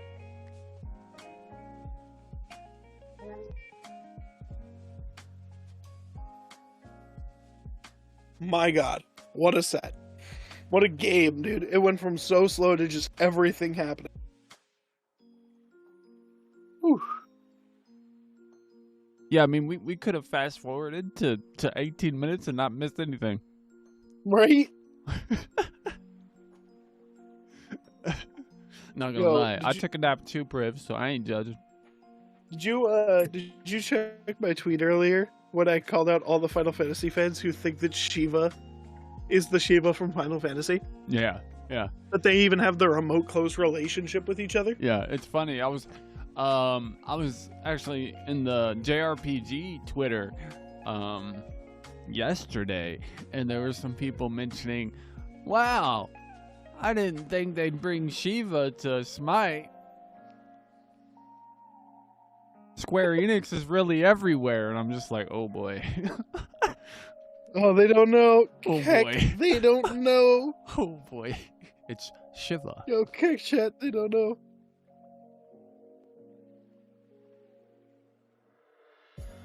Shiva. Though that being said, I would love to see Shiva in Smite.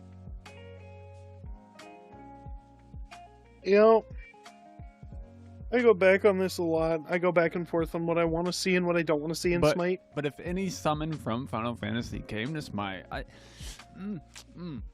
that's a tough one. Which one would you pick? Ifrit.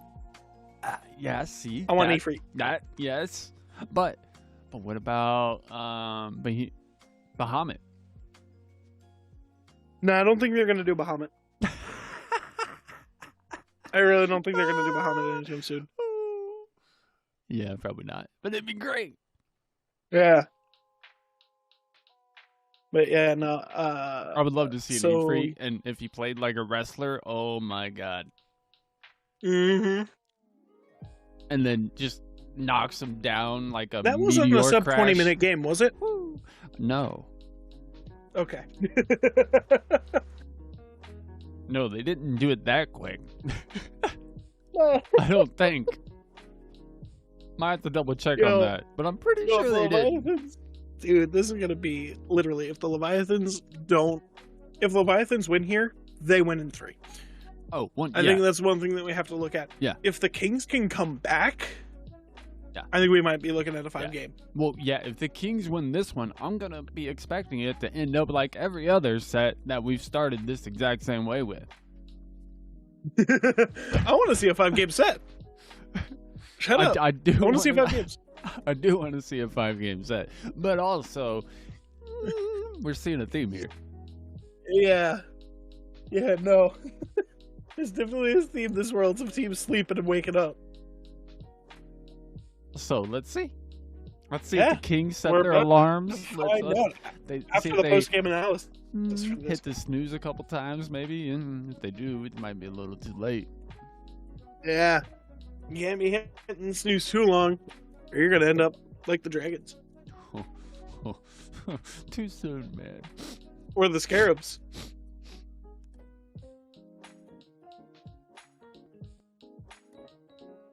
So that was a very, very bizarre set.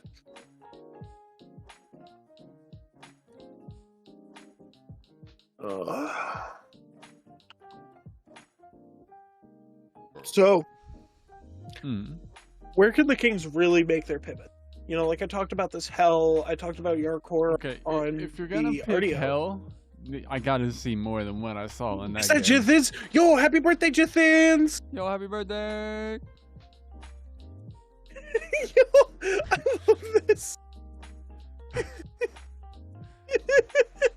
you can go ahead and of course go over to shop.smiteproleague.com and get yourselves Oh boy. really nice. I'm muted just Plus, for an ad. I'm gonna throw this one out there. We've all been Their looking ad at this. placements over at High Res are You can have some water. On Insane. hand, when very you- well done. Jithins, you're dripping on yourself. I'm sorry to tell you that, but hey, you know what? The water bottle looks So good. happy That's what about this, matters. and then he just got wrecked. Not only Oh. is it in the white and black with lightning bolts. Jithins. Stay Happy hydrated. birthday!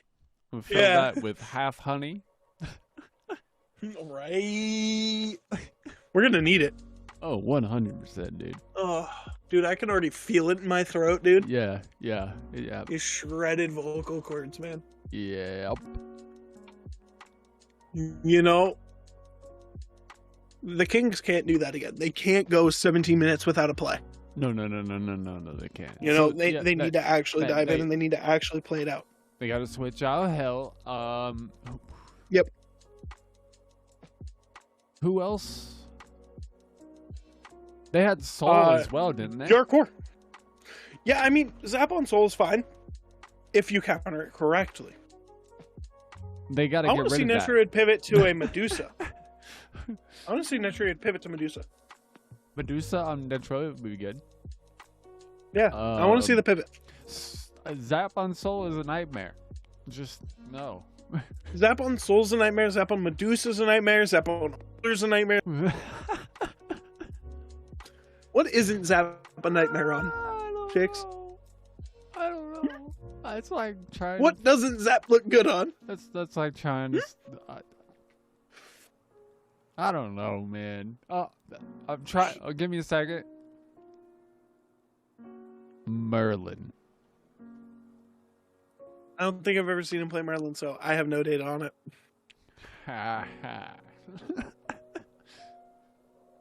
But there's no data to say he's bad at it either. But if you're taking a mage duo, it's not Merlin. You're not. Let's see. All right, so Kings, what'd you do here? 504. Nothing. That's the thing. They did nothing. Nothing. Look at this. They did nothing. Wow. Literally. Nothing. They placed wards. Yeah, they did that. They did that quite well. But that's about all they did. They really need to up their game for this next game. Oh, yeah. Wake up. Twig's trying to rally his team. You know. But he's also looking a little bit down already. Twig, buddy, that's not a good look, bro. Yeah. Cheer up. It's just game one, man. Come on, you know you want to finish your cup of coffee, Twig. You got this.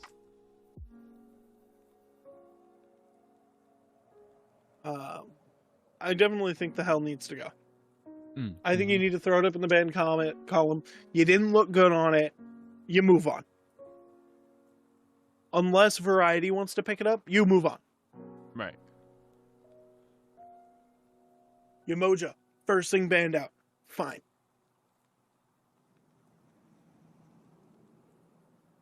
You know, if you're the Leviathans, quite frankly, get the Oleron out of Netriad's hands, because Netriad didn't do bad on it. You know, he got a few really good sanctified fields out, but they didn't do anything. You know, I really don't know. This is hard. Yo, Biggie with the Dwayne The Rock Johnson eyebrow raise coming up. Ooh. Cirquette also still banned. Kepri banned out second. That is a change up. It didn't ban Kepri out. Ooh, the AMC ban. That's a good pivot too. Yeah. You pivot Shinto off this AMC, force him onto something else, and you go from there. I think that's definitely where you need to go.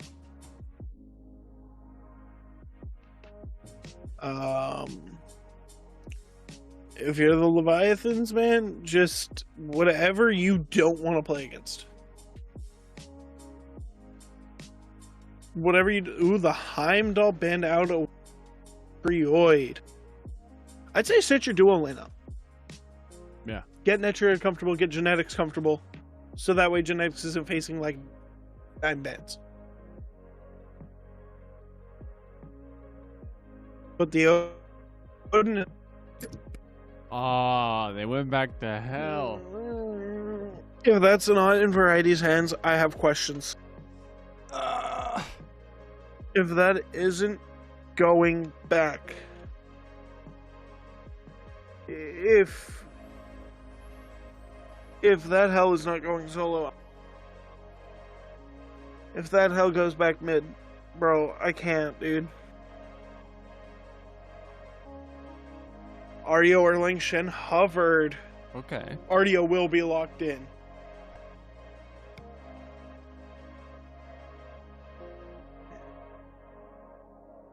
And the Erlang Shin does get locked in.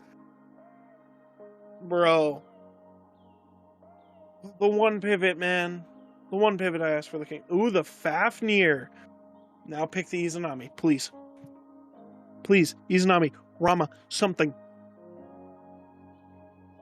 Something Netriad looks clean on. Please. Did I or did I not call it? Nice. That I do like the Fafnir Izanami picks. Yeah, I mean, Fafnir Izanami is a dual lane that works out extremely well. Actually, a lot of Pandiket's wins on the Izanami were with... Ooh. So... Ooh, the soul. But you know what? Izanami kind of plays well into the soul because the soul's going to get you low. But that's where Izanami wants to be. Because the moment Izanami gets under that half health threshold, you kind of start to see this... you start to see a lot of increase into the basic attack damage. And that's just going to evolve as you add the attack speed stim and, you know, just kind of really start to hit home. So, that's not a bad matchup. It's not the best, but it's not the worst.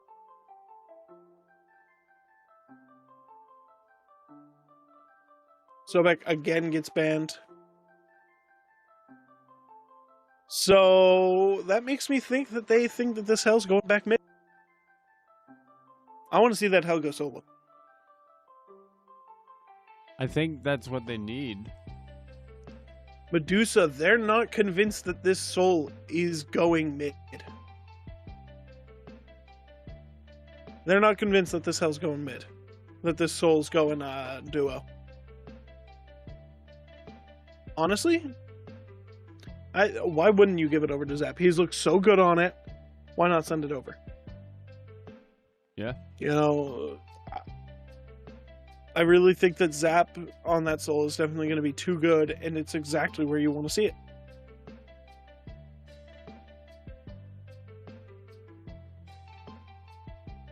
I wonder what the debate is for the Kings here on this last ban. I'm curious to know where they want to pivot this into. Honestly, I want to see a non-Horbang get thrown up there towards Shinto. Does that also hit Zap if that soul isn't? Ooh, the Terra instead. Okay, fine.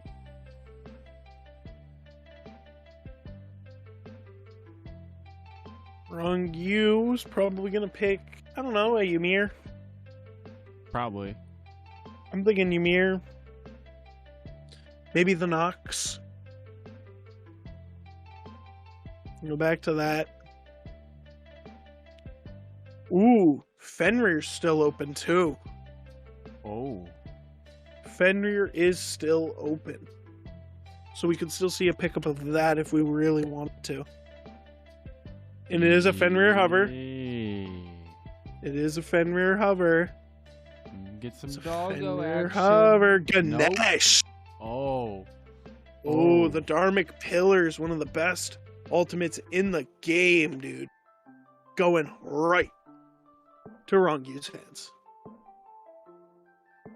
It's not good. No. No, if you're the Kings, I want to see a Hunbots maybe at a tweak. Something that he performs better with overall than the best stat. I don't want to see a run back of that. I really don't.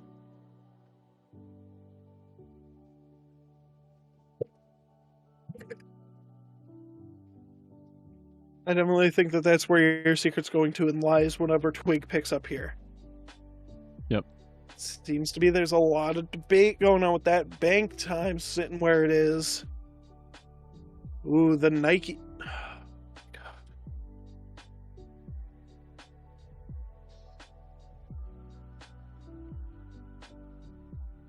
Bro. We can't be.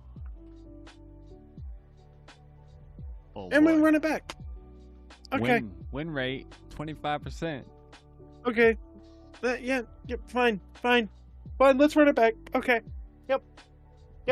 Okay. Not what you want to see. If you were a Kings fan, that is not it. Nope. Nope. Unless that's the Nike jungle and a Bastet solo. Yeah. I hope that's the case. I hope so. Because I don't want to see that Bastet go back on Twig. I don't like it.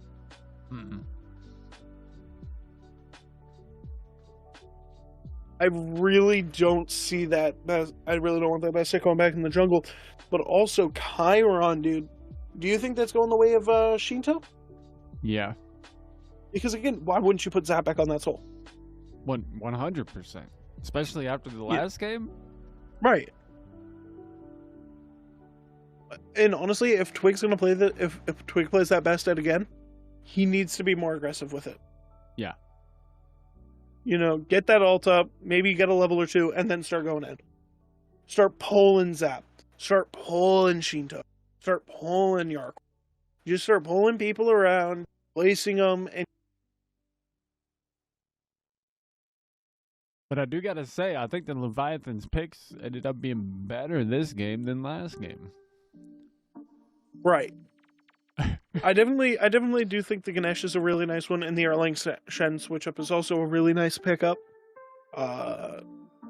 You know, the Ganesh, again, just the Dharmic Pillar is just such a good ultimate that has just a ton of secure potential.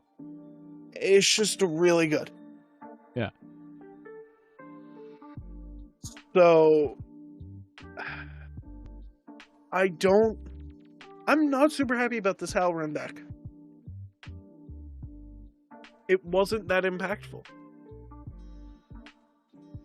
Yeah, I mean, I didn't notice it at all.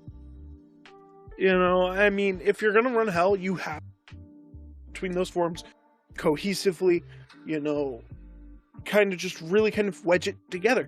You know, it can't be clunky. You have to have smooth transitions from one form to the other. Pop your abilities on one, pop your abilities on the other, switch back to the other, and then pop your abilities again. Yeah. Let's see. Will the Kings pull it back? Oh, Twig. Twig again. And he wonders why he hasn't won Worlds. He's so stubborn.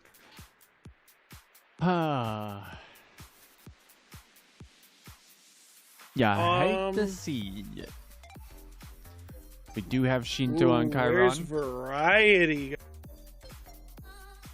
Where's this variety going?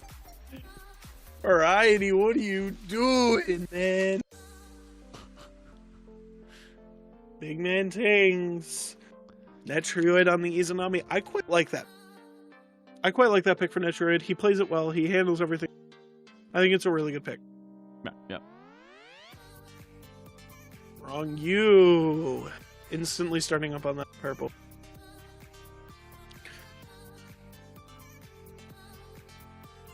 Wig. Variety grabs his blue, secures that. And we will be hitting lane at almost the exact same time. Ooh, already a little bit more. Man. Genetics, though, runs in, gets the hammer down. Constantly. Zapman goes low, possibly even. He will not. Twig. Big Man takes will get destroyed by Shinto. Hey, Shix. That was 15 minutes ahead of schedule. Yeah. 15 minutes ahead of schedule, guys. Come on. Stay on schedule. How dare you?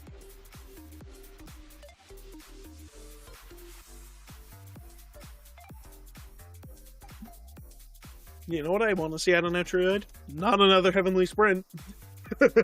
Oh, no. You don't gotta go fast. Netrioid goes low. Netrioid will use the dash away. Panatom, though, does come in. Panatom will Except for when you're getting away from Zapman. Ooh, Zapman fires off another pot shot, but will not connect. Oh, here it is. Here's that Shinto BMT fight.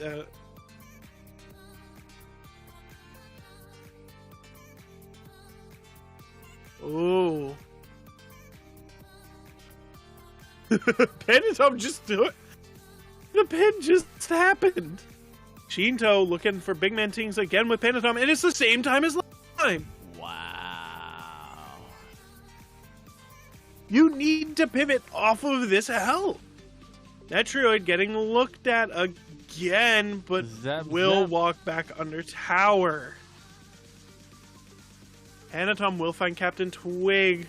Nothing will come of that. Captain Twig will chase, do a little bit more poke.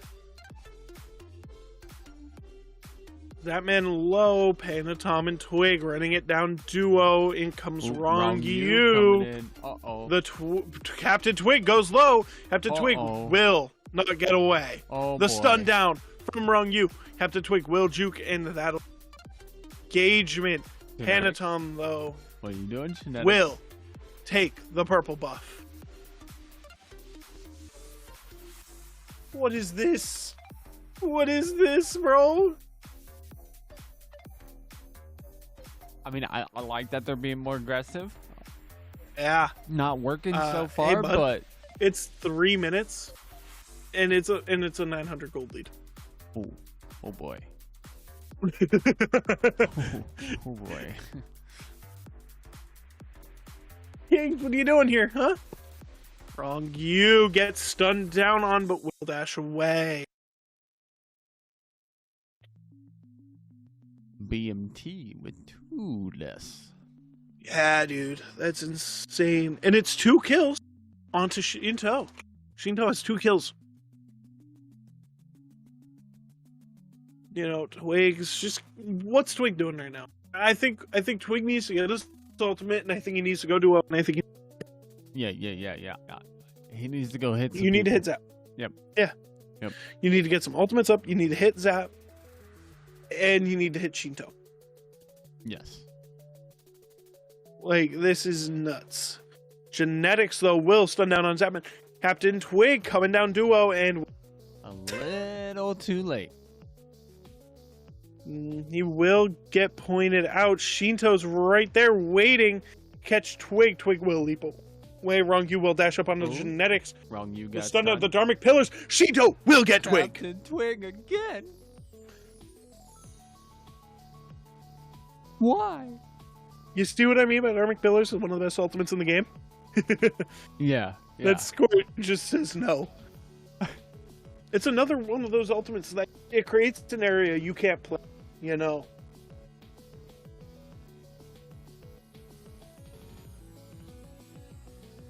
Genetics has to go up into the ultimate. Already low, silenced out. Panatom, though, will find Genetics.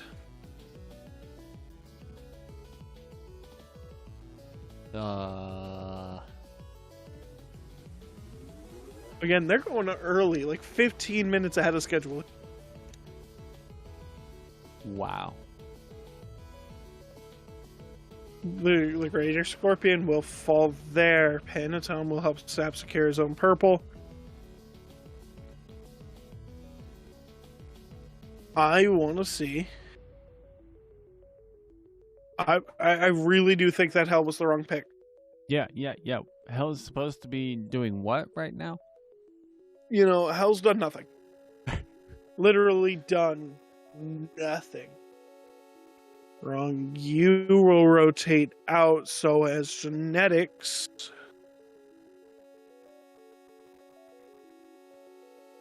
But you know what? Genetics is going to hang around it as he should, with a 2-level lead mid lane. Unicorn Variety duking it out, but nothing coming of it. Panatom and Wrong You will find Twig. Silence out. Dharmic Pillars stuck inside of it. Ultimate stunned. Done. Wow. No chance. No. Shinto will find Genetics with the giddy up big man tings. Stunned out. Done. Panatom? Panatom, bro. Okay. Zapman on the Netrioid. Gold Fury looked at 6 minutes in, bro. Holy shit. Zap hasn't zapped anybody this game. No, but you know what they do have? They have a Gold Fury. They have a 4K gold lead. Yeah. 7 minutes in. Yeah. I think we could see a sub 20 here. Oh, man. Look at that. 3K gold lead. Oh, man. 2,000. Oh, my God. This is not looking good for the Kings. No, if you were a Kings fan, this is not what you want to see coming out of any game that they're involved in. Not at all. We got Ganesh 2 levels ahead. We got Chiron 2 levels ahead. Oh, my God. Oh. Genetics hanging around. Same way, but then go away. Again, I want to see Big Man Tings on something else. Yeah. I don't think that was the good pick. I don't think it was the right pick. I think it was bad. I think it was a bad pick overall. Yeah. Again, if you're a Kings fan, not looking good for you. 6 to no kills. Not sold on the Nike pick either. I mean, the Nike pick's never a bad thing. I think what it is it's just the game that we're... You know, if your Hell's doing bad, your game's going to be bad. Right. And also... There's literally no way around it. I think Twig would do better on something than Best that... Yeah, give him a Hunbots or Ratatosker or a Kali or even the Neja that been no. I do give like him those and he's gonna look and infinitely. Netroids picks, though. Yeah. I mean, those are good picks. Variety will jump out down onto Pentaton, but he will... You, Pentaton. Or Wrong You will help. Yarkor finds Variety. Genetics goes back down to the mid lane there. Pentaton and Wrong You will secure that Greater Scorpion with ease.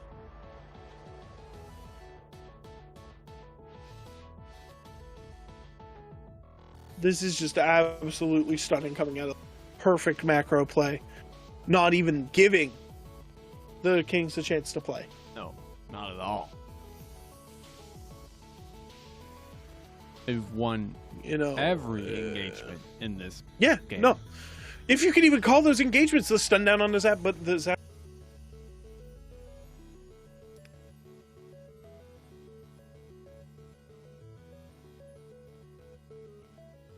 Ooh. This is not going well for you.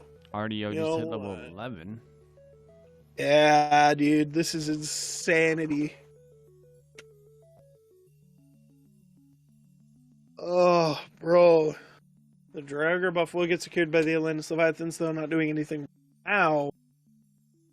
It's good to steal that away just in case. Twig getting spotted out by Yarkor, though. Zapman coming around to aid and possibly looking for Netrioid and not fine. What's going on? You look towards this Pyromancer and the Atlantis Leviathans just get it. Variety will walk up and the Leviathans back off for now.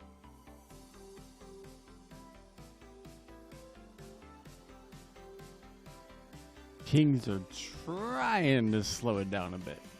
Yeah, no, they need to slow them down and they need to just get some stuff. Pentaton going in for the Pyromancer. Shinto and Rongyu will group up. Rongyu will drop the Dharmic Pillars. Genetics will walk away knowing that there's 3 there.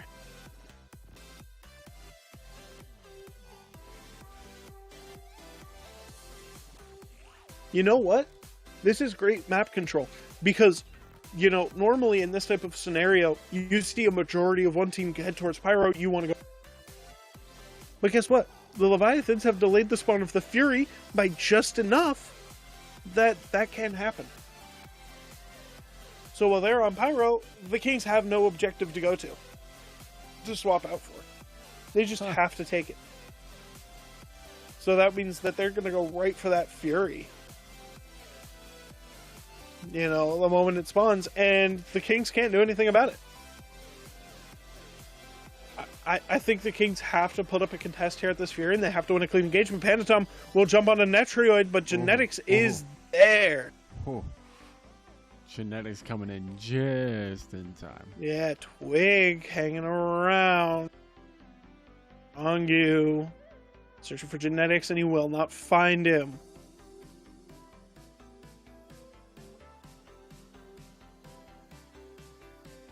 Here comes the Fury, and Pentaton will instantly start that up, and Zapman's coming around for it. Genetics walking up, Zapman's right there. Dharmic Pillars dropped onto the Fury. It looks like Shinto onto Genetics. Genetics will back up and just let them take the Fury. That gold lead is 6k. That's insane. Twig.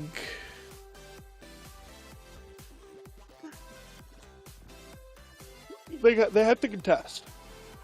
Yeah. At this point, they can't slow the game down anymore. No, the Kings have to contest, win a clean engagement on the Leviathans, which is going to be a very hard feat to do, but they need to do it. That's the only way that they get that kill. That's the only way that they get a fight back chance into this game at all. And quite frankly, with the way that the Kings have been playing, I don't see it. I see them fighting back in when it's too late for them. It'll just be that. It'll be too late. They're not going to be able to make it.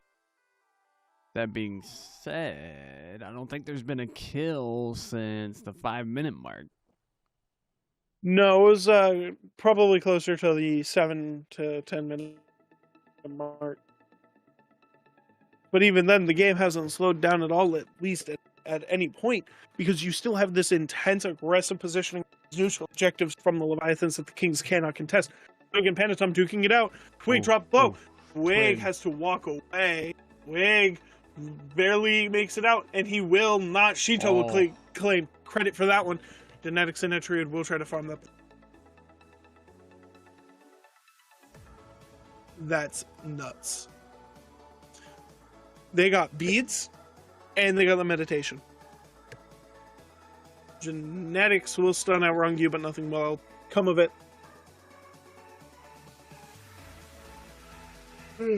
Those pillars, they blocked Twig. Yeah, the Dharmic pillars. Yeah, they blocked Twig's escape. Because as Twig was going to go that way, you drop the pillars in front of him. That's an area he can't walk through. So then you'll have him trying to walk back. In comes Shinto and Zap, and he can't play. Nah. He can't leave. He's boxed in. He had to use his up-down to even get it a chance of getting away until the Dharmic pillars got. There was no.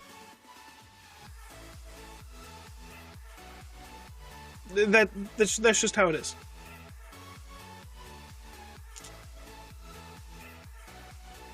This is not what you want to see if you're a fan at all. This 7-0 at 15 minutes in, it's been a lot more of an aggressive game coming out of Leviathan. And this game's probably going to end the same way in favor of Leviathans. Yeah. I think it's going to... I ultimately think that that's the way game 2 is going to go, of which if you are the Kings, you need to pivot off this hell and quick next game. Oh, yeah. Because that's a lot of your problem. You have this hell, but the hell's not working. So you need to kind of ban that out, get rid of it, not pick it something. Because Shinto's level 17, while the hell's only level 15. Your closest thing is the solo lane in the jungle at 16, 16, and 13, and 13. You have leads everywhere else. And they're hefty leads. Yeah. Alrighty, yeah. Dharmic pillars get dropped. Captain Twig gets low and silenced out, and Roy. Genetics will go up into that dragon form, get stunned down, leap down, and die.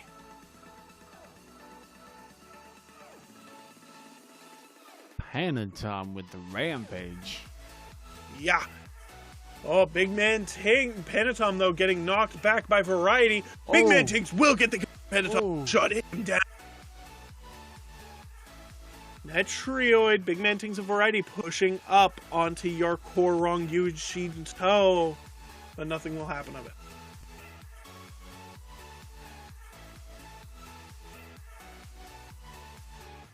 Rongyu finds Variety, but will get what he's looking for. Will chase him down, though. Variety will try to knock down Rongyu. Rongyu will get the silence onto Variety. Yarkor, Zapman, and Shinto will come in. Rongyu almost dies, but will... As you see this aggressive three-man grouping come out of the... They will not find anything.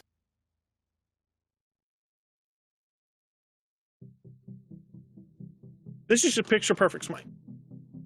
Oh, yeah. But you know what? Mid-tower for mid-tower. That's fine. but it's still not looking good. Everything is all in favor. 7,000, 7K gold lead for the Leviathan. Too good. Look at these builds that we have. You have Zatman going in a very expensive build with the Ring of Hecate into the Rod of Tahuti immediately following. That's very expensive for the year. Usually you're not grabbing your Ring of Hecate or your Rod of Tahuti until later on. But he can afford to do it. Well, yeah, might as well. If you can afford to do it, go ahead. Go ahead. Go ahead, grab him. No, Big Man Tings is level 17 now, so that's plus. He's the same level as Zap. That's a plus, right? Right? Yeah. We'll give it to him. Okay. I don't know, man. I don't know anymore. Yeah. The Primal Fury being looked at by Zapman and Pentatonic with no members of the Kings even around, they will get the game. Oh. If you're the Leviathans, I think you start looking at a fire giant. Yes. You start looking at that because Genetics is planning for that. Seems like. Yeah, we're starting to see Shinto and Yarkor kind of group up on that right-hand side of the map. Anatom and Rong Yu also heading up into that same direction. We'll spot a Twig and Big Man Tings, but they will go away. As you start to see this 5-man grouping aggressively on the right-hand side, pushing out with a very aggressive ward control. Shinto starting to zone out. As the 5 of them jump onto the fire giant, Variety and Jeanette looking around at what's going on around them. Gets silenced out and murdered on by Shinto. Shinto's on a rampage. Yarkor into the backline on the BMT. Core will back up and back onto the fire giant. The Atlantis Leviathans go. Yarkor starting to zone out. Spots out Variety. Battle there. Fire giant almost taken out by 4 out of 5 members. Fire giant on 5 out of 5 of the Atlantis Leviathan. This is not looking good. No. At all. No, Variety could have jumped in and stole. Twig could have jumped in and stole, but they didn't. They just let him have it.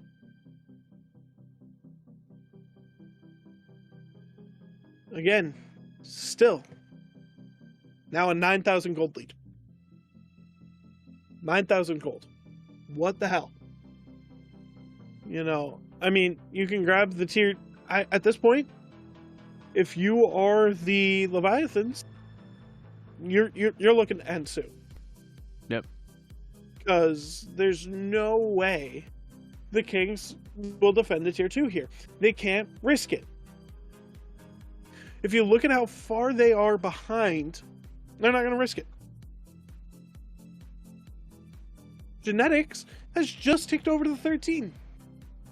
Oh. It's 3 levels behind Ganesh, dude. Oh. 3 levels. Oh. It's not looking good. They're looking real grim. Let's see if they can. I don't see a pullback here. I don't see the way fight back in.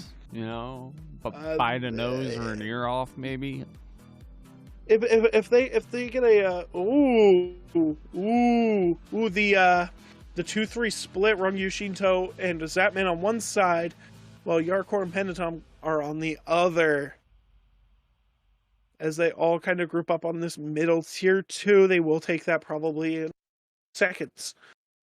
Look at this. Boom. Look at how fast that's dropping. And Zapman's not even there. Wow. Zapman wasn't even there for most of that tier. That's how fast that thing drops. I mean, to be honest, Zapman hasn't really needed to do much to this game. No, because Shinto is 5-0-3. And you Pentatom's got 5-1-4. And you got 8 assists with Ganesh. Right. You don't need. And you know what? Yeah, they're going to back up. They're going to clear the jungle. You know, they still have quite a long with about, I want to say, 1:30 left on that Fire Giant overall. So, you know, there's still quite a bit of gold to farm up on the map. They're also probably going to go grab that last tier 2 before the FG buff drops off the map. Drops off. You know, this is insane. This is pro level Smite.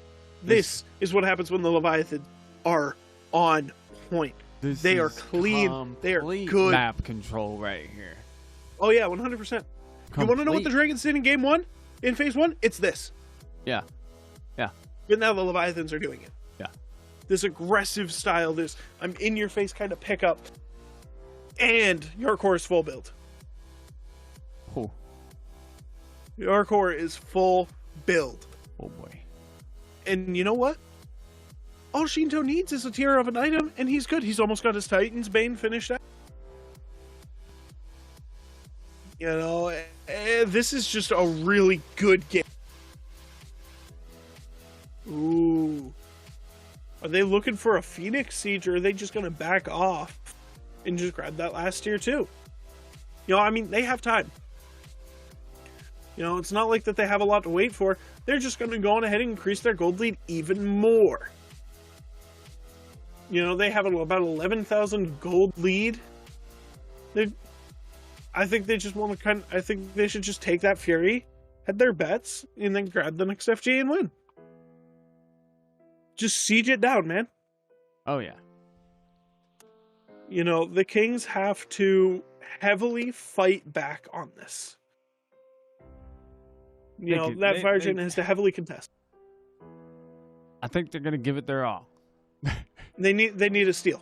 They need a Fire Giant still, and they need a good engagement around. It can't be like last time where they're just kind of let it happen.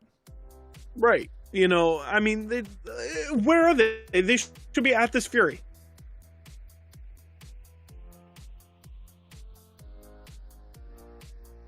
They didn't contest. Look at that. Look at that, man. A Soul Basic Attack does 266 damage. Literally, all 4 Gold Furies taken this game have been taken on the side of the Leviathans. Yep. With the Fire Giant 4 spawning back up right here. Right now. And we start to see this aggressive positioning come through out of the Leviathans again. But where's the Kings? They're nowhere near this Fire Giant. Nope. They're just going to let They're all on the left for some reason. Picking berries. Yeah. Yeah, straight up. Where are the Kings? Where are the Kings for this? They need to be here. They're going to grab this tier 2. They're going to run it down solo lane. And that's going to be it. That's going to be it. They're going to grab the right side Phoenix. And they're going to win the game. Oh, boy. Yep. Leviathans. Look at that. Look how fast that tower shreds. Oh. Kings. You know, that Phoenix, I don't think it's going to do all that much. You know, look at this. Zapman already chipping away at it to literally almost down a quarter health bar already. Netroid waiting trying to bait somebody out. Dharmic Pillars will get dropped. Everybody will go in. Shito drops down to about half. Netroid into the back line. Pentatonic. Find out Netroid, catch him out. Variety, drop low. Zapman will get the credit for that kill. Genetics has to back away as they can just melt this Phoenix. This is, yeah. Yep. They're just going to grab another Phoenix. They're going to grab that bird because they can. You know, this is, yeah. They just grab another Phoenix. They're going to back out of the fountain. They're going to go. They're going to run over to do it. They're going to grab all 3 birds. They don't care. Okay.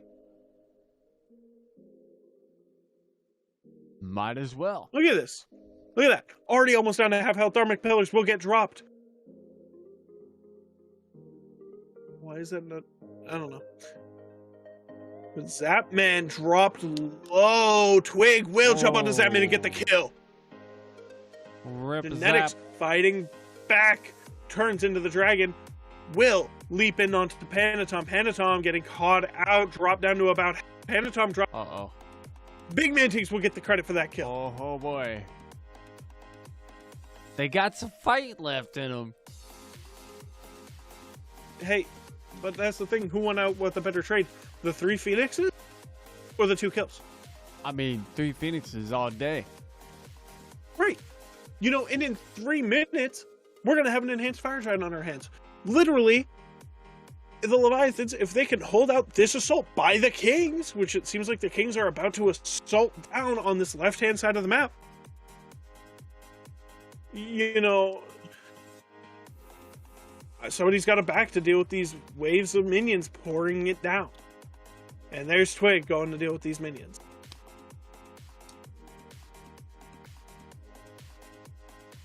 Because that Titan's not going to be regenerating any health until all 3 birds are back.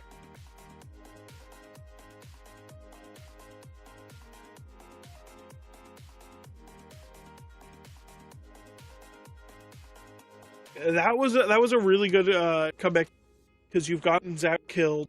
You know, you've killed Panatom. XP now no longer matters, with all of them hitting 20 build. So those XP and gold leads will soon no longer. That 20,000 gold in the lead, yeah, it doesn't matter.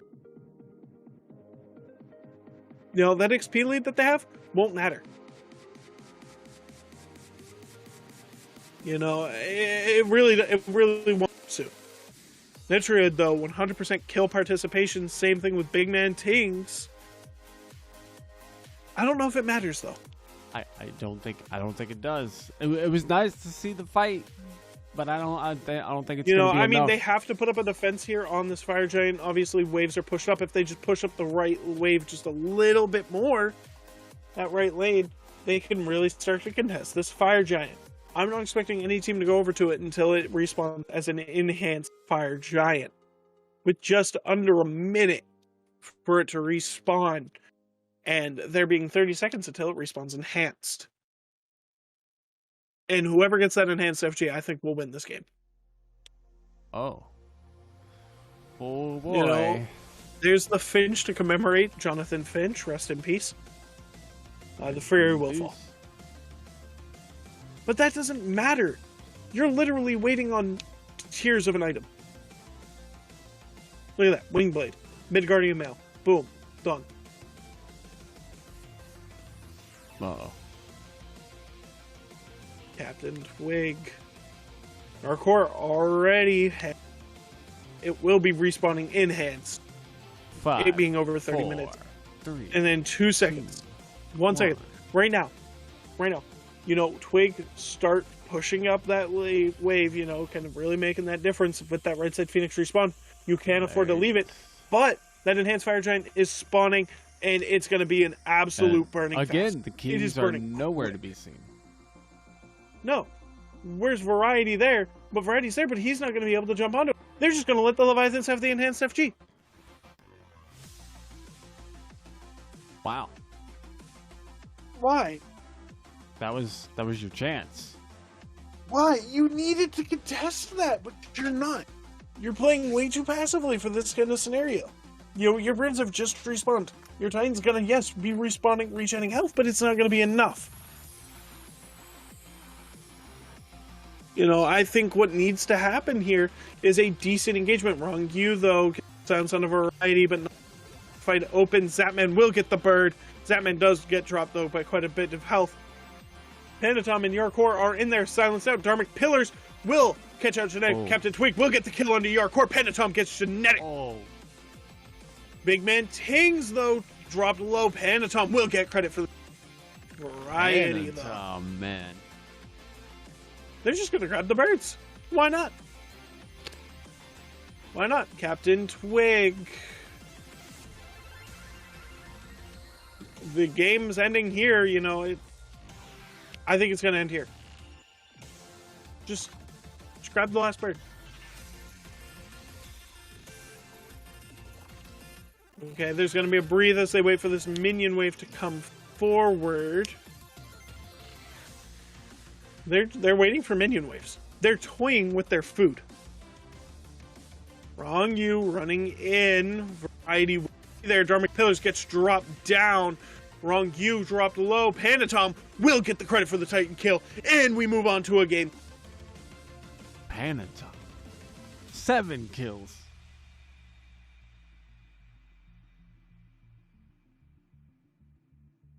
Zap and Shinto didn't really have to do much.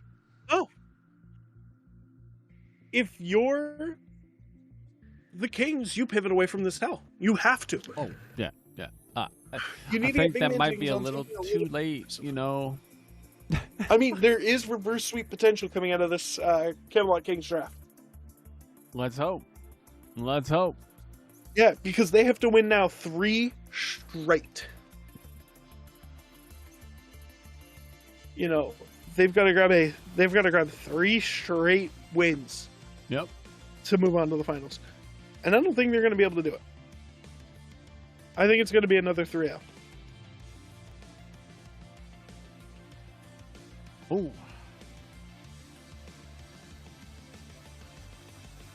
You know, it's bad. You know, it really was a bad game for the Kings. I think your issue starts with that health. You need to pivot back. Mm-hmm. You need to pivot away from it. You need to get Big Man Tings on something else. I want to see Twig on something else. Yeah. Because that's just not good. That just wasn't it. I don't know what I was looking at, but it wasn't it. Mm-hmm. That ain't it, Chief. You're not that guy. You know, I mean, this is exactly what I'm expecting out of a Zapman team. Just absolute domination, running it down, gunning it down, getting on you, and just slapping you around. And you can't step forward. You can't step up. You can't do nothing. You just lose. Yeah.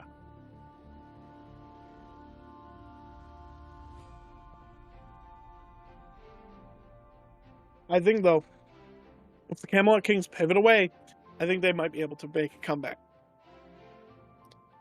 At least show me life, man. Go down fighting, man. Stop letting these buffs just these neutral objectives just fall to the wayside.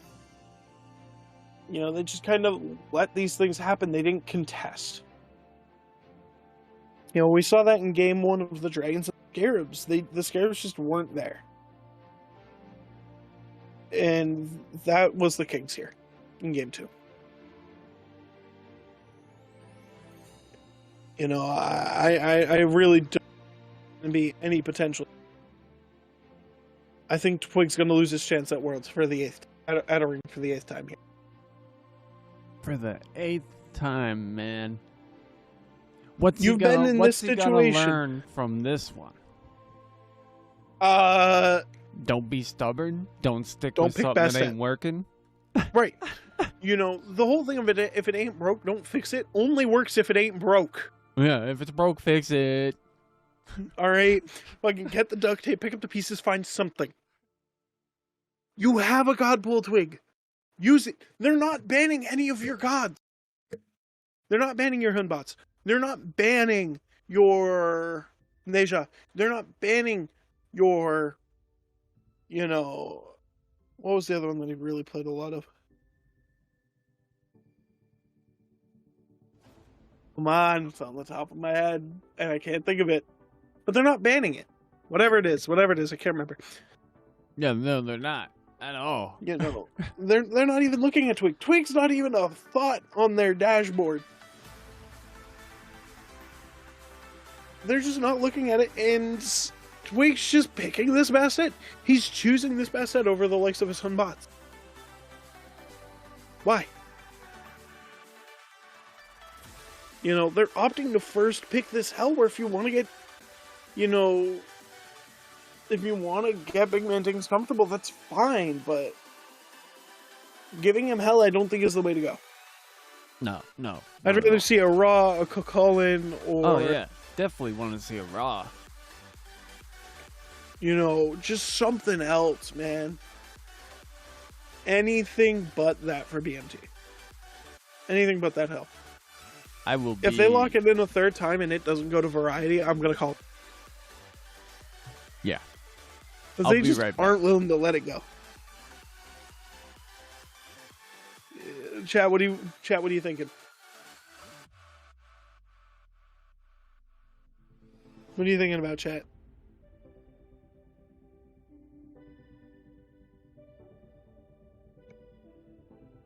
I'm just curious what you're thinking about, chat, for this game. For this set. You know, I just don't even know anymore. This is just not going well. I think that there needs to be more of a fight back. You know, but there's not.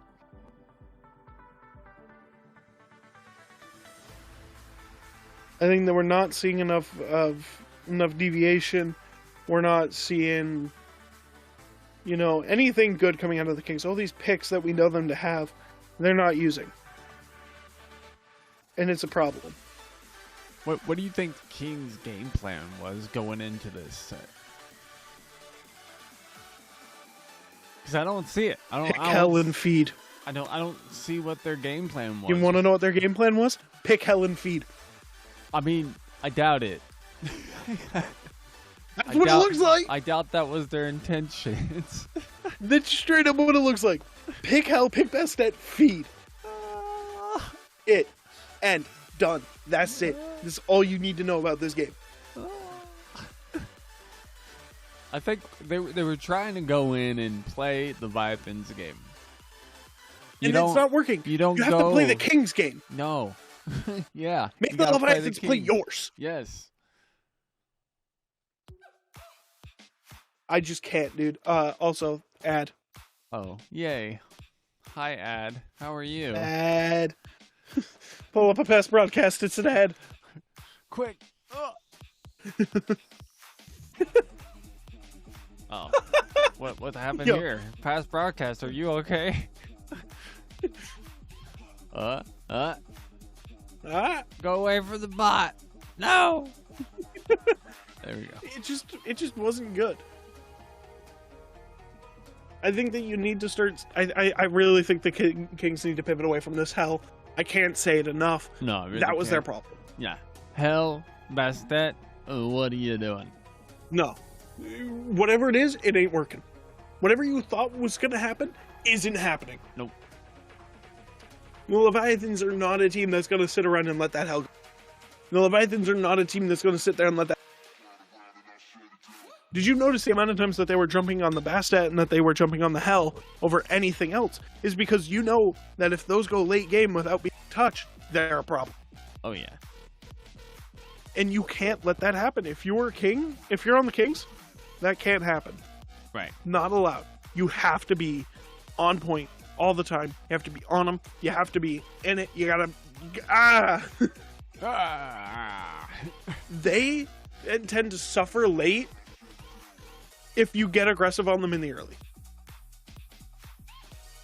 That's something I've noticed over the years. The more aggressive you are on them in the early, usually the worse they are late. Yeah. Fun facts.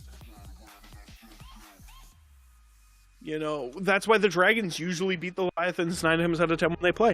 It's just they're that good. You know, the Dragons are just that good in the early that the Leviathans don't get a chance to fight in on the late. That's the exact same playstyle that the Kings need to adapt right here. Mm-hmm. That's exactly what you need. You know, you can't let Zap get late. As a matter of fact, I think I'm with you now. Take Zap off that soul. Oh, yeah. First, pick it for yourself. Give it to BMT. Give it to Netride. Yeah. Zap can't have it. It's literally all I can think of is that cannot happen again. Oh, and whatever Panatom was playing, I don't remember, but no. The Erlang Shen. Something that Twig plays and looks good on, by the way. Well, why aren't you playing that, Twig? Well, they did ban it out on him first game. Yeah. So, he didn't get a chance to play. Well, why didn't he pick it? Why are you first picking Hell? First pick the Erlang Shen. It's a better pick. Yeah. It's just mind-boggling. This really is a mind-boggling game coming. Really is mind-boggling to me. It just doesn't make sense. I really think that the Camelot Kings could be doing a lot better here than they have been. That they could be looking a lot better than they have been. Yeah, they're not doing a very good job of representing their skill level right now. No, and they play extremely well. They are really good players. They're really good in the late game. They're really good in the early game. They're really good at playing from behind and winning. But they're not doing any of that here. No, it goes down to just a bad game plan. Yeah, you have a bad picks and bans, you're going to have a bad game. That's the way that the Leviathans are playing this. That's the way that the Kings are playing this. And the Kings just aren't having a good picks and bans. You know, this play here at a Panaton that we're seeing on the stream, I don't know if it's visible. But, you know, that's just a jump in onto Big Man Tings that turns into a jump in on genetics, and it just ends good. Yep. Look at this, man. Look at how... And also, look at Zap. Stone-faced as the rest of them are freaking out. You know, because Zap knows it's not over. Zap realizes that this team has fight-back potential. Yeah. They've taken them to Game 5 before, and I don't know if that's what the Kings are looking for here, but they're not doing a good job at whatever it is they're trying to do. I liked genetics on Fafnir. I liked the net Truid on Izanami. I think you have to change Twig and Tings. Yes. Get them on better picks. Get them on picks that facilitate Netrioid. Get them on picks that facilitate variety. Get Big Man Tings on something he can carry on.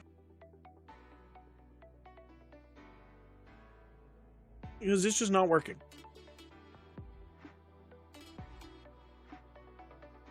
Whatever it is, isn't working. So... that, I think, is the pivot that needs to be made. You know, I think those are some of the pivots that need to happen. Looks like the Kings are trying to talk about it, trying to figure out what the hell they need to do. Netrioid, 0-4. That can't happen. Oh, wow. That can't happen. He cannot go 0 kills. If you're playing an Izanami, you shouldn't be going 0 kills. No. I play Izanami, and I never go 0 kills. Even when I'm losing, I never go 0 kills. You can't. You need those kills.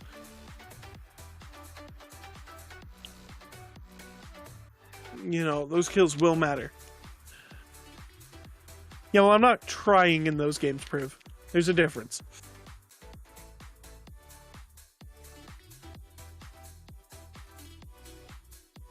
You know, you really just kind of need... Netroid's not getting.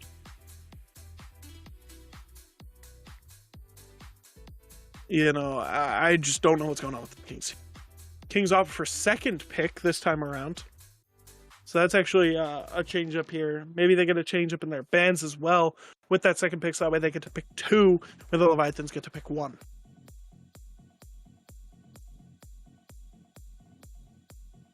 The Tiamat first ban coming out of the Leviathans, that's the same. Nothing's really changed there.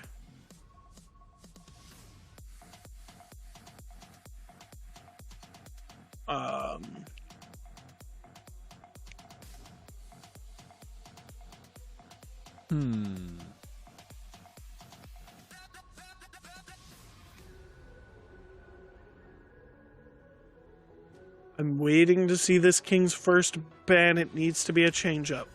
Yeah, it has. The Emoja first ban, that's fine. I still agree with that. I want to see that Hell get banned out. Khepri banned out for the Leviathans. Watch as the Leviathans ban the Hell. Just to say, okay, Kings, stop doing this. Hell throws up into that ban column. The Kings are pivoting. Finally. They're learning. They've learned how Smite works. Thank God. Okay. RDO gets banned out by the Leviathans, which means that the Leviathans weren't going to first pick it. Interesting. And the Soul. God. 2 really good pivots. I really like these pivots. Yes. Should have been last game, but Right. It's okay.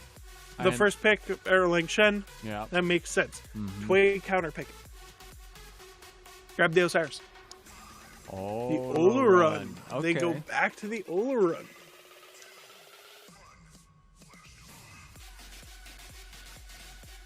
I want to see it. I want to see an Osiris.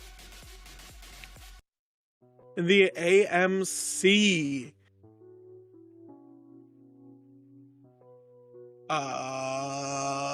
Okay. What?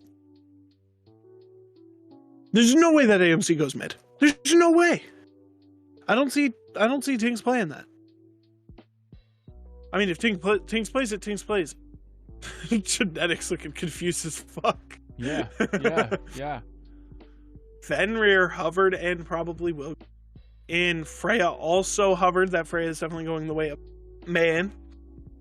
If that Freya is locked in, that Fenrir will get locked in, heading towards Jeanette. Not wrong. You. God damn. That Freya will in fact get locked in by Zapman. I think, I really do like that Freya for Zap. Yeah. It'll be interesting to see. I mean, he's looked good on it at qualifiers. He's looked good on that pick. I'm not surprised. I'm not surprised we see the pivot from the Soul to there. The Sobek hover. Please pick it. Please pick it. That gives you the pluck. Freya doesn't really have a way to escape. So you pluck Do it. the Freya into the Olarun, into the Sanctified Fields, into the death. Boom. Done. Oh. And they hover the Kraken. No, do not. Please. For the love of God. Oh boy.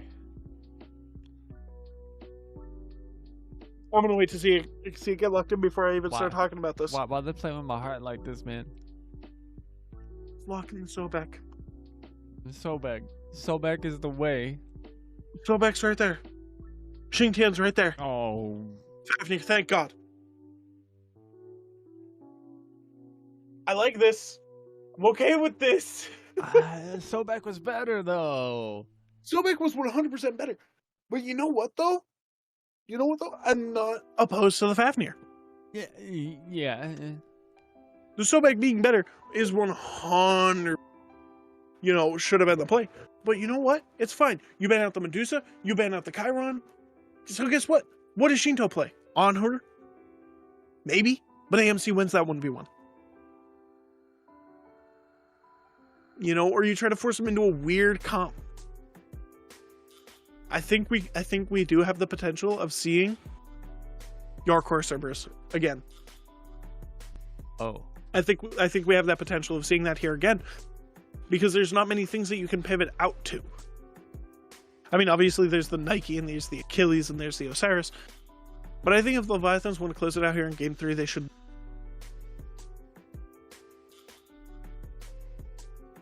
Doggo Squad. I'm trying to think of what their ban's going to be going towards, and it will be that Odin heading towards a ban at Variety. So that's actually really nice. That's actually a really good ban as well. Neja, think. Twig, you are a godsend. Oh my God. Wow. He's performed on this in years past. He's performed on it this year. This is a pick for Twig. Gets him aggressive early. Oh. Osiris. Oh. 83% win rate, played 6 games. Oh boy.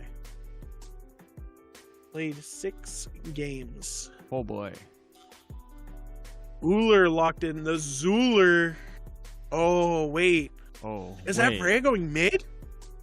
Or is that Uller going mid? I don't know. I mean, I'm leaning towards the Zuler. Yeah.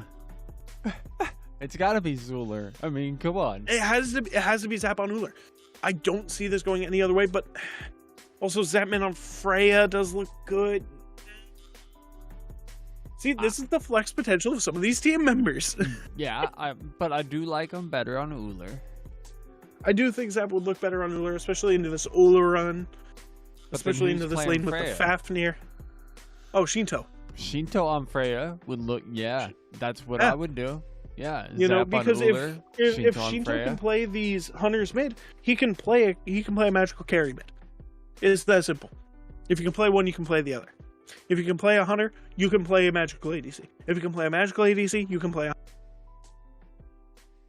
That's how that works. Don't question me on it.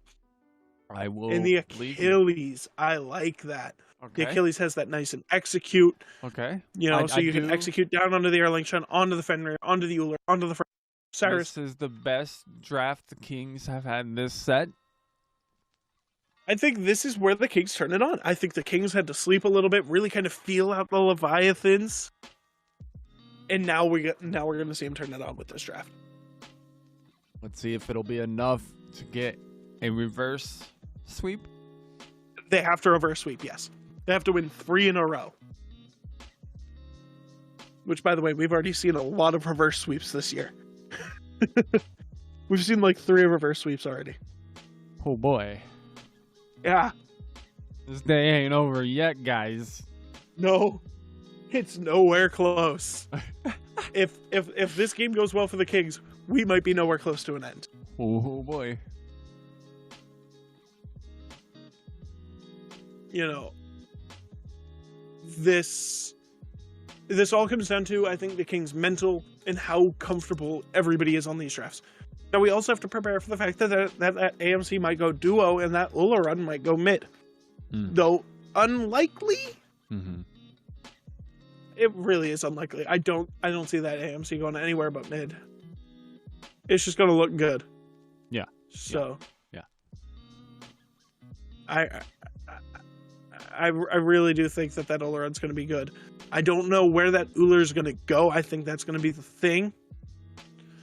But that Fafnir always looks good. Again, Twig on Neja. I love that pick of the up down.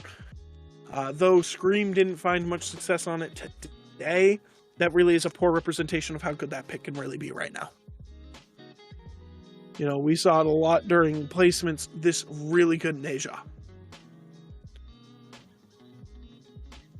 Ooh. You know, so it's just easy. I really, what the hell's going on?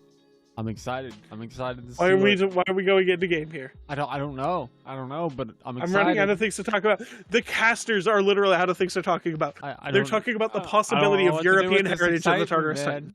Usually right now I'd be watching the game with this excitement. Now I'm just kind of sitting here. What's going on? Hey, Shakes. What? The casters ran out of things to talk about. They were talking about the possibility of European heritage in the Tartarus Titans. Wow. What is happening? Okay, at least we're not what they're doing. I mean, we could be. As I unironically start doing it. Oh, jeez. That is going to be a Zapman Freya. That is going to be an... Oh. Ooh. Shinto does get the Uller. Oh. They swippity swapped. And they did. I really wanted to see a Uller. I'm not going to lie. I really did. I really wanted to I see wanted to. I want the Uller. I wanted it. I wanted the Uller, and I wanted it bad. I love whenever Zapman picks Uller. It's just such a great Well, yeah. pick. Yes, there's a reason why we call it Zulir when he plays it. Oh, I know. I just love it. You know, I really don't know what this Kings are planning on doing. Though I do like this draft better. It's definitely they're better out of the 3 drafts. Big Nanting's already chunked down by Shinto already. Wrong, you will jump on the Netra. Netra drop low on the stun. Genetics, though.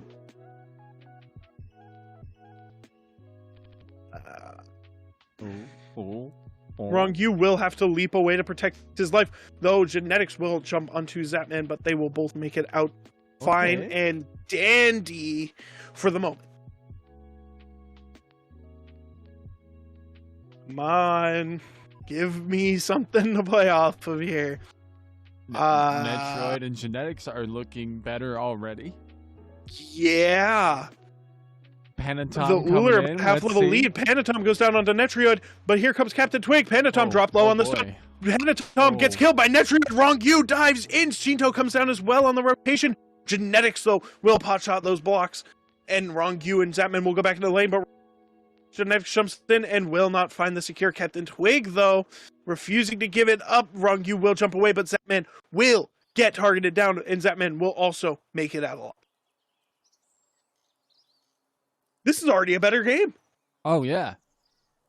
Genetics going in under the tower dive, looking for Rongyu or Zapman, but not finding either.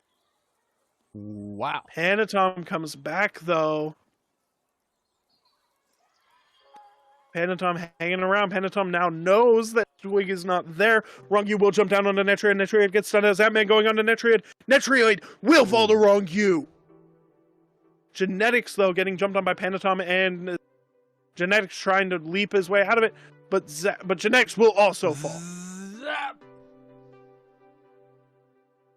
I didn't even know he was You know there. what, though? It's still a very good game so far. It's still a very good setup. It's a very good lead. As a matter of fact, because of that rotation down by Shinto for I'm right, it allowed Big Man Tinks to get about a half-level lead. Oh, yeah. Yeah. Twig comes up onto Yar core with variety, but will not get anything.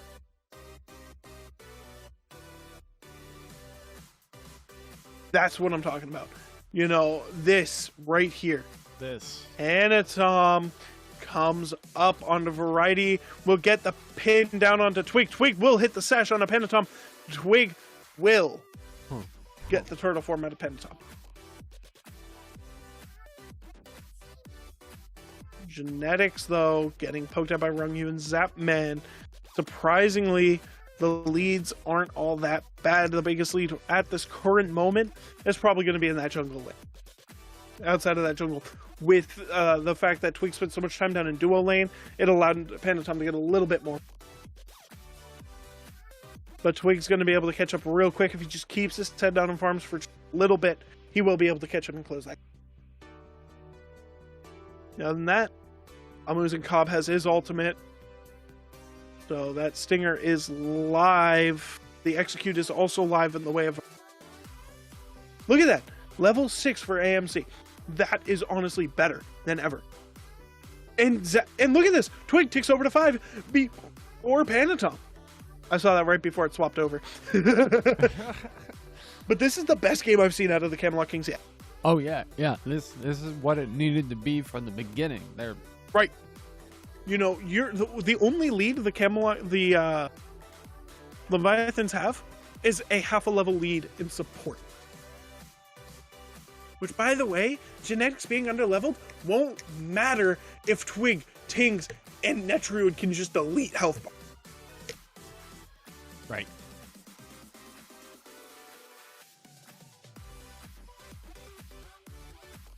You know, I really do think that this is the best that we can play yet.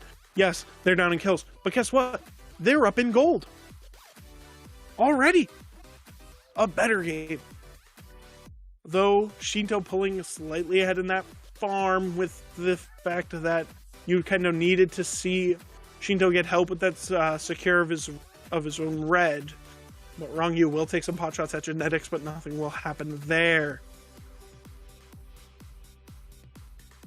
That half-level lead starting to form out here in the duo. Well, is something worth pointing out. But everything is just about even. I like it. Oh, yeah. We got a game now. You know, this is probably the best I've seen the Kings all day.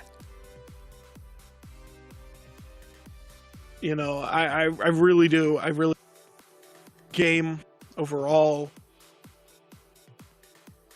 I really think that we need to see Twig and Yeah, we got to see Twig.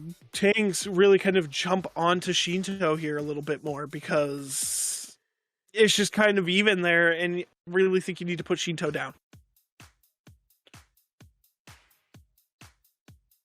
You know, I really do think that that's the way that you have to go to kind of really kind of keep that, you know, in your favor, to keep it from Shinto running away and farm, keeping him away as he rotates up towards solo lane already. Finding the 3v1 on the variety, the Ragnarok, you needing to use the ultimate defensively, will get pulled in on the into there. But Captain Twig will come up onto the help, and Captain Twig dives in, has to leap out. Yarkor will use Lord of the Afterlife to aggress in, but it will not matter.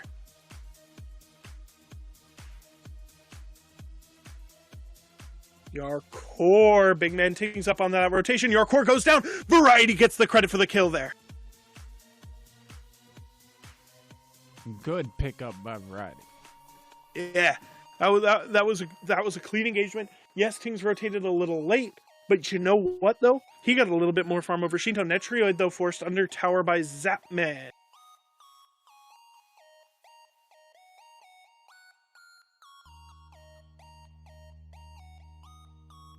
Genetics though, it does not secure the red from Shinto.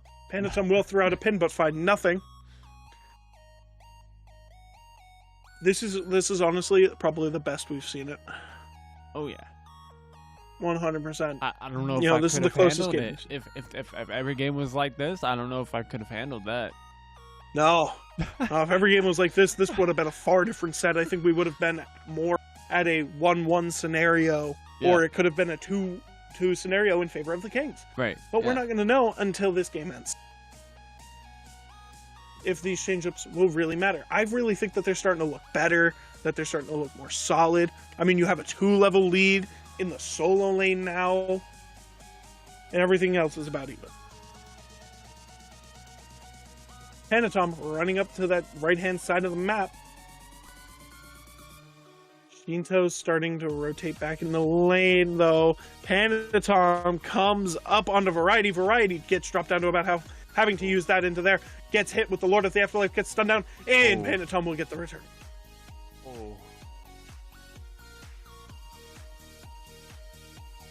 You looking for Twig. Twig waiting around, realizing that he's pinned down, gets stunned down. The Ragnarok comes out of Wrong U. Twig will dash out. Back into Big Man Tings, back into safety. With Genetics also hanging around. Genetics start to progress on the Wrong U and Panatom. Nothing will come of it. Captain Twig will send out one of those discs. Yarkor, though, comes up onto Genetics. Captain Twig, though, without ultimate.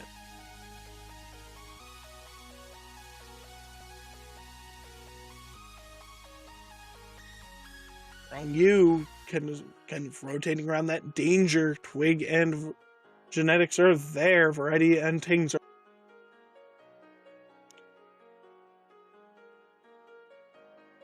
That's nuts. I really do like this this game a lot better. I feel like it's going better.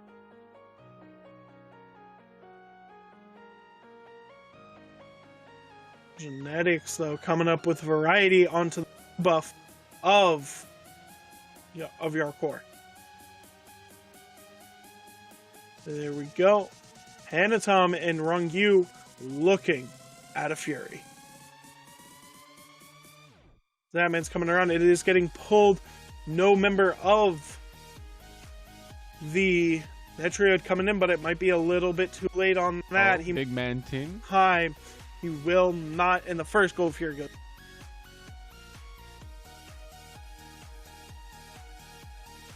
And the gold lead will ever so slightly start to favor the Atlantic.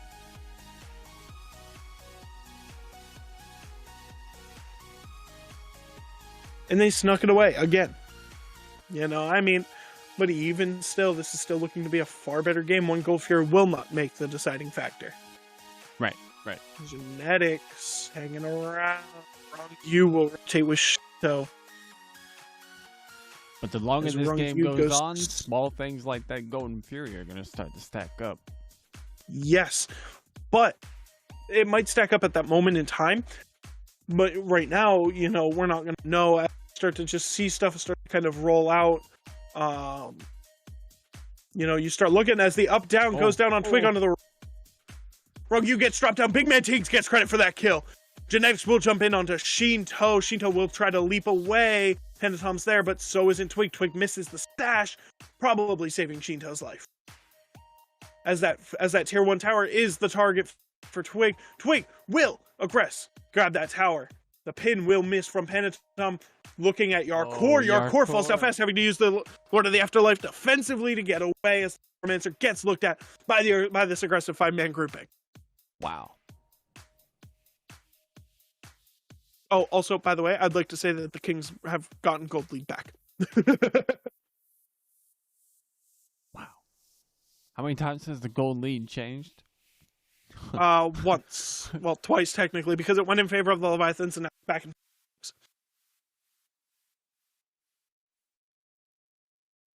You know, I really do think that this team is better. Rongyu hunting out for Wig.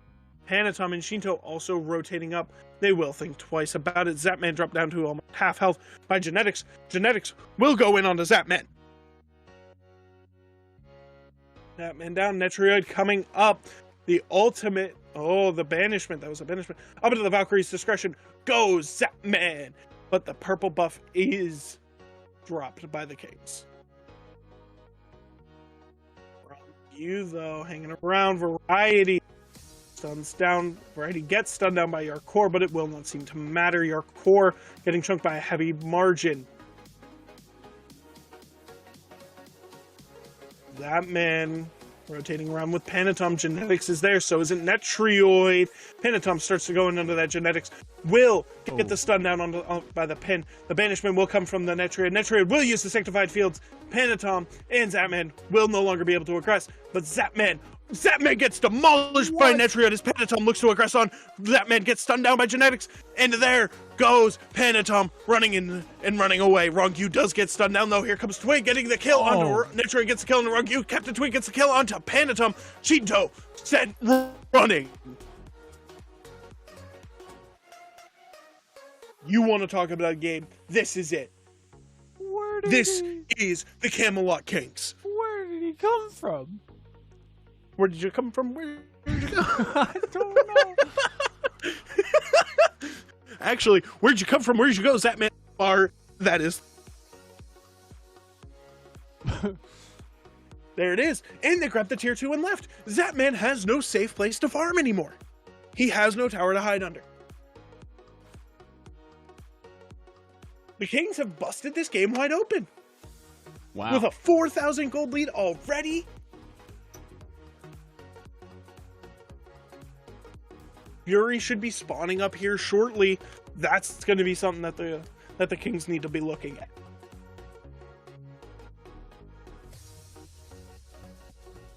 That is insane. This is exactly what I wanted to see out of the Kings. This is the Kings that we should have seen in Game 1. In Game 2, Captain Twig, though, getting aggressed on by Yarkor, but Variety there does get stunned down on. But you know what? It doesn't matter. Because here comes Variety. Variety will get a few good hits in onto Yarkor, but it will not seem to matter. You, though, look at that big man Tings.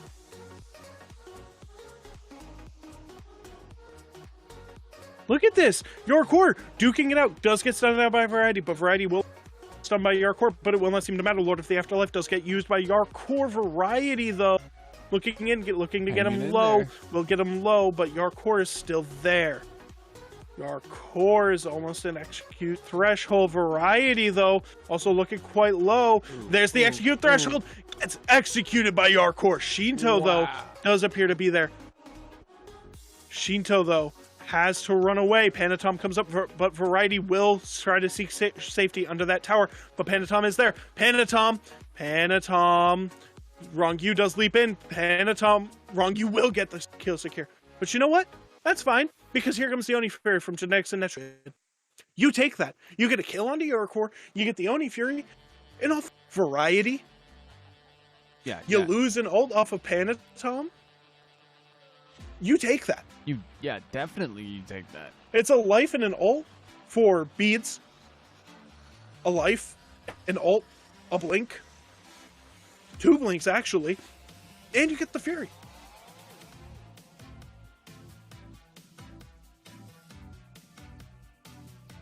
$4K lead. Rongyu does get jumped on. Twig does go up into the up-down for Rongyu. Rongyu does get dropped inside of the Sanctified Field and will not escape. Netrioid will get the credit for that kill. And they are pulling the FG without Rongu being there, but man does have Valkyrie's discretion, so there is a chance for a steal. Core, Twig jumping onto Panatom. Genetics will find Zapman. Twig. Naja will get nothing. Core almost dies again. Twig is still there, though. Valkyrie's discretion gets Zapman out of there alive. You know what? Doesn't matter. Yeah, the Kings just get this. Yeah, you have no ultimate. You have nothing that you can use. So, they just get it. Boom. Camelot Kings get the Fire Giant. With a 5,000 gold lead, by the way. Yep. And Twig's almost got his ultimate back again. Netrioid with 4 kills. Yeah. 4, 1-1, 1-0-4, 1-0-3, 2-2-1. That. Boom. This is... We have a set of Smite on our hands. If the Kings win this, we have a set. Yeah. They're awake now. Yeah. The Kings are here, and they're here to play. Once you make those subs out for the Hell, that didn't work. Once you sub out, grab the Neja for the Bastet, that didn't work. This team instantly starts looking better. Oh no, you took Netrioid's purple. Oh no. How dare. Like that matters. Because look at this. You have a 2-level lead, a 3-level lead. It's that simple. This Ola run is sitting pretty. This Ola run looking good. Genetics looking good. This is what you want to see. I think the Kings had to give away more than what they wanted to here with the AMC, but it's fine. You have to do what you have to do. Right. We're going to see some pings on the Draugr that just got taken away by the Atlantis Leviathans as we start to see some aggression onto this tier 2 tower, which it seems like we're going to start to see a soft defense. Rongu jumps onto Captain Twig. Captain Twig brought low. Panatom looking for it. Sanctified Field. Captain Twig will go down, but Panatom taken down as well. Rongu, though, look, Droid will back up. Genetics will come up on that field, though, with the ultimate. And Genetics, though, falls low. Core goes in trying to find Genetics. Lord of the Afterlife will find Genetics. Variety, though, everybody's fallen low on the side of the Kings. That is insane. Wow. I was expecting Shinto. that fight to be way more one-sided than it was. Jungler for jungler. If you're the Kings, you don't feel bad about this. Because you get a tier 2. You get the Lord of the Afterlife. You get the Ragnarok. You get the Valkyrie's Discretion. Twig's ult's going to be back up soon. Netrioid's ult's going to be back up soon. Same thing with Variety. You don't have that long before some of your big ultimates are back. This gold lead is 6,000. Look at some of this stuff start trending the way of the Camelot Kings here. It really doesn't seem to matter.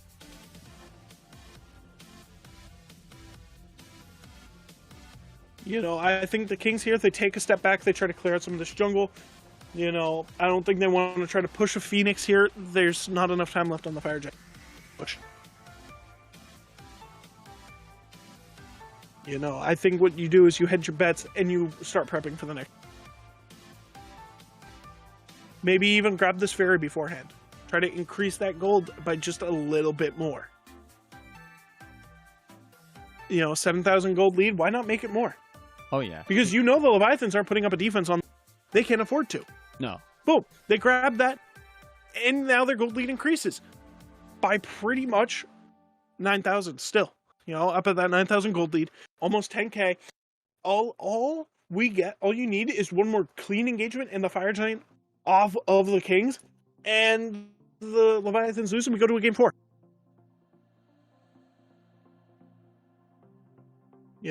This is really good. I really do think that this is the way to go. Ooh, Fail Not does get picked up by BMT.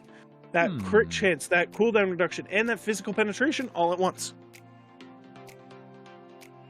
You know, Twig's gonna knock him up, Panatom's gonna knock him down, or not Panatom. Twig's gonna knock him up, and then BMT's gonna just wipe him the moment that they come back down from the up down. Zapman trying to clear out this tier 1, and he will, because Pest and Dead. What we're gonna do is that the Kings are gonna start setting up around this Fire Giant, set to come up here in 15 seconds. This is almost exactly where you want to see. Zapman, though, pushing down this tier 2, is Zapman going to try to base race? It looks like he is. Is this going to be a race? Zapman running towards that Phoenix. Wow. Variety, though, will go back to meet them. Twig as well will go back to meet. The Variety. I don't understand what the Leviathan's play was there. I think they were going to try to base race, but when Variety and Twig backed and they started seeing them, they thought otherwise. A base race would have been a good idea here, but it just wasn't going to work out in your favor. You know, I really think that they were trying to get a pick that really didn't work in favor. I think they were better off just trying to fire Giant Nans and get the there, because now what you're setting up for is that the Kings will group up and run it down a lane, get a Phoenix, and possibly the game. All because you chose to not contest this Fire Giant. Right. You know, I really don't think that was the move to have been made. That being said, this XP lead is starting to matter less and less, but it still matters quite a bit. Where Variety, Twig, BMT, and Netriot are all at level 20. Meanwhile, you know, Genetic sits at a level 15. But that doesn't matter. He's 1 in 7. He has 7 assists. He's at the same point that we see Rongu to be at. Our core, they're setting up to get a base defense, though.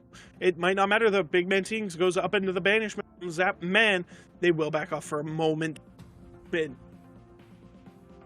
I think what we're waiting for is we're waiting for Netria to drop an ult. Genetics does ult.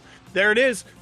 Variety starts to step in, and that Phoenix just gets deleted. Non-existent, says the Camelot Kings.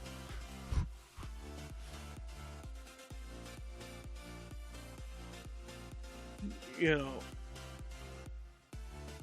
this is exactly it. They're gonna back up. They're gonna take their time. They're gonna look towards that middle Phoenix. You know, this middle Phoenix here looks to be contested. Big Man teams will throw out a honey, see if he can catch anybody. He did catch your core a bit, firing out some stuff. Pot shots will be made at this Phoenix. Variety will dive in just a tad bit.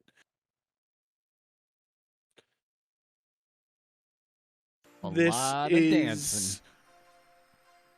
I mean, what else are you going to do at this moment? Because somebody needs to make a move. You know, whether you're waiting for Variety, Genetics, the pin will be good onto Captain Twig, but it doesn't. You know, there's still quite a few ultimates. You still have the Ragnarok coming out of Rongu. You still have the Lord of the Afterlife. Core and Captain Twig is going to try to force Panatom to have to go elsewhere. I wonder if they're waiting on Genetics ult.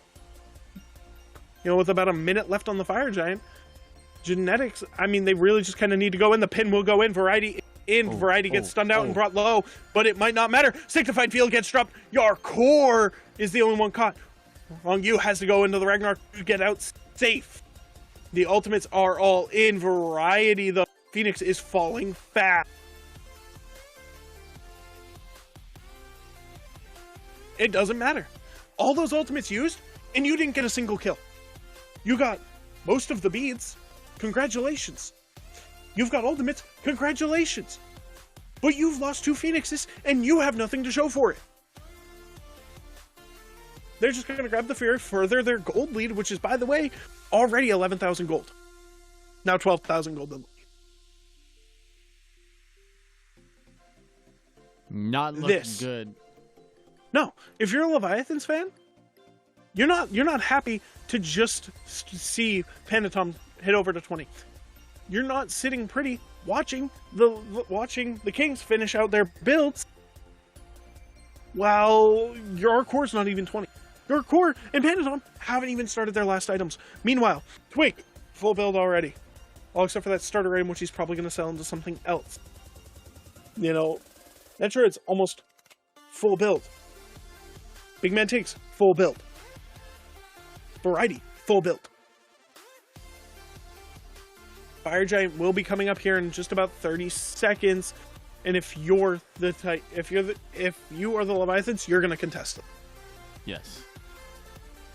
You have to start connecting this because you cannot, and I mean you cannot, let the Camelot Kings get this last Fire Giant. This has got to be the momentum that you get. Right. This is do or die. If the Kings win this, their momentum and their mental is going to be looking good heading into Game 4.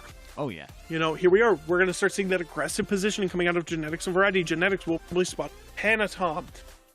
As you start to see Netrioid, Twig, Big Man Tings, and Genetics start to group up on that Fire Giant. Variety, he's going to hang around to see if he can catch anybody out. Twig as well.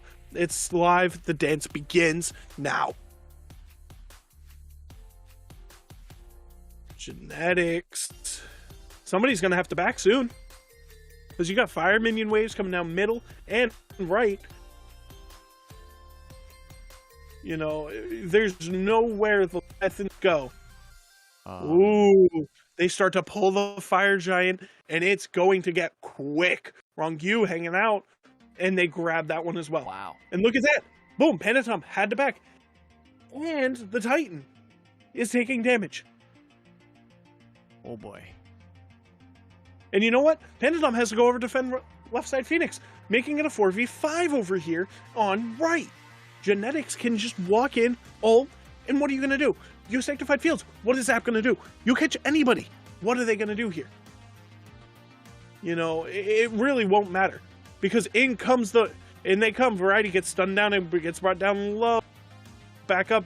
Captain Twig will sash into Zap. Zap dropped low by the infection and will barely live. Twig goes into the up down onto somebody. Rongyu comes down. Rongyu gets go. It's taken down. Panatom and Shito are there. Your core though falling into that Netrioid falling low, but it might not matter. The Titan's dropping fast. Netrioid will get taken down by Panatom. Ooh, but you know what though? It doesn't matter because we go on to a Game 4. What? That is what you want to see. This is the Camelot Kings. Yeah, that's Camelot Kings at one of their best. Yeah. You get BMT on something more comfortable. You get Twig on something more comfortable, and you're instantly looking like a better game. Oh yeah. Oh. Oh. Are we gonna cross it off the bingo board? Oh.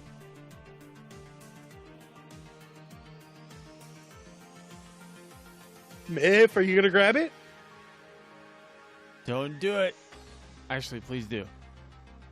Oh, the broom! Oh. And that's crossed off the bingo board. Nuts. Myth's calling for it. Myth is calling for the reverse sweep, and you know what? So am I, Shix. Wow. You know, I'm after calling that for it. game, I would not be surprised. That was a complete turnaround from how they were playing the last two games.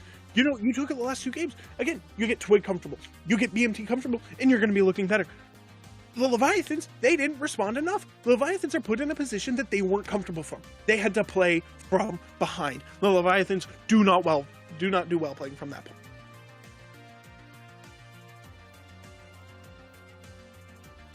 I'm going to be right back. Oh. And here's the bingo. Yo, we're going to be able to mark off the reverse sweep. Maybe. The 5-game banger as well.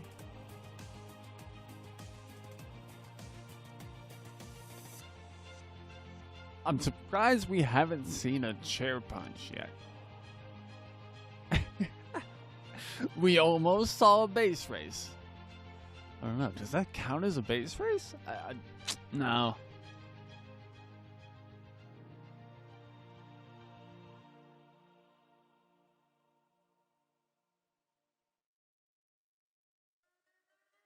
Not quite.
All right. What a game 3. I don't know, Chad. What are you thinking about it?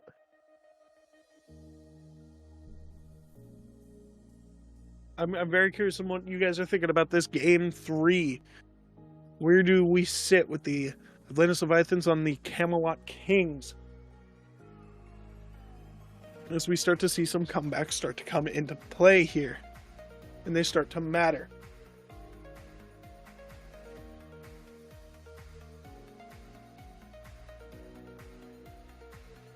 I think Yarkor is going to have to switch.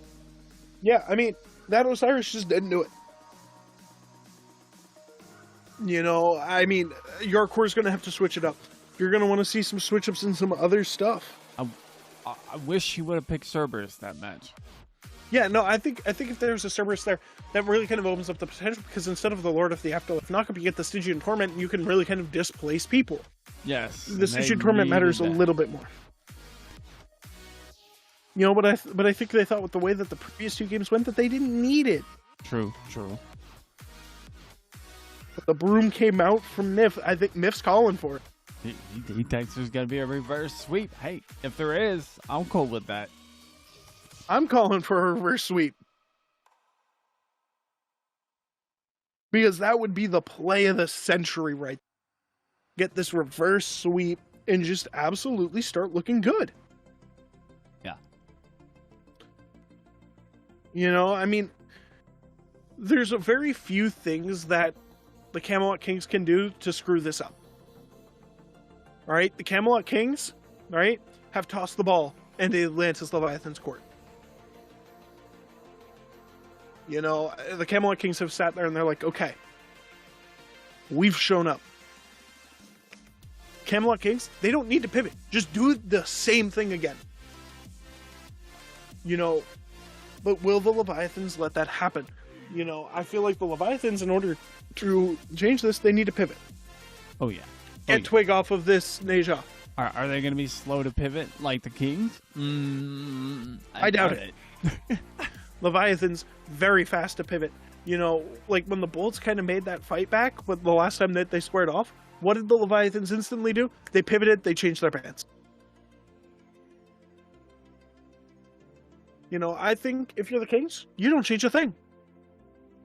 Because everything went beautifully. Everything went to your plan. Everything went to what you wanted it to do. Everything went good. I don't think it would have mattered. But there's Shinto, man. Shinto looks good, you know. I really think one thing that you can change, though, is maybe give that Uller over to Zapman if you really want to pick it. Yeah. Because Zapman's going to look far better on that Uller than Shinto. You know, I think, yeah, sure, that's one of Shinto's best picks as a hunter mid, but it didn't do anything. The AMC did more.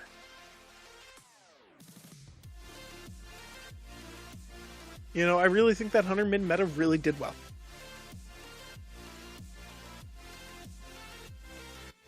I really do think that was good. Yeah. You know, I the Camelot Kings, though, definitely earned the spot.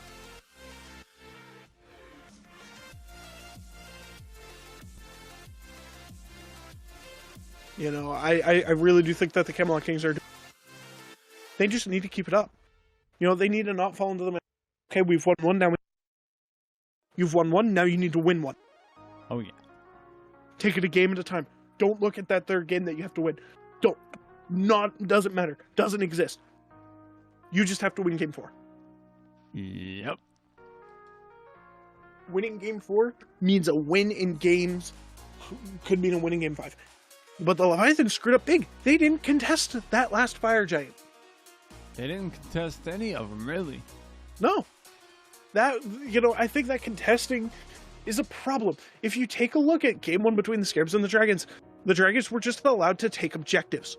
That can't happen. You're a pro team. You have to be able to fight back. Yes. And they're not. Look at this. Boom. Netrioid turns it around on the Phantom, gets the kill. Boom. Rongyu comes in, Netrioid backs up a little bit, and that turns into another kill there. I really like this play here. Alright, Netrioid comes up, comes down, drops the Sanctified Field, drops Phantom low, drops Zap mana to about half, and just deletes Zap. Look at that. Wow. Boom. Wham. Bam. Wow. Yeah, he missed a few autos there. But you know what? It doesn't matter. Because there comes Twig on the rotation. Here comes Big Man Tiggs on the rotation in.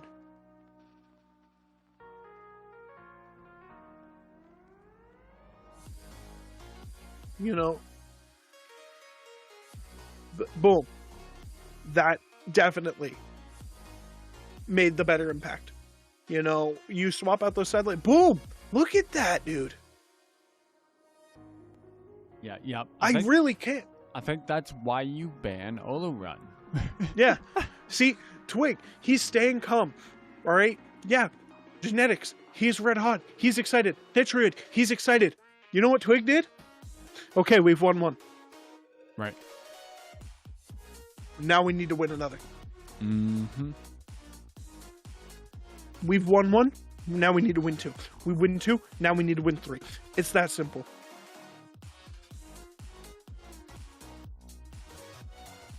You know, I really do think that Twig had the right of let's not get excited yet. You know, look at some of this damage numbers. Big Man taking 17,000.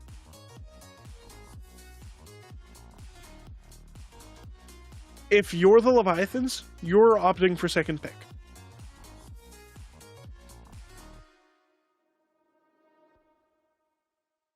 You know, there it is. There's Twig. There's that calm man. Rongyu, he's looking a little defeated. I haven't seen Rongyu look that defeated since like phase 1. Leviathans have opted for that first pick position. Where do we see the Leviathans pivot in that first ban? Olorun. You want to see an Olorun ban? Okay. But instead they opt for that first ban of Tiamat, the same thing that they've been banning. Okay. Ooh, Yamoja still banned out by the Kings.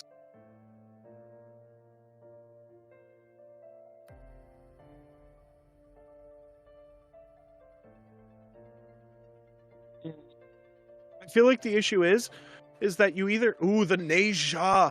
A perfect pivot. But you know what? It's fine. Twig has the Hun bots. I hope he goes Hun bots. I want to see the Hun bots. I want to see anything but that Bastet locked in for Twig. Right.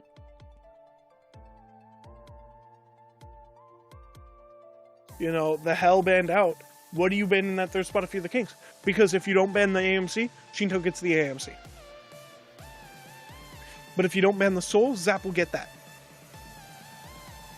Erlang Shen will get banned out by the Leviathans, which means that they don't pick it. And you don't want Twig to get that either, because Twig looks good on that. The Soul will get banned, which means the Leviathans will be picking up the... Watch as my prediction is 100% wrong here, and they actually pick something else. No, they will insta-lock the AM. Alright, okay. I like that for Shinto. Ooh, the RDO hover for variety. I've liked him on RDO so far.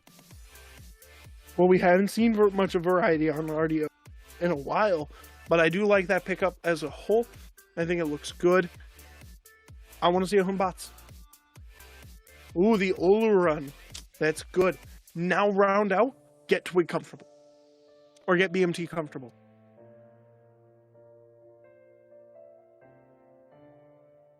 You know, maybe we see an Uller pickup.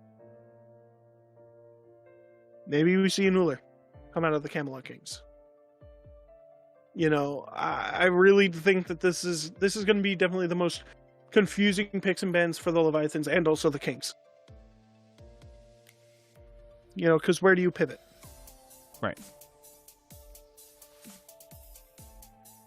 And that's the nature of these drafts is the more games they play, the more complex they become. And they, boom, see, you counter pick without counter picking. You grab the Fafnir, you get genetics off of it. Genetics look good on it, but genetics could just lock in the soap.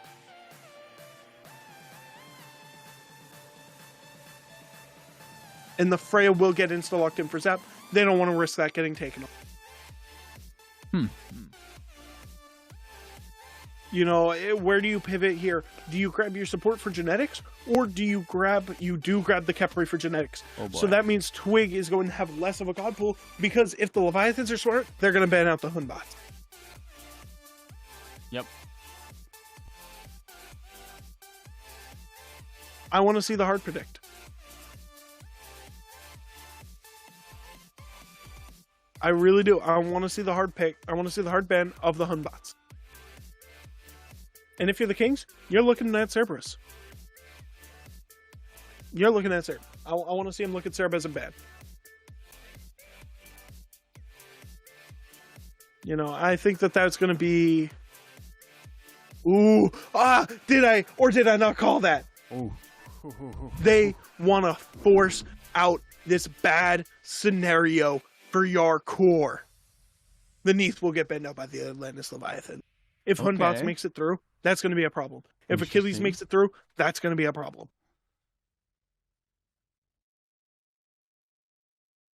If you're the Kings, Nike, ban it.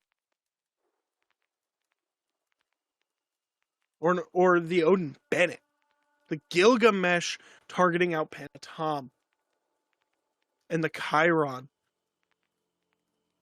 I want to see either the Achilles or the Odin. Because if Freya gets locked down, kind of screwed. If AMC gets locked down, kind of screwed.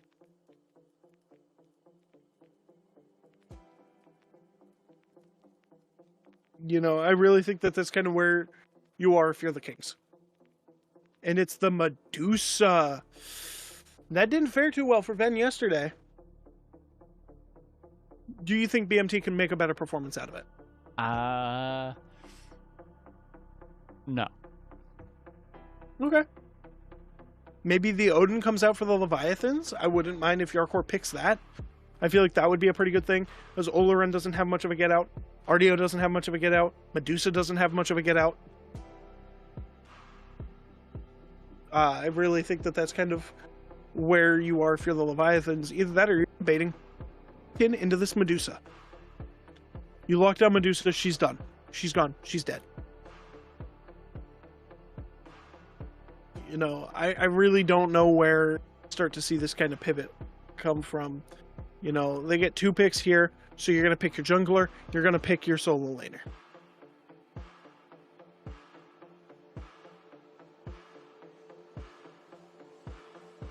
I'm curious.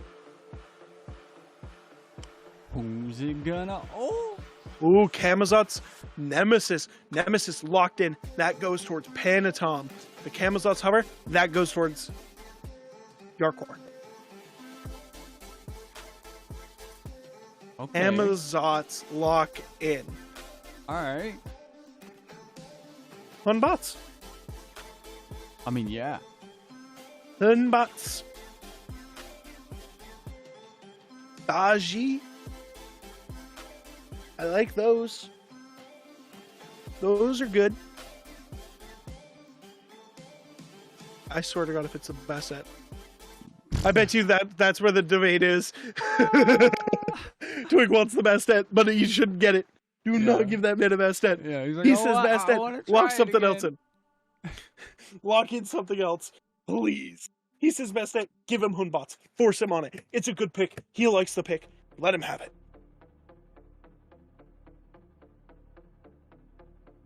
Oh. Yep. Oh. Oh. Oh boy. Oh, the Kings are looking good here. The Medusa is the most questionable part of that draft. Yes. Yes. I would have loved to have seen maybe an Uller or anything else. An Odin? Not an Odin heading into the mid lane. You really kind of don't. I completely forgot about the RDO. That's why I stated the Odin. Ah, okay. I forgot the RDO. I'd already been locked in. I really don't know where to go with this. I don't know, because man. Leviathans, I have no idea what they're doing with theirs. I mean, I understand the Kamisazi Courts look good on that in the past. I don't know how the double assassin draft plays into the RDO, into the Khepri, because you have a lot of single target damage coming out of the Kamisazi, out of the Nemesis, coming out of the Freya, coming out of the AMC, but you have a Khepri. And that Khepri matters. That Khepri Scarab's Blessing will save Oleron, will save Medusa, will save Hoodbots. Yeah. You know, Leviathans, though, I would have liked to have seen your core go to something like the Achilles or the Nike, just something a little bit tankier, because you're very squishy. Your team's very squishy. You have Fafnir for your tank. You know, I really do think that the Hunbots is a better pick. I think that the Kings have a better draft going into it, but I think the reverse sweep is coming up. Oh boy. Hopefully I don't caster's curse that, but whatever. Oh boy. I really do think that there's a really good potential here in the Camelot Kings draft. It all depends on whether or not they capitalize on it.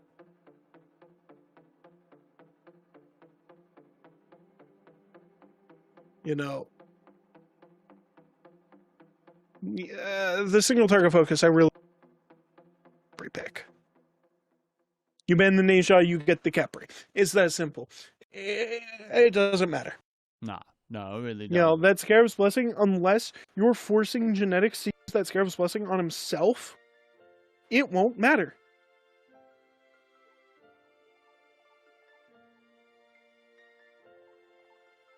You know, Myth lost his broom.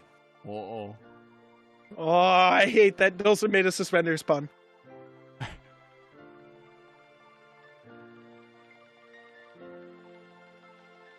A 3-man start at red. The 3-man split? I don't know how I feel about that start. But Yarkor will kind of walk in that variety a little bit.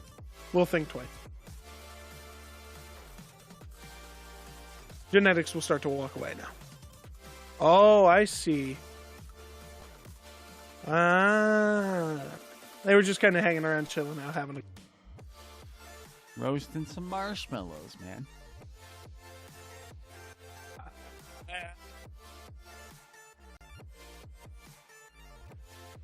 I really kind of don't know who I favor here right now in this early game. I think I want to lead towards the Kings, depending on how aggressive they get in the early. Shinto already dropped down quite a bit. Rongyu already chunked by a bit as well, and that Trioid. Twig walking through will gank there. The Netrioid will tick onto that Rongyu. Rongyu dropped really low. Rongyu. Ooh. Netrioid has a lot of huge burst. That's what that shows. Ooh, they had to burn the med off of Rongyu. Good burn. That's really good because that's 130 seconds that Zapman might not have extra sustain. You know, I really do think that this looks really good here. I want to see Twig come down. I want to see Twig come down left a little early. You know. Ooh, Caster brought up a good point here. The Nemesis. Nemesis has to be point blank to deal the damage. Once Netroid hits 5, Nemesis will not be able to touch Netroid. Panatom will not be able to touch him because you throw up that Sanctified Field, you can get away, Nemesis is stuck. Yeah. You can't touch it. Big Man Tings and Shinto duking it out a little bit here. Netroid looking for Zap Man. That's a huge amount of burst down. That stun, though, coming out of Rongyu. Ooh, Hunbots and Nemesis set to meet. Zapman, though, getting bursted on quite a bit. Variety and Twig hanging around. Yarkor's coming up. Variety gonna duke it out. Panatom, though. Twig's gonna have to leap away as the cripple field goes through on Yarkor. Yarkor's gonna use the leap. Panatom is going to dash forward. And nothing's gonna come of that. I already like Yarkor better on this. Yarkor definitely is gonna be better on the RDO, but what are you gonna do? You can't ban everything. Right. You know? And with the first pick, they could have first picked the RDO and let the AMC go, or they could have first picked the AMC and let the RDO go. There was no winning. There was no winning there. You had to pick one, and they got the RDO. You know, ooh, Zapman getting bursted down to real low HP numbers, but Netroid will engagement. Shinto and Big Man Tings around about the same point. Variety sits about a half a level ahead of the Zapman brought low again. Oh boy. Ooh, Medusa's a bit ahead. Wow. Medusa is a bit ahead of this AMC. I really like that. You know, I really do like that. I think that's a really good pickup there. I want to see Twig kind of go at this dual lane a bit, but he is hanging around right just fine, I guess. If you're Hunbots, you want to do a little bit more farming in the early game, at least a bit. You know, I really don't know where you want to sit if you're Twig here, because you kind of really don't want to be much of anywhere right now. Ooh, Twig coming up, and he will, and the, Twig, though, getting poked at by your core. Twig will secure the Totem of Ku, though. Variety comes up immediately. Will Twig and Panatom meet? No.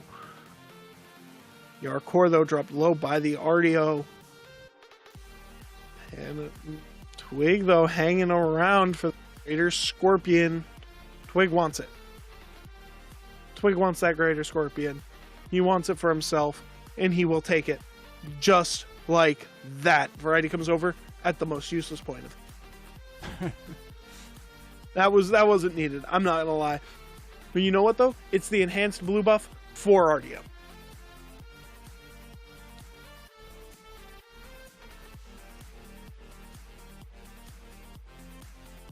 You know, I really do think... Twig, where's he going? Okay, he's going back to his speed buff. That's fine. I really do think, though, that this Unbots is probably... Oh, Rongyu jumping onto Big Man Tings. Petrify, though, will not hit Rongyu. Panatom, though, hanging around. Genetics rotating up. Big Man Tings coming up as well. No, he's not. Yes, he is. Maybe? Who knows? Time. Ooh, Twig and Netroid will go ahead and grab the Scorpion. Genetics will zone out Panatom.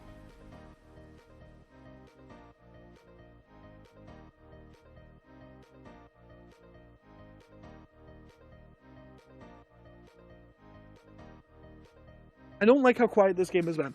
Yeah, it's a repeat of the first game. We saw how that worked out. Right. But also at the same time, I feel like that the Kings have a better draft for going late.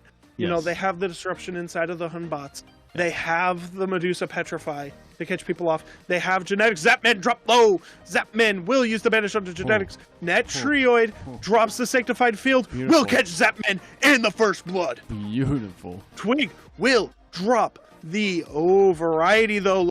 Jumped on, gets jumped on by 3. Variety will fall. Captain Twig is the next target.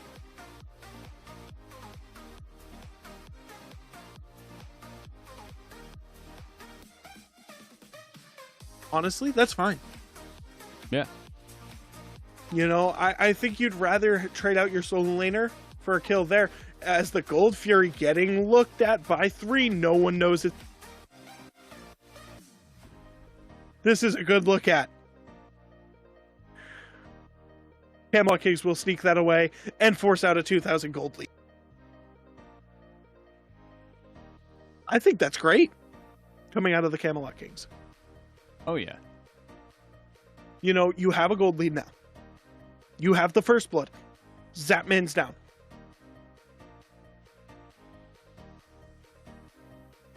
You know, I don't like Genetics hanging around as much as he is, but it makes sense that he's hanging around that much because of the Nemesis being there. Right. You know, and you kind of... You know, Zapman hasn't been given much of a chance to really free farm either, which is where you want to be if you're a... Freya needs that free farm that he's not getting. Sorry, Zapman. But you ain't zapping people today. Oh, I don't know, man. that was the best. Yo, that's how you know we're getting loopy right now, man. Yeah, it's been a long day. And it's going to be a lot longer. It's 7:56 and we're only in game 4. Oh boy.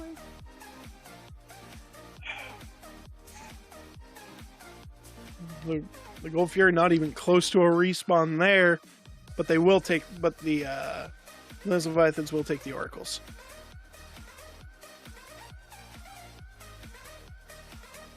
Twig, though, has to hit that Fear No Evil. Ooh, he does see him, but will it matter? As Twig will just blink. Up into the Valkyrie's discretion goes Zapman. Zapman will drop. You know what? He burns an ultimate. That's really good. Oh, Netrioid gets jumped on Sanctified Field. Netrioid dropped low. Fear No Evil might keep Netrioid alive. Netrioid will get the kill on a Pentatom. Genetics will jump in, but Netrioid gets peeled on perfectly by Big Man Tinks. Big Man Tinks gets wrong. You.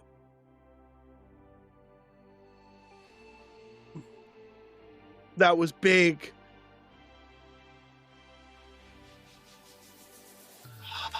Wow. That was not a good engagement. No. Not at all for the Leviathans. No. No, because now Netrioid's up 2-0-1. Yep. Now Big Man Fire Tings is up Giant. 1-0. Too early for that. And what do you have to show for it? No. A kill on the Pentatom? A kill on Variety if you're... That's nice. You got nothing. They're up 3,000 on gold and experience. Right. And they have the XP lead, which right now doesn't really matter, but it matters. Matters for the moment, and that's all that matters. Oh my god. 3 levels in the support lead. Oh boy. With 100% kill participation goes to Genetics on this.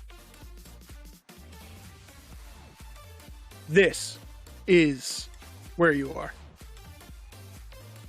Variety gets looked at by your core, but will not aggress. There we go. Ha, that's the word. I'm really getting loopy at this point. I've had so much caffeine, man. Yo. And the Pyromancer.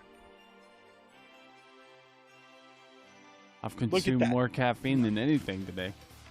Right? That's what you need to get going through these sets, man. This is big coming out of the Camelot Kings. Ooh, about 1:30 left on that Gold Fury. Pentatom looking to secure those Oracles so that way they know if the Camelot Kings are going to sneak it away.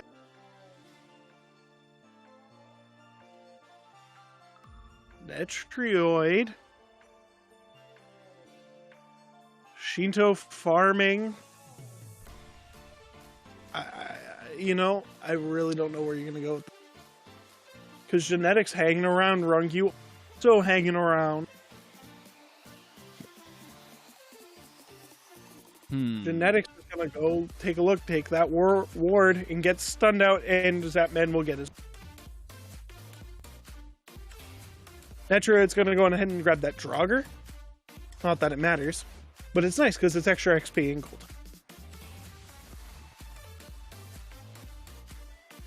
You know, your core getting looked at by Variety, getting Argent.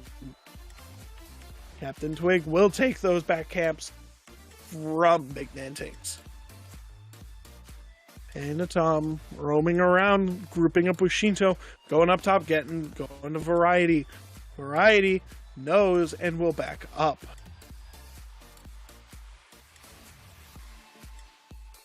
Ooh, Medusa. Panatom getting jumping on Variety. Variety gets jumped by Yarkor. Variety will transform into the Bale. The ultimate gets wasted. The stun down. The Fear No Evil. Twig's here. Twig is here. But Yarkor. Variety lives this. That was insane. And the Primal Fury goes down. Wow. What the fuck? That can't happen again. Wow. 4,000 gold in the lead. And what? Oh, just a jump on Variety, which you don't even get? Mistakes were made. That isn't what you want to be if you are the Leviathans. The Leviathans are cracking under the pressure of this reverse sweep coming. What do you even say to this? Genetics looking at Zapman, same thing with Netroid, but Zapman will dodge out of the way. All I got is hello. Hello. Oh man, dude, Zapman to that greater Scorpion, man. That's gotta hurt. But Genetics, though, will stun out Zapman. And they will secure the purple buff. Not that it matters.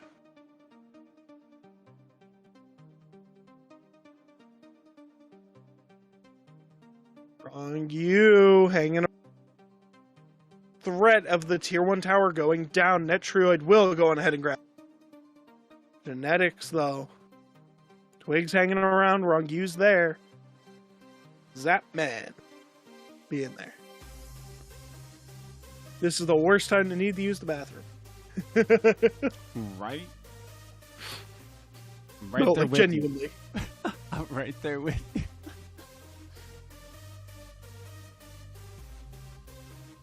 Oh. I hate my high protein diet, man. Oh boy.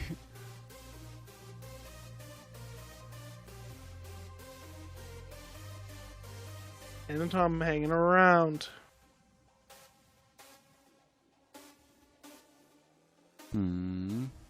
This is gonna be it, man. Panatom going into the group. Ooh, no. Captain Twig will make Panatom think about cressing. Variety, though, rotating out. No, he's not. He's gonna go back, apparently.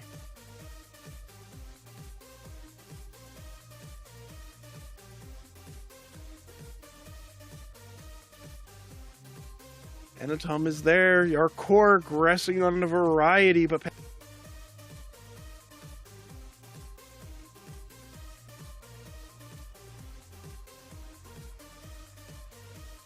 okay. Alright, you know what? Fuck it, I can't hold it. Or you go first.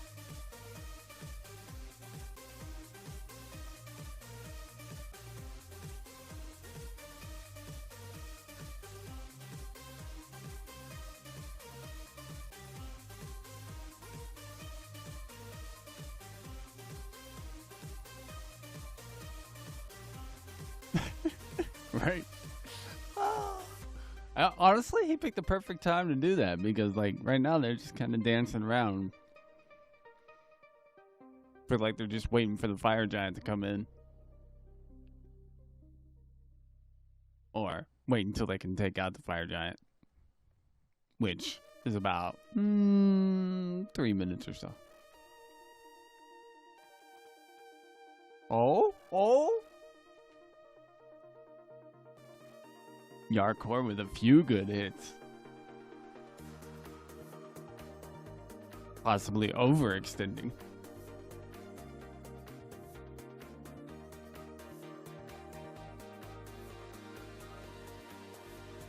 Zap dropping low. Getting stunned. Somehow makes it away.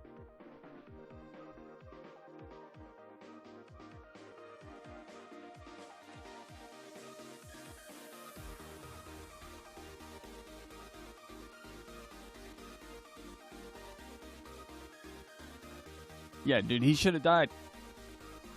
Yo. But that being said, Leviathans burned all of their ults just to stay alive.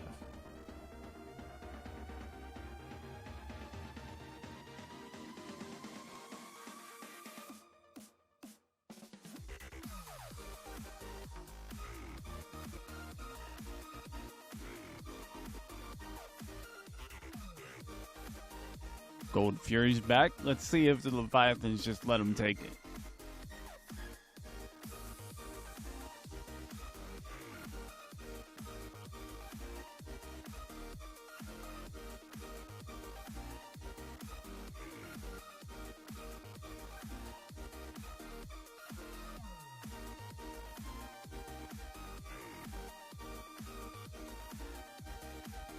Yo, there we go. Just in time it cleared up. Uh-oh, the pixels have returned.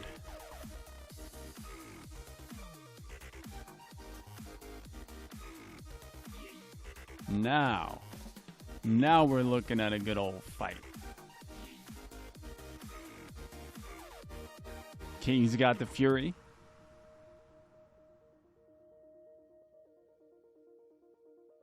Yarkor is providing great pressure.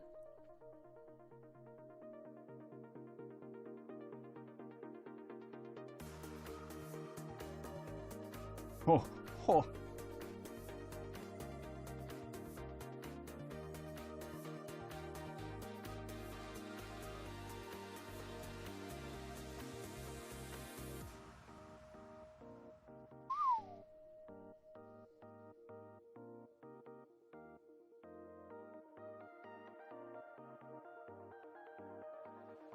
That was a good trade. Good trade.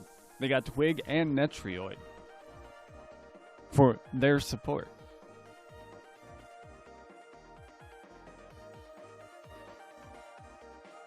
Now they're going to take the Fire Giant. No problem. No problem. They're going to... Woo, maybe. What? What? I can't believe they contested that. Why? Don't worry, I saw the DSI. I'm back. Why? You know what it was? Why did they decide to contest the Fire Giant? That was 3v4, man. Yeah. And that's what I'm wondering. Weak. They were all weak. Why? Yeah. Okay, but you know what, though? I gotta pee. I'd rather contest that Fire Giant right now than do this. Alright? Because there's still 5 towers live. Meanwhile, the 3. There. On the side of the Leviathans themselves. But, here's the thing. Gold lead, still in favor of the Kings. Level lead, not so much. But you know what? It's fine. Big Man Tings is up soon. They can be able to defend this and contest. That is exactly what you want to see coming out of this team. You know what? It's on the 3 that you want it on, but it's fine. Because it might not matter. Zapman. You know, this is a draft, though, that does do well on base defenses. You know, you have Sanctified Fields for space control. Space control out of the Fear No Evil. And Petrify. for the lockdown potential. This is exactly where it is. You know, it's fine. I don't think they're gonna have to base defense here though. If you just take a look at where the Leviathans are at, I think they're just gonna grab the tier 2s. You know, I think that they do need to defend a tier 2 though, just to kind of keep that gold lead in their favor. It's not gonna be an exactly thing, but it is possible. You know, you're starting to see these group ups. Genetics will grab Rongu, stun him down, pull him in silence. Medusa, Twig will jump on you, though you don't want to be devoting to it, because at the end of the day, it's not the biggest deal. Your core and Pentatom are going to do a push into this Phoenix, into the tower here, possibly even into the Phoenix for the base team. You know,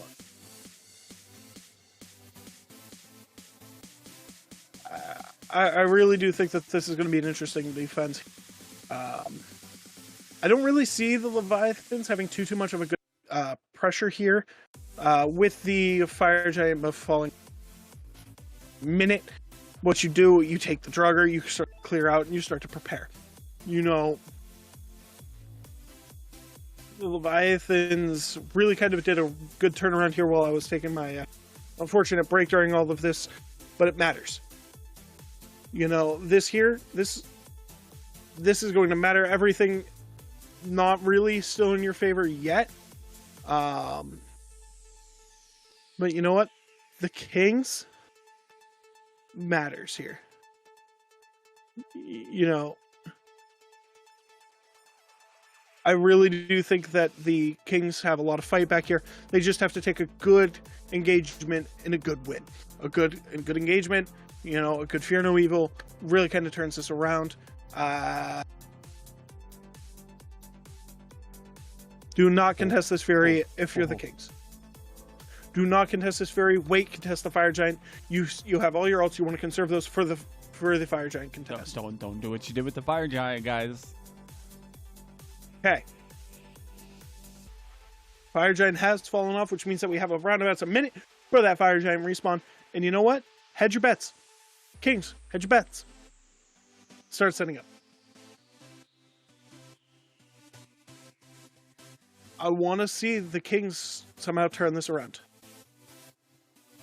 And they can. They still have that ability to. You know, because, yeah, things are starting to lead in the favor of the Leviathan. Where were the Leviathans before they turned this around? In the exact same place.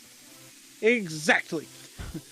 Then there's a lot of fight back in. You have the Fear No Evil, you have the Sanctified, you have the Scarab's Blessing, and you have the Petrify. So any one of those, any combination of those ends good for the Kings if they can pull it off.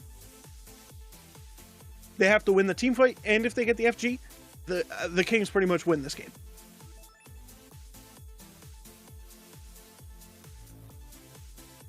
If that makes any sense. Ooh. You know, Netrioid here, if the Kings want to take this Fire Giant and really kind of go on it, just drop the Sanctified Field. It's harder to fight in it than it is. Or to fight it on the take the tier 2 tower. When did that happen? They took it while you were gone. Oh, okay. Yeah. I really do want to see the Kings here start to go at this Fire Giant, because Netrioid needs to get a little closer here. Oh boy. Oh boy. It's a 4v5. You need to get here. It's going down. Genetics gets stunned out. Variety will not, but they will back up on that trade, starting to.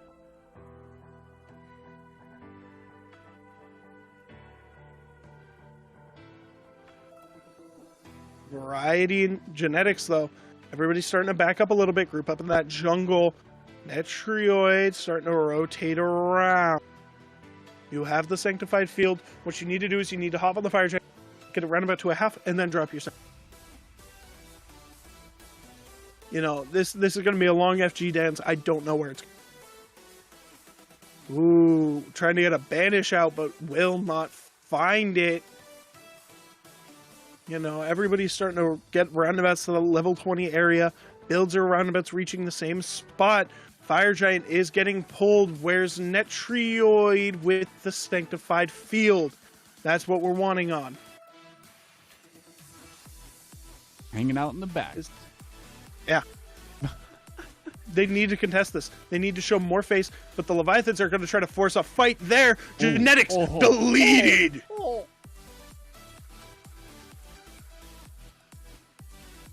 Leviathans just group up. They just take it.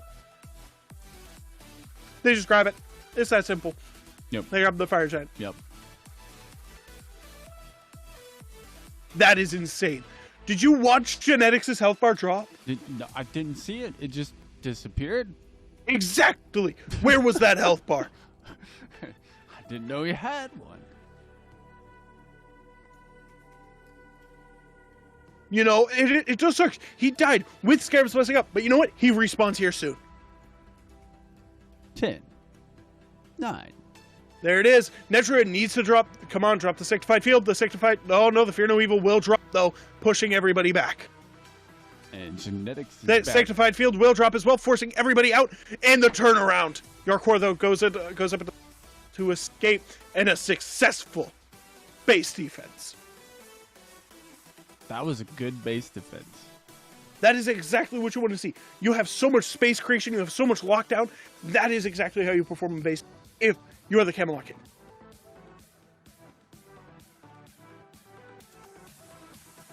It's that simple.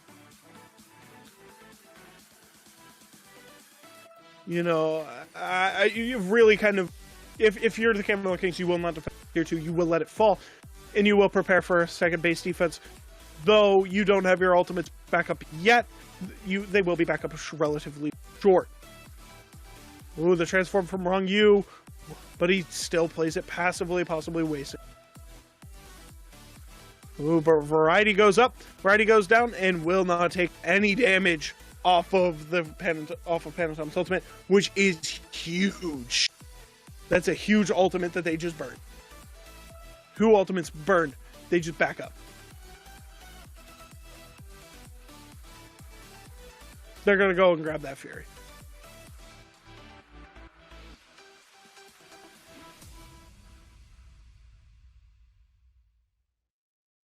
I think whatever happens, whoever wins will be around the next enhanced FG. That comes up here soon. You know, I really think that that's where this game will be decided. Yeah.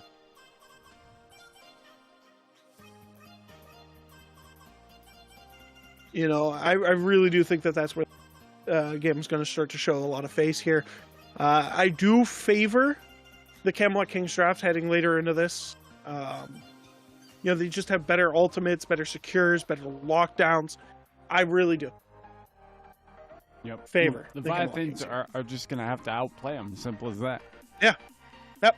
Much like they did with that Fire Giant dance. Right. They're going to have to do that again if they want to win. Right. But you really think Genetics is going to let that happen a second time? No. Exactly. Are they looking to siege again? Probably. Not going to lie.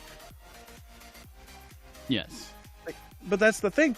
The Kings can instantly push back out the Leviathans team. You know, I mean, you're really not getting much siege. With the split? I don't see it. Whoa. Zap Man going in onto that Phoenix. Meanwhile, Variety hitting with Panatom in your core. But it doesn't matter. Because watch this. Look at this defense. Look at this. They walk out. Great defense. This is getting a one more Fire Giant defense, and that's where it counts. Yep. Got 1:09. Mm-hmm. And it will be enhanced when it respawns. You know, you really do. You look at where and you start to notice. Minute left on Fire Giant respawn. Who has the better ultimates? You know, who has the better ultimates going into a siege? Who has the better ultimates going into a defense? It's the Kings. Yeah. Yeah. The Kings have the better defense. They have the better siege. They have the better ultimates. And they're going to take the aggressive positioning on the Fire Giant.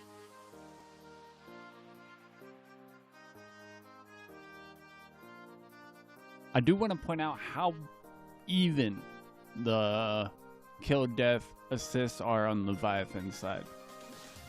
I mean, kill deficit doesn't matter. Like as at far this as moment in time, they pretty much all have 2 kills. Yes.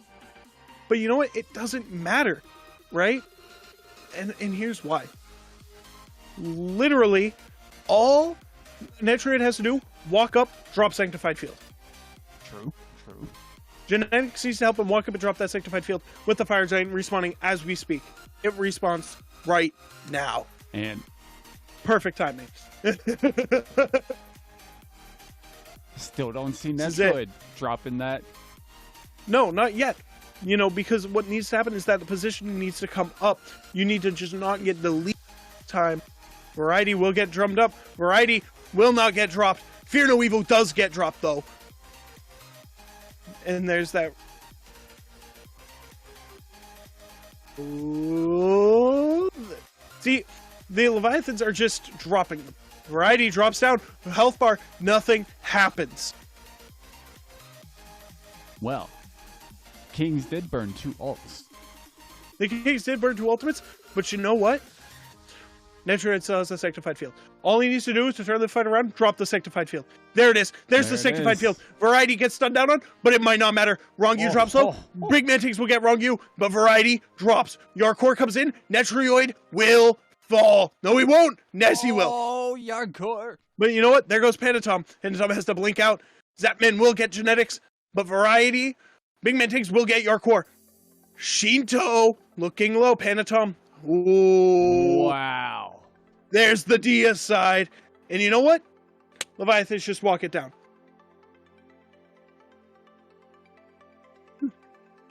Wow.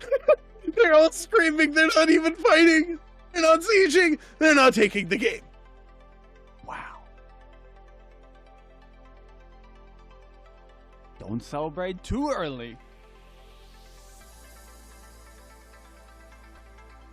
You know, that there's nothing else to do there. The Leviathans move on. Wow. But you know what we do get to see? You know what we do get to see? The dual back-to-back World Championship fight. Who wants the 3-peat more? Who wants to become the 3-time more? Will it be Zapman or will it be Paul? I don't know. I really don't. I have no idea. I want you to know, this is Shinto, Rongyu, Panatom, and Yarkor's first time in the final. Wow. At least it wasn't a... but Twig lost his 8th shot. Rip Twig, man. Rip Twig. Oh, dude. Twig, that's gotta hurt. But you know what? Who's gonna win? The Tartarus Titans, Atlantis Leviathans. What do you guys think? Huh, chat? Nah, break that. Oh my god! Hinderman just breaks the broom! That was a broom Mitch brought from home, apparently. Poor broom.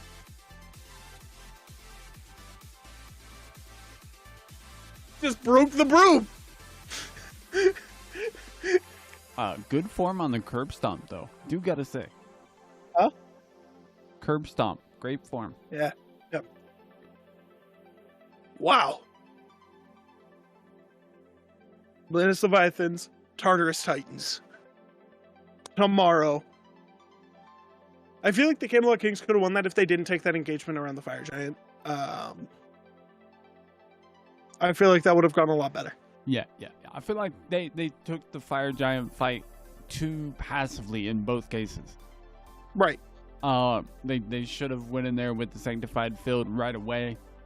Yeah. Instead, they let the Leviathans pick where they would fight, and we see how that ended up both times. Yeah. Dude, they're all excited. Look at Zap, dude. He's smiling. He's happy. But you know what? He knows.